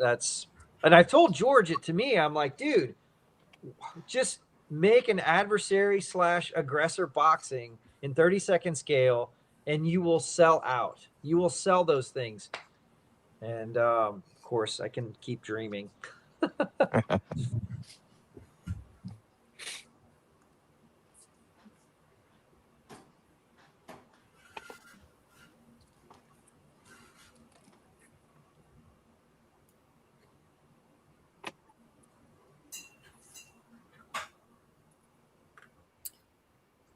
So, Frill, would Somebody you asked do about another Sooner earlier.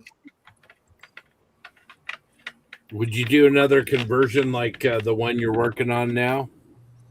The privateer? Yeah. Yeah, I would do another one. Wait, what? Yeah. You gonna keep us in suspense again? When I get this one done, though, they're going to come out with a 48 scale injected molded one. So I won't have to. The model guys are just sitting there waiting. When I put the last antenna on, it'll pop. I'll say it'll be an announcement. Yeah. Well, yeah, this is my first go around with like vac form and kit plastic and everything, and I learned a few things, what not to do and that kind of thing. So the next time would be all right.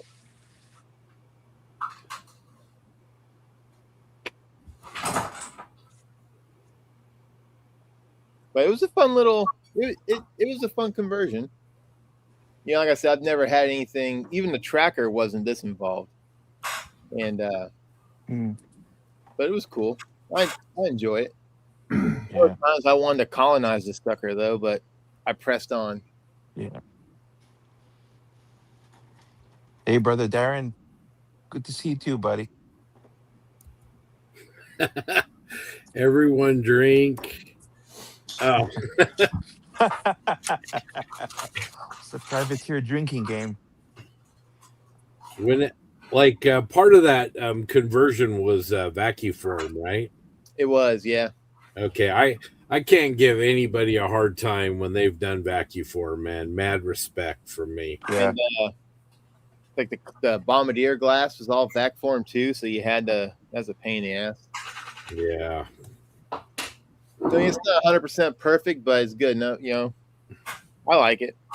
Can you lift it up without breaking it and show people kind of more closely what it looks like? We've been listening to podcasts with it. Let's check it out. Yeah. Gotta make sure I don't hit on anything. Yeah, don't break it. Then I'll feel awful. Can't tip it that way because of prop. Wow. That is amazing.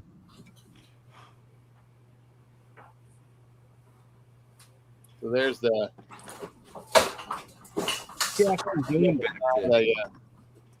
use the Academy, the Accurate Miniatures belly tank. Yeah. Which the privateers had long-range fuel tanks installed in the front bomb bay. Oh, okay. And Yeah. so I had one, or Whitey gave me one, and a buddy of ours gave me another. So I was able to put those in there. And yeah, it's like there to, it's almost done. You taking that to Fort Wayne? Yes. Yep. Yeah. Oh, nice.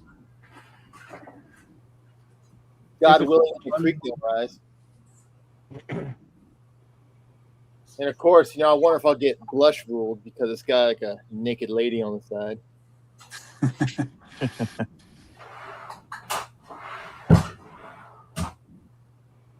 Man, that's nice work. Oh, thank you. And all the stars are painted except for the one here on the wing. I had to use the decal because I screwed up in painting it, or when I masked it off to do some touch up, and I didn't want to deal with it anymore. So I was like, I'll just use a decal. So that's the only star that's a decal. Wow. Noted. But it's like at the point where it's like it's too big to move around anywhere. Hmm. And so the only things left to do is glue the top turrets in and do all the little antennas on the bottom. Because that thing had a lot of antennas on the bottom of it, and so saving those for the very end. So I'm sure I'll knock them off. Yeah. Eric says, "Badass for real." Well, thank you. And Bearded Veteran Create says, "That is stunning. So nice." There's the nose turret. It just sits in there. I'll glue that in so it doesn't move around. And yeah, that was fun because they're butt joined. The clear part and then the back part of it. And so getting those together and then not popping it when you go to put it in, kind of a pain in the ass. Wow. But I was able to make it work. And his monogram bomb bays are just ridiculous. They keep coming off. So there was a set of 3D printed ones you could get on eBay.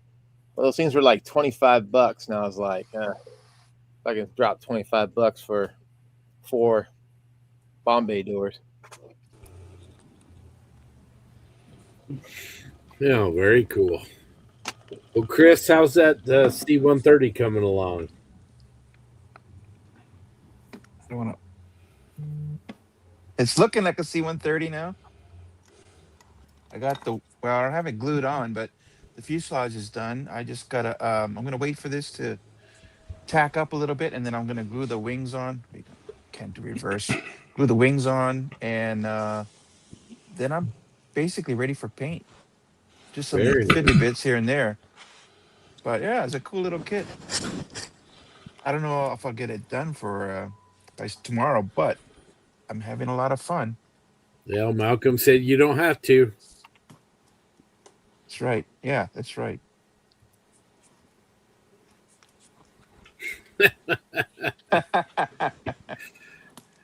You should braid that thing.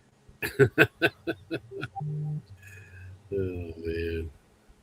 And I think you're muted, too. He is. That's always a good thing. But sometimes they say that those picture things are worth 1,000 of the word things. Yeah. Yeah, right. My wife's like, when are you going to trim that beard? I'm like, I'm not going to. I'm gonna let it go. I probably will, like in the summer when it gets hot outside, because it just, yeah, I'll trim it down then. But for now, I'm going to let it go. I probably could braid it, though. It's pretty long. I could put a pencil in it and it'll stay. Which is like I've never had facial hair like this before. Because I was an ROTC for 4 years in high school, and then I went into the Navy, and so when I retired, I just didn't shave anymore. And Yeah. so learning how to groom a beard has been interesting. Yeah. It's a Pax River thing. Well, Nemo's got to run, everybody, but thank you for your time, and thanks for being a trooper with that cough. Yeah, thanks, Nemo. Yeah, you're welcome, fellas. Yeah, it's always fun hanging out and chatting about models and stuff. Hopefully, I didn't bore people too much to death with talking about my crap. But Dude, you need to stop apologizing. You're giving us so much tips and info. We'll tell you when to stop talking, but you're doing. Keep talking, man. Good deal, man. Well, y'all have a great night, and we'll catch all y'all tomorrow, man. Absolutely, we'll do some more damage together, brother. Sounds good. Sounds good. All right, y'all have a good night. See ya. Night, Nemo. See ya. How you doing, Ken? Good to see you.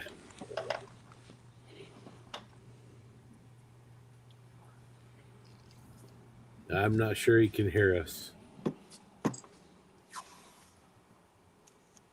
We'll check in a minute. Jackson, how's your tank coming, man?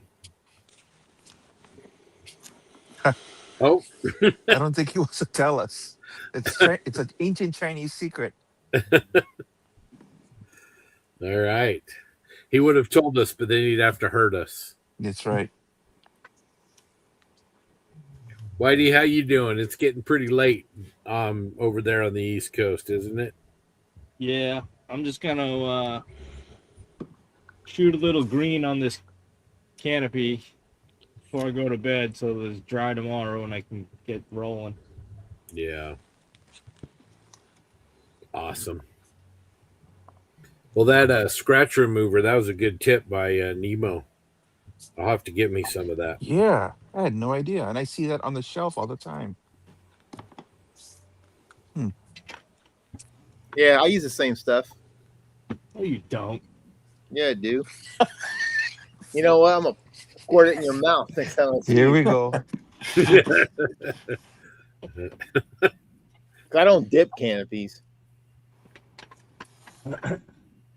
So I hung out with these two at Nats a couple of years ago. Hey, just back and forth, yakking, arguing. Nothing but love. Nothing but love. Yeah, no, yeah, exactly. Can't wait for this next one coming up. Chris, what happens on the road? No. That's all I'm saying. It's just the bickering. That's all I'm Yeah, saying. don't make us start telling what you were doing with those Asian boys at the gay bar. I mean, Oh, there's Jackson. He's back. Oh, awesome. Hey, Jackson. I just wanted to ask you how your tank was, and you dipped. Yeah, I went to tab back to StreamYard on mute, and I closed the tab. No. It's coming pretty good. I got it base coated, airbrush modulated. My lighting's horrible, so you won't really see it, but tank's in a good spot. I finished sighting the base. Just need to sand off the sides, do a little bit of filling. But yeah, it's coming along good. Awesome. You think Jackson, that base, is it did you build it, or is it just a solid piece of wood, or? It's two queso boards from Hobby Lobby. Oh, okay. The cheap ones. I just stacked two on top of each other and then redid the side with styrene. Okay. I'm sorry, Scott, you were saying? Oh, I was just going to ask one of the same questions. So, yeah.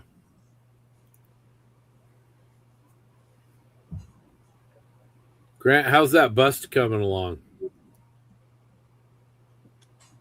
It's coming good. It's I've got most of it. Just put some.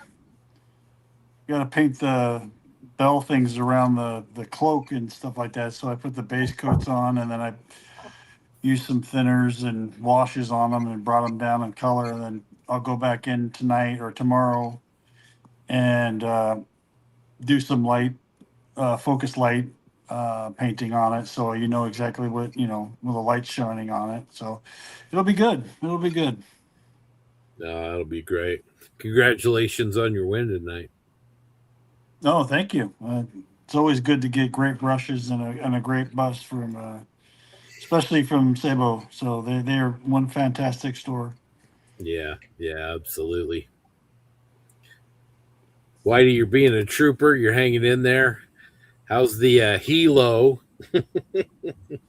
at this point? They getting green on this giant bug-eye canopy.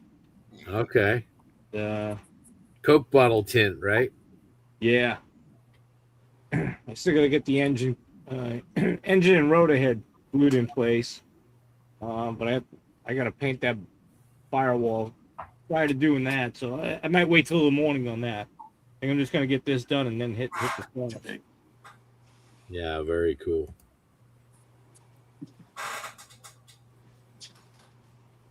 Looks like we lost Ken. Oh yeah. How you doing, Mark? I'm doing all right. Knocked over a little bit of thinner on the table and had to go on mute while I cussed. And, Yeah. Wondered what the cause of the outburst was there. Yep. I had a little cup here I was using to clean up the oils and stuff like that, and accidentally hit it with a marker cap. But no, it's doing pretty good. I got people reaching out. I was just updating the spreadsheet and stuff like that with some of the names. So that's been good. And then did the pin wash on the turret here tonight, in between auction or before the auctions, and now a little bit afterwards. So Stryker's coming along pretty good. I'm pretty pleased with it. Catching up with Josh. Well, he's already on that. He sent me pictures.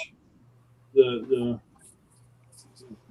sent me pictures while we were, doing the auction and stuff. Like, oh, I've already moved on to the weathering stage, and I've got mud on the bottom, and it's this and that. And I had to, since we're on camera, had to avoid, sending a response. Certain to point out that he was number one, using a different finger. But anyways, so he's catching up, or leading the pack, I should say, out of the two. So I got to get a little caught up here, hopefully after this weekend. But we'll see how it does at Tommy's Fest. That's the goal, and then again at AMPS. So that's what I'm shooting for.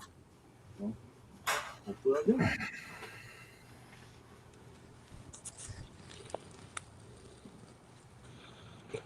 Hey Scott, sorry I keep jumping in and out, but every time I come back in, I hear like two other people. I can only hear like two at a time.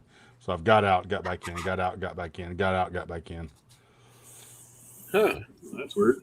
Interesting. Now we've had a bunch of little gremlins tonight. We've dealt with them, but yeah, it's interesting. Don't know what's going on. Yeah. That question you asked Grant, I'm sure was really interesting, but all I see was his mouth moving. I think everybody's been getting a cold from Nemo on the over the cyber wire. Yeah, I feel for him, man. Every time I get a cold, I'm just like that. It's a lingering cough. Yeah. You travel a lot. You have to be exposed, Chris, to a lot of germs. Yeah, it's true. But I can always have the first officer do the radio work. So it's all good. Oh, Scott, when you're talking about that tomorrow's auction, I just happen to have it with me. That's how thick this book is. Oh, the AK. Yeah, look at that. Wow. Yeah. 500. It's monster. 565 pages. Yeah, it's crazy. Amazing wealth of knowledge. So can't wait to see how much it goes for tomorrow. It's worth its weight in gold. You do not want to drop that on your foot. That's funny. Sure. Did you get yours, Chris? Did you get yours from AK directly? I can't remember. I may have. I'm not sure. But I even have the volume 1. You know, it's funny is that I kept seeing it. I ordered mine. It was like ended up being like $75 or whatever, plus shipping from Spain, which was fine or whatever. But here in the U.S., it was like going for $250 Wow.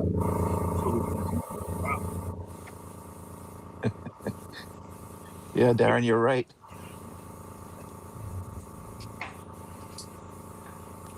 Am I breaking up again, Scott? A little bit. There we go. I muted Jackson. I think his compressor might have been interfering. Anyway, go ahead.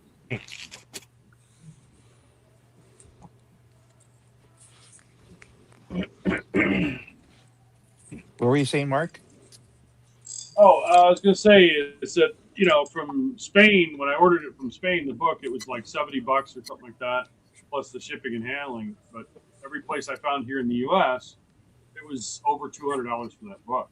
So it's, having that on the auction, it should be pretty good. Yeah. Come to think of it, I think I did order it from AK because I ordered a few other things from them. It could have been with that order.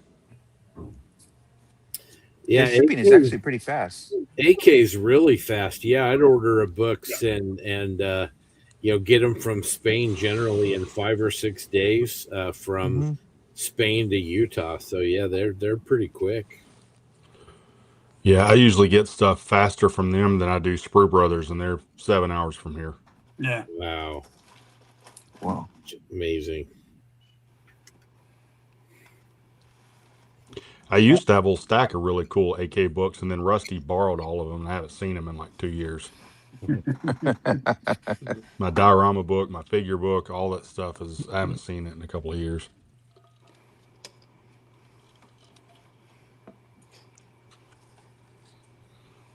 Oh yeah, AK markers, baby.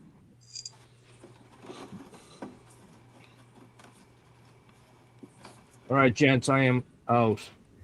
All right, Whitey, thanks a lot. We'll see you tomorrow. Yeah, thanks, Whitey. Yep.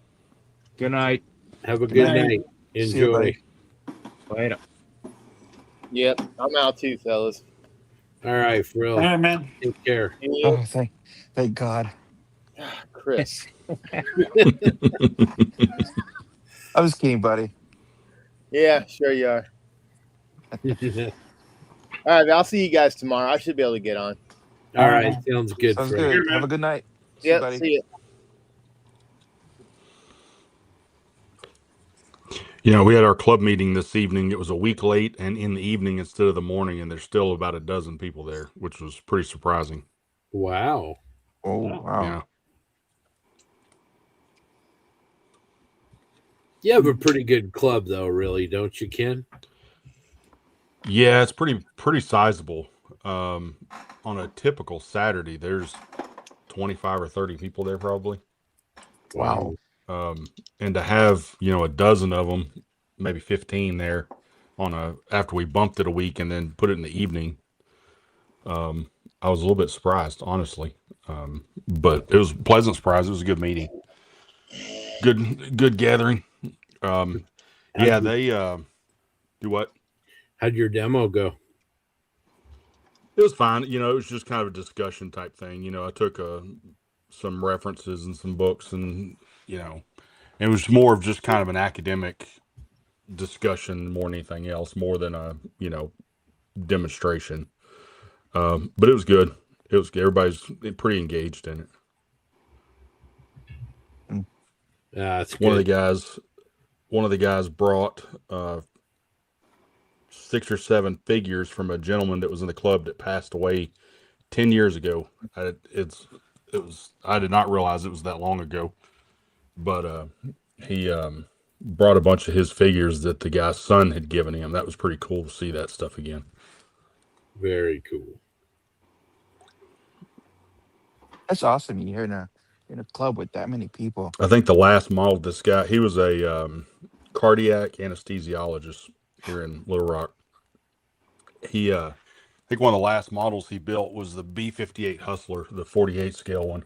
detail the thing out to the nines. And I think that it's in the Lexington Museum down in Texas, if I'm not mistaken.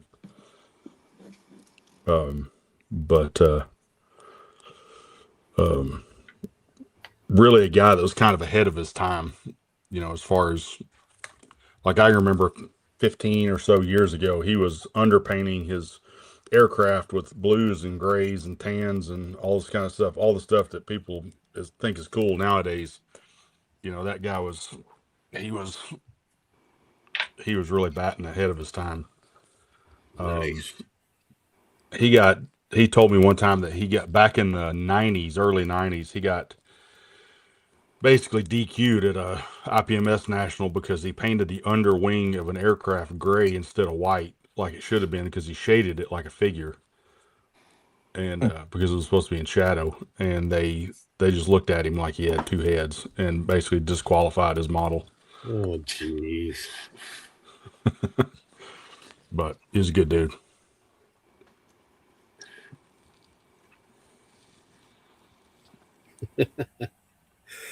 Oh man, that's a good story. Yeah. He not long before he passed away, he had met this girl or this lady, and they were going to get married. And she came to his house, and his house was full of memorabilia, you know, war memorabilia and his models and all that stuff. She said, "So when are you going to get rid of this stuff?" And he put her back in the car and took her back to the airport. And that was the last time I ever talked to her. Oh, wow. He was a great dude. Did not pass security clearance. No. And he didn't make any bones about it either. He was like, well, it's been fun. So, yeah. Thanks for coming. That's right. He is a good guy. Very cool. We have a plaque in the hobby shop up there of our fallen members and stuff, and there's way too many of them on it. It is a very long list right now. Mm.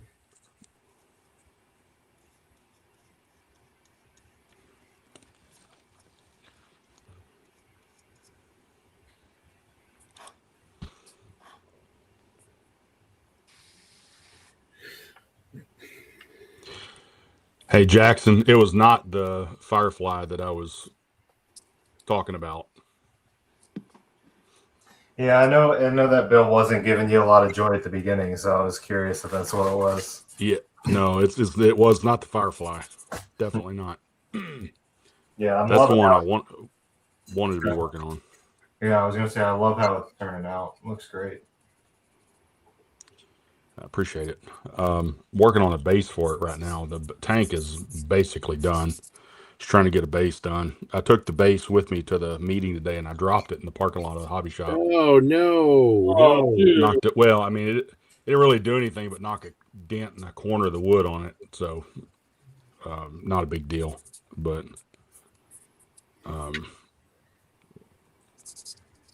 just gotta be more careful. You got to read the rules. I'm pretty sure if you look in the rules, you're not supposed to drop your stuff. Not allowed. That's right. That's right.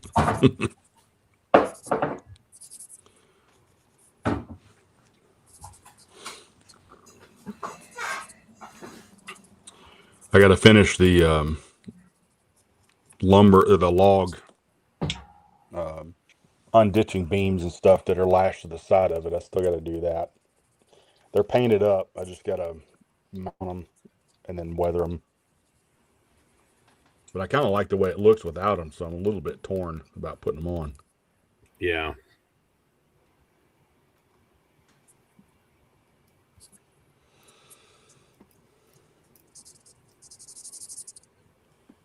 So how did the auctions go tonight? Good. Yeah, we're, I think, knocking on the door of, I think 6,050 cents. Wow. Yeah. Current combined total between the last 2 days.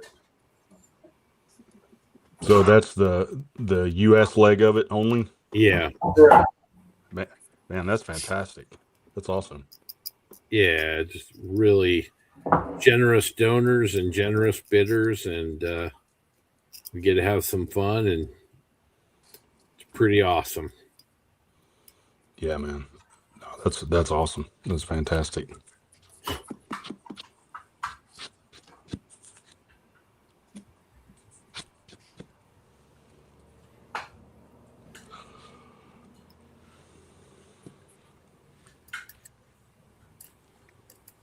Man, these markers save a hell of a lot of time. Yeah. You know, if they only made the rubber black one, I think it would still be the greatest thing next to sliced bread, honestly. For doing wheels and stuff, those things are awesome. Yeah, I've about worn one of those completely through, the rubber black ones. Yeah.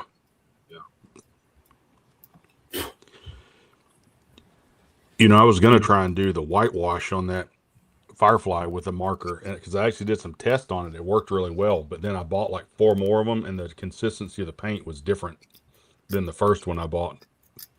It was thicker, so I wasn't confident in using it. But so if anybody needs a white one, I have some extras for sale. Like a whole box full of them. I used one of the rubber black ones for Mickey Mouse camo, the black, just for blue black, and man, that was a little 1/48 scale armored car, and it was just the ticket. Oh yeah, yeah, they're awesome.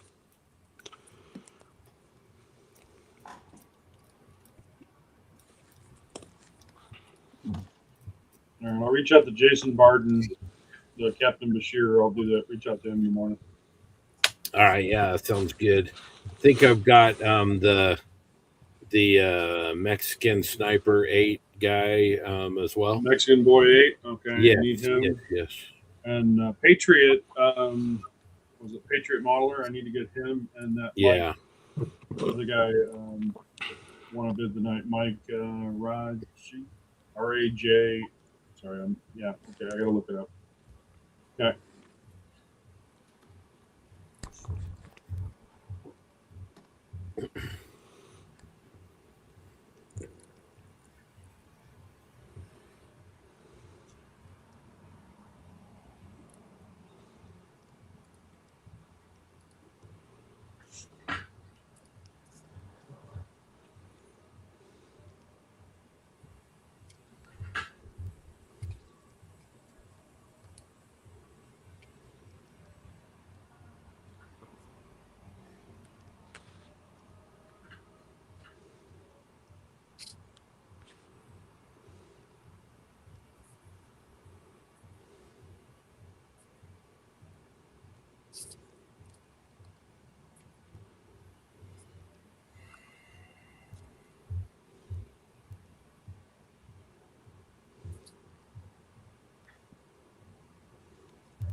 Ken, are you in the green room?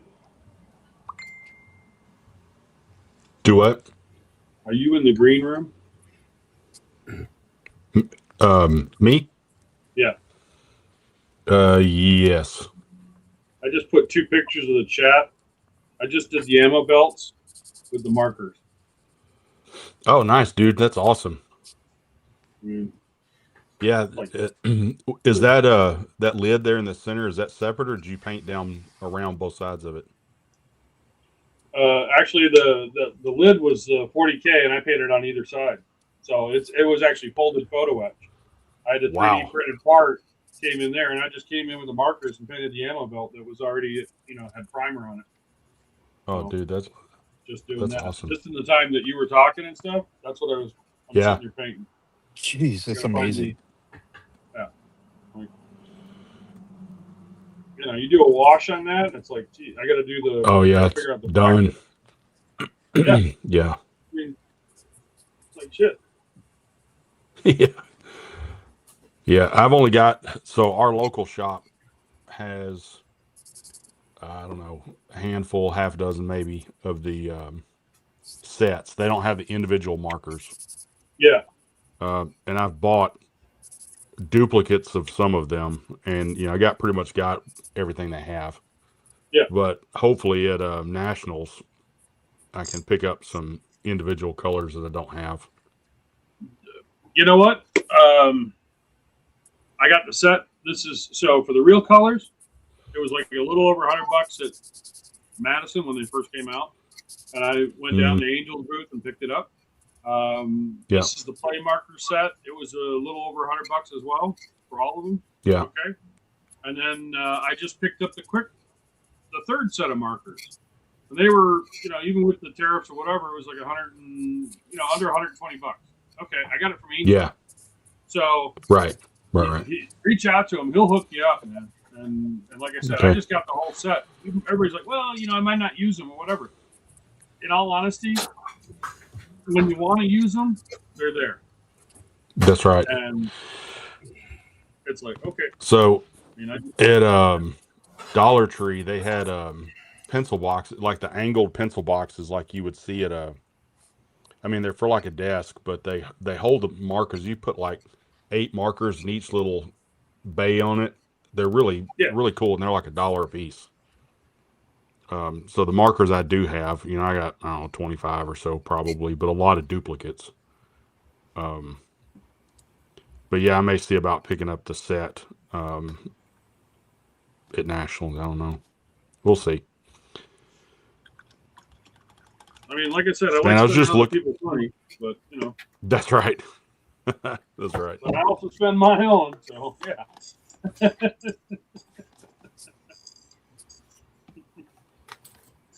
I was looking at that Marcos Cruz's F-250 on the Posse page. God, that thing looks good.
So that bracket that's holding in between those clips be gunmetal. That be a safe color.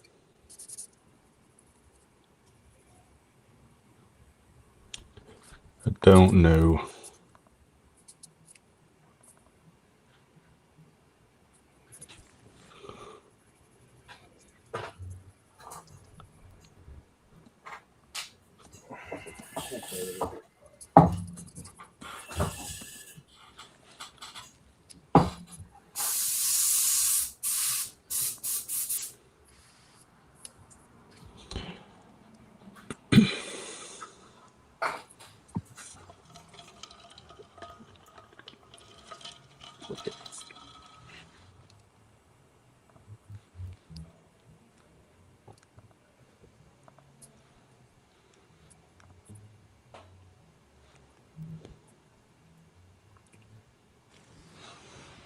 Oh.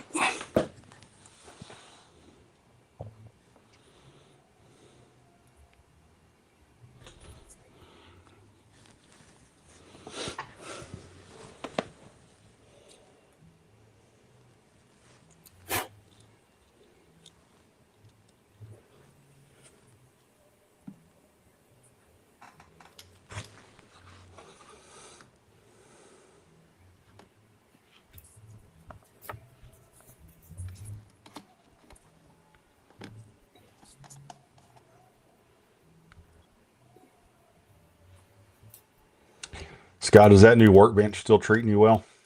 Yeah, I love it. And although it's amazing how, before I had just sort of like a 6-foot table. Now I've got a big 8-foot space, and It's amazing how we fill it up, no matter how big it is. Yeah. Yeah.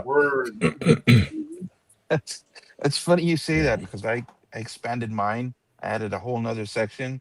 Yeah. All I did was just expand my mess. I still got the same 3x3 inch workspace. Yeah. The other thing, at the same time I did that, I decided I'd reorganize everything in the hobby room, and I need to go get a label maker because now I can't find shit. Everything is not where it was for 10 years. All right, I need a drill bit. 20 minutes later. Oh, here we go. The 23rd drawer I open up, you know.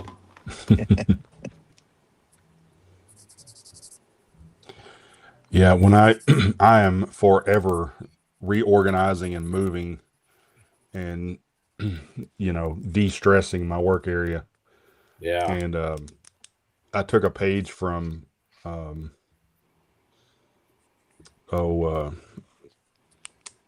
crap, what's his face? Mythbuster. Dadgummit, my brain, dude. It's midnight. Adam Savage. Yeah, Adam Savage. So I went and got a bunch of little white labels and a black marker, and like everything, when you sit and look around at everything, has got a label on it. Yeah, there you go. Glance around and look at everything. Yeah, there you go. But I ordered some little paint racks for Vallejo paints today because it's just I just have not found a great solution just yet. I've had them in different kinds of racks, and I've got it in a drawer right now, and I don't know. I just haven't found that perfect solution yet. Yeah. But I've spent a lot of money and a lot of time hunting it. Well, if you find the perfect solution, get yourself a copyright and you'll be a wealthy man. That's right. I know there isn't one, but like, so I was going through my Vallejo paint. Like, I have way too many, I probably use maybe a dozen of the 75 or 80 colors I have on hand. Yeah. And then a whole tub of overflow. And I need so I bought a couple of little vertical racks to hold them so I can see the labels. So most of the time I store them butt up so that I can see the bottom of the container. Yeah. So I bought these racks to hold them up so I can see the labels, and I'm just whatever fits in there. I'm gonna try and find the 40 or 50 colors that I use the most, and then just put everything away or give it away or something, because I don't need 200 shades of tan. Like, I just don't, because they end up mixing stuff anyway. So yeah, I have vastly more paint than I'll ever use. Preach. And I have the same problem you do, Scott. Whenever it comes time to paint something, I go to the hobby shop and buy a new. Yeah, every dang time. I rarely ever turn around, and my Tamiya paints are in a drawer behind me. I rarely ever turn around to see and look what I have before I go buy more. Yeah, I need to be better about either putting them in my phone or just not worrying about it. Because every damn time I get off to the hobby store, well, I need this color and this. I'm sure I have it. Yeah. I need to pick up some Dunkelgelb. I don't have any Dunkelgelb. Yeah, I have 85 bottles of Dunkelgelb. Don't have any 4BO green at home for sure. Let me buy some. That's right. Our other hobby shop in the area is a train store that's a few miles down the road from the hobby town. And that dude, he, you could put every model he carries. I mean, you could carry them all out to your car at one time. So there's not many, but he does have paint. And back at Christmas, he had Gunzy, the lacquer hybrid, for $1 a bottle. Jeez. Oh, jeez. And I went in there and loaded up on that stuff, because they've got some colors that, Tamiya doesn't really have. So I went in there and loaded up on some like, RLM specific stuff and things like that. It was good. It was worth the drive just for that. Yeah. Well, I fell into the ancient trap of good buddies always giving you more than they say. JC Osborne reached out and said, "Hey, I'm getting rid of my MRP. You want a few bottles? I don't need them anymore." Notice I said 2 bottles, and right. I said, "Sure, let me send you a couple kits and trade." And UPS man shows up with a pallet jack and a pallet, and crap. 280 individually wrapped bottles of MRP later.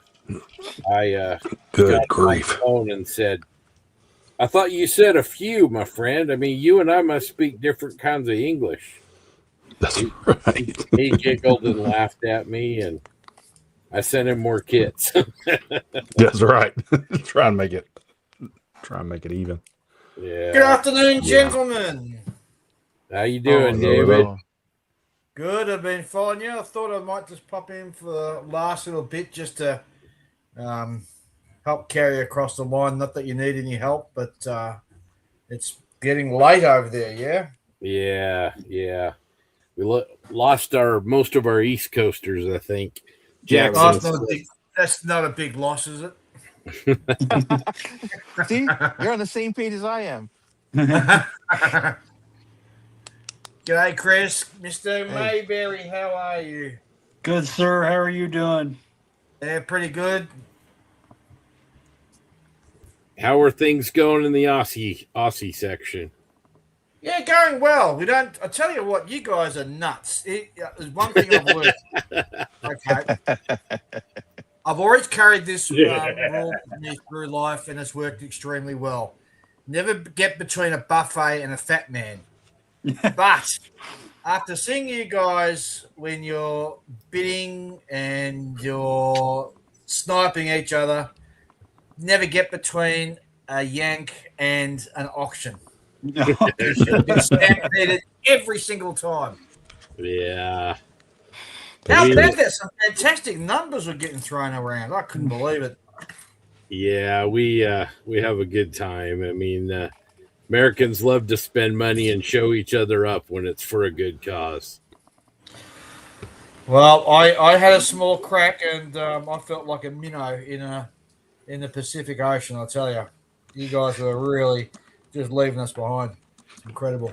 Well, it's every little bit is good, and every little bit is important, and that's what really matters. So, 100%. So, how are we all going with our builds? Going well?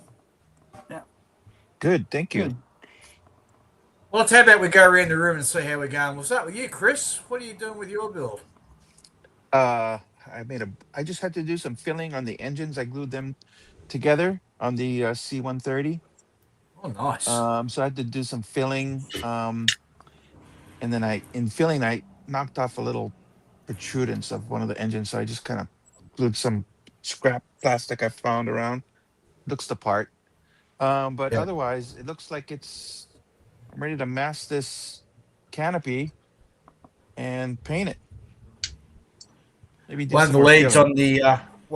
on the Aussie side of things, John Marley. He's an ex RAFI, and he used to work in Hercs, and he reckoned the best aircraft ever.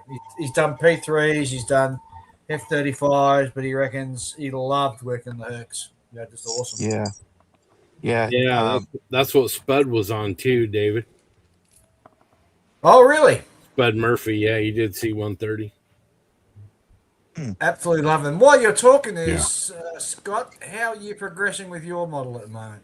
You know, show the crew outside in YouTube land? Just working on this little case 135th scale World War II farm tractor. Got the drivetrain, transmission, everything's ready to go.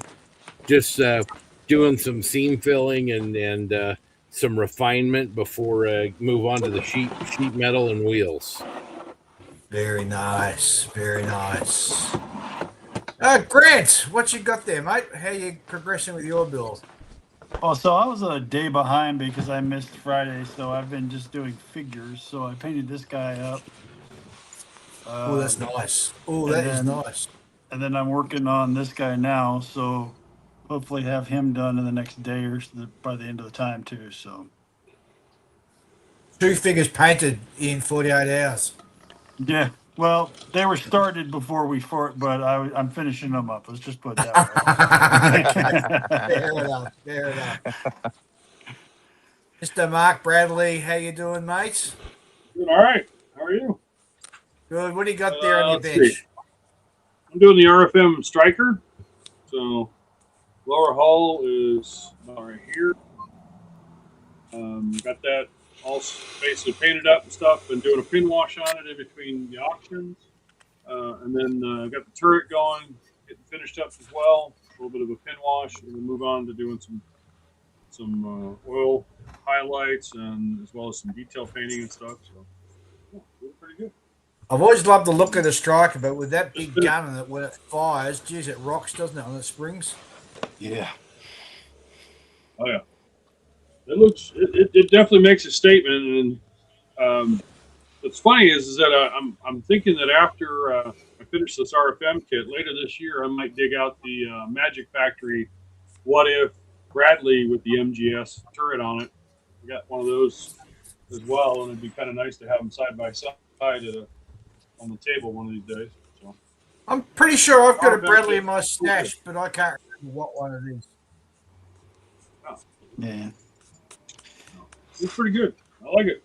It's coming along. And Kenneth, how are you, mate? I'm good, partner. Good to talk to you. Cracker of a beard you got there, mate. Cracker of a beard. Thank you. It needs a little bit of trim. Well, yeah, a lot better than who's on the show before with his ugly beard? Frildo, yes. Scraggly thing. Yeah. Oh yeah. He needs to fertilize it a bit more. He looked like he'd been wearing an N95 for about 8 hours with that thing tucked in there. Sure. So, how's your build going, Kenneth? I was working on an A34 yesterday to my A34 last night on the stream.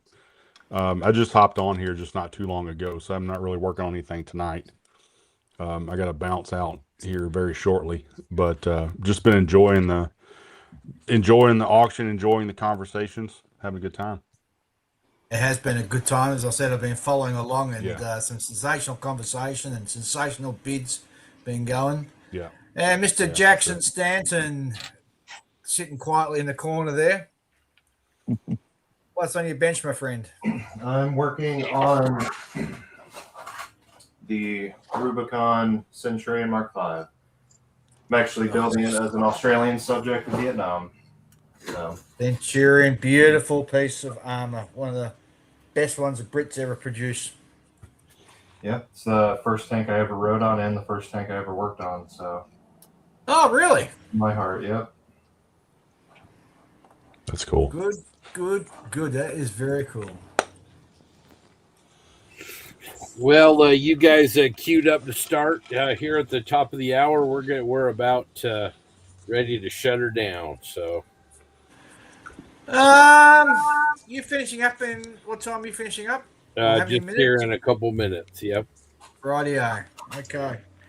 Yep, we're getting queued up to come on in I think an hour's time. And that'll be the last one for us on this part of the world. Well, say hi to, like I said, the lads last night, and Clayton and Sam and all the guys down there. Tell them we said hello, Craig and John and all the guys. Say hello from us. Oh, they'll be very glad to hear it. We got Clayton. We dragged Clayton on, and also Stuart on the show last night. Yeah, Stuart. Yep. I think he's had a bit of an epiphany with a model that he's building, but I'll leave that to him to explain later on. Yep. Awesome. Well, good luck with you guys, and I hope your auctions continue to go well, and be excited to see what we do. And we got a big day planned tomorrow as far as wrapping up the auctions here, and more builds and more tips. So fantastic. It's all for a good cause. Absolutely. Yep. Well, gentlemen, with that, I think I'm going to say goodnight. We'll shut her down, and in an hour, let the Aussies pick up the football, American football, and run forward with that. So anyway, cheers, and give everyone our best, as I said, and we'll talk soon, David. No worries, mate. Catch you later. Yeah, Take care. David. All right, see you, fellas. Care, buddy. Take care. Thanks, Good night, everyone. Thanks, everyone. Thanks a lot, Appreciate the Grant, offer. Chris, Jackson, everybody. Thanks a lot. Great, awesome day. Yeah. Can't wait for tomorrow. All right. See you guys. Good night.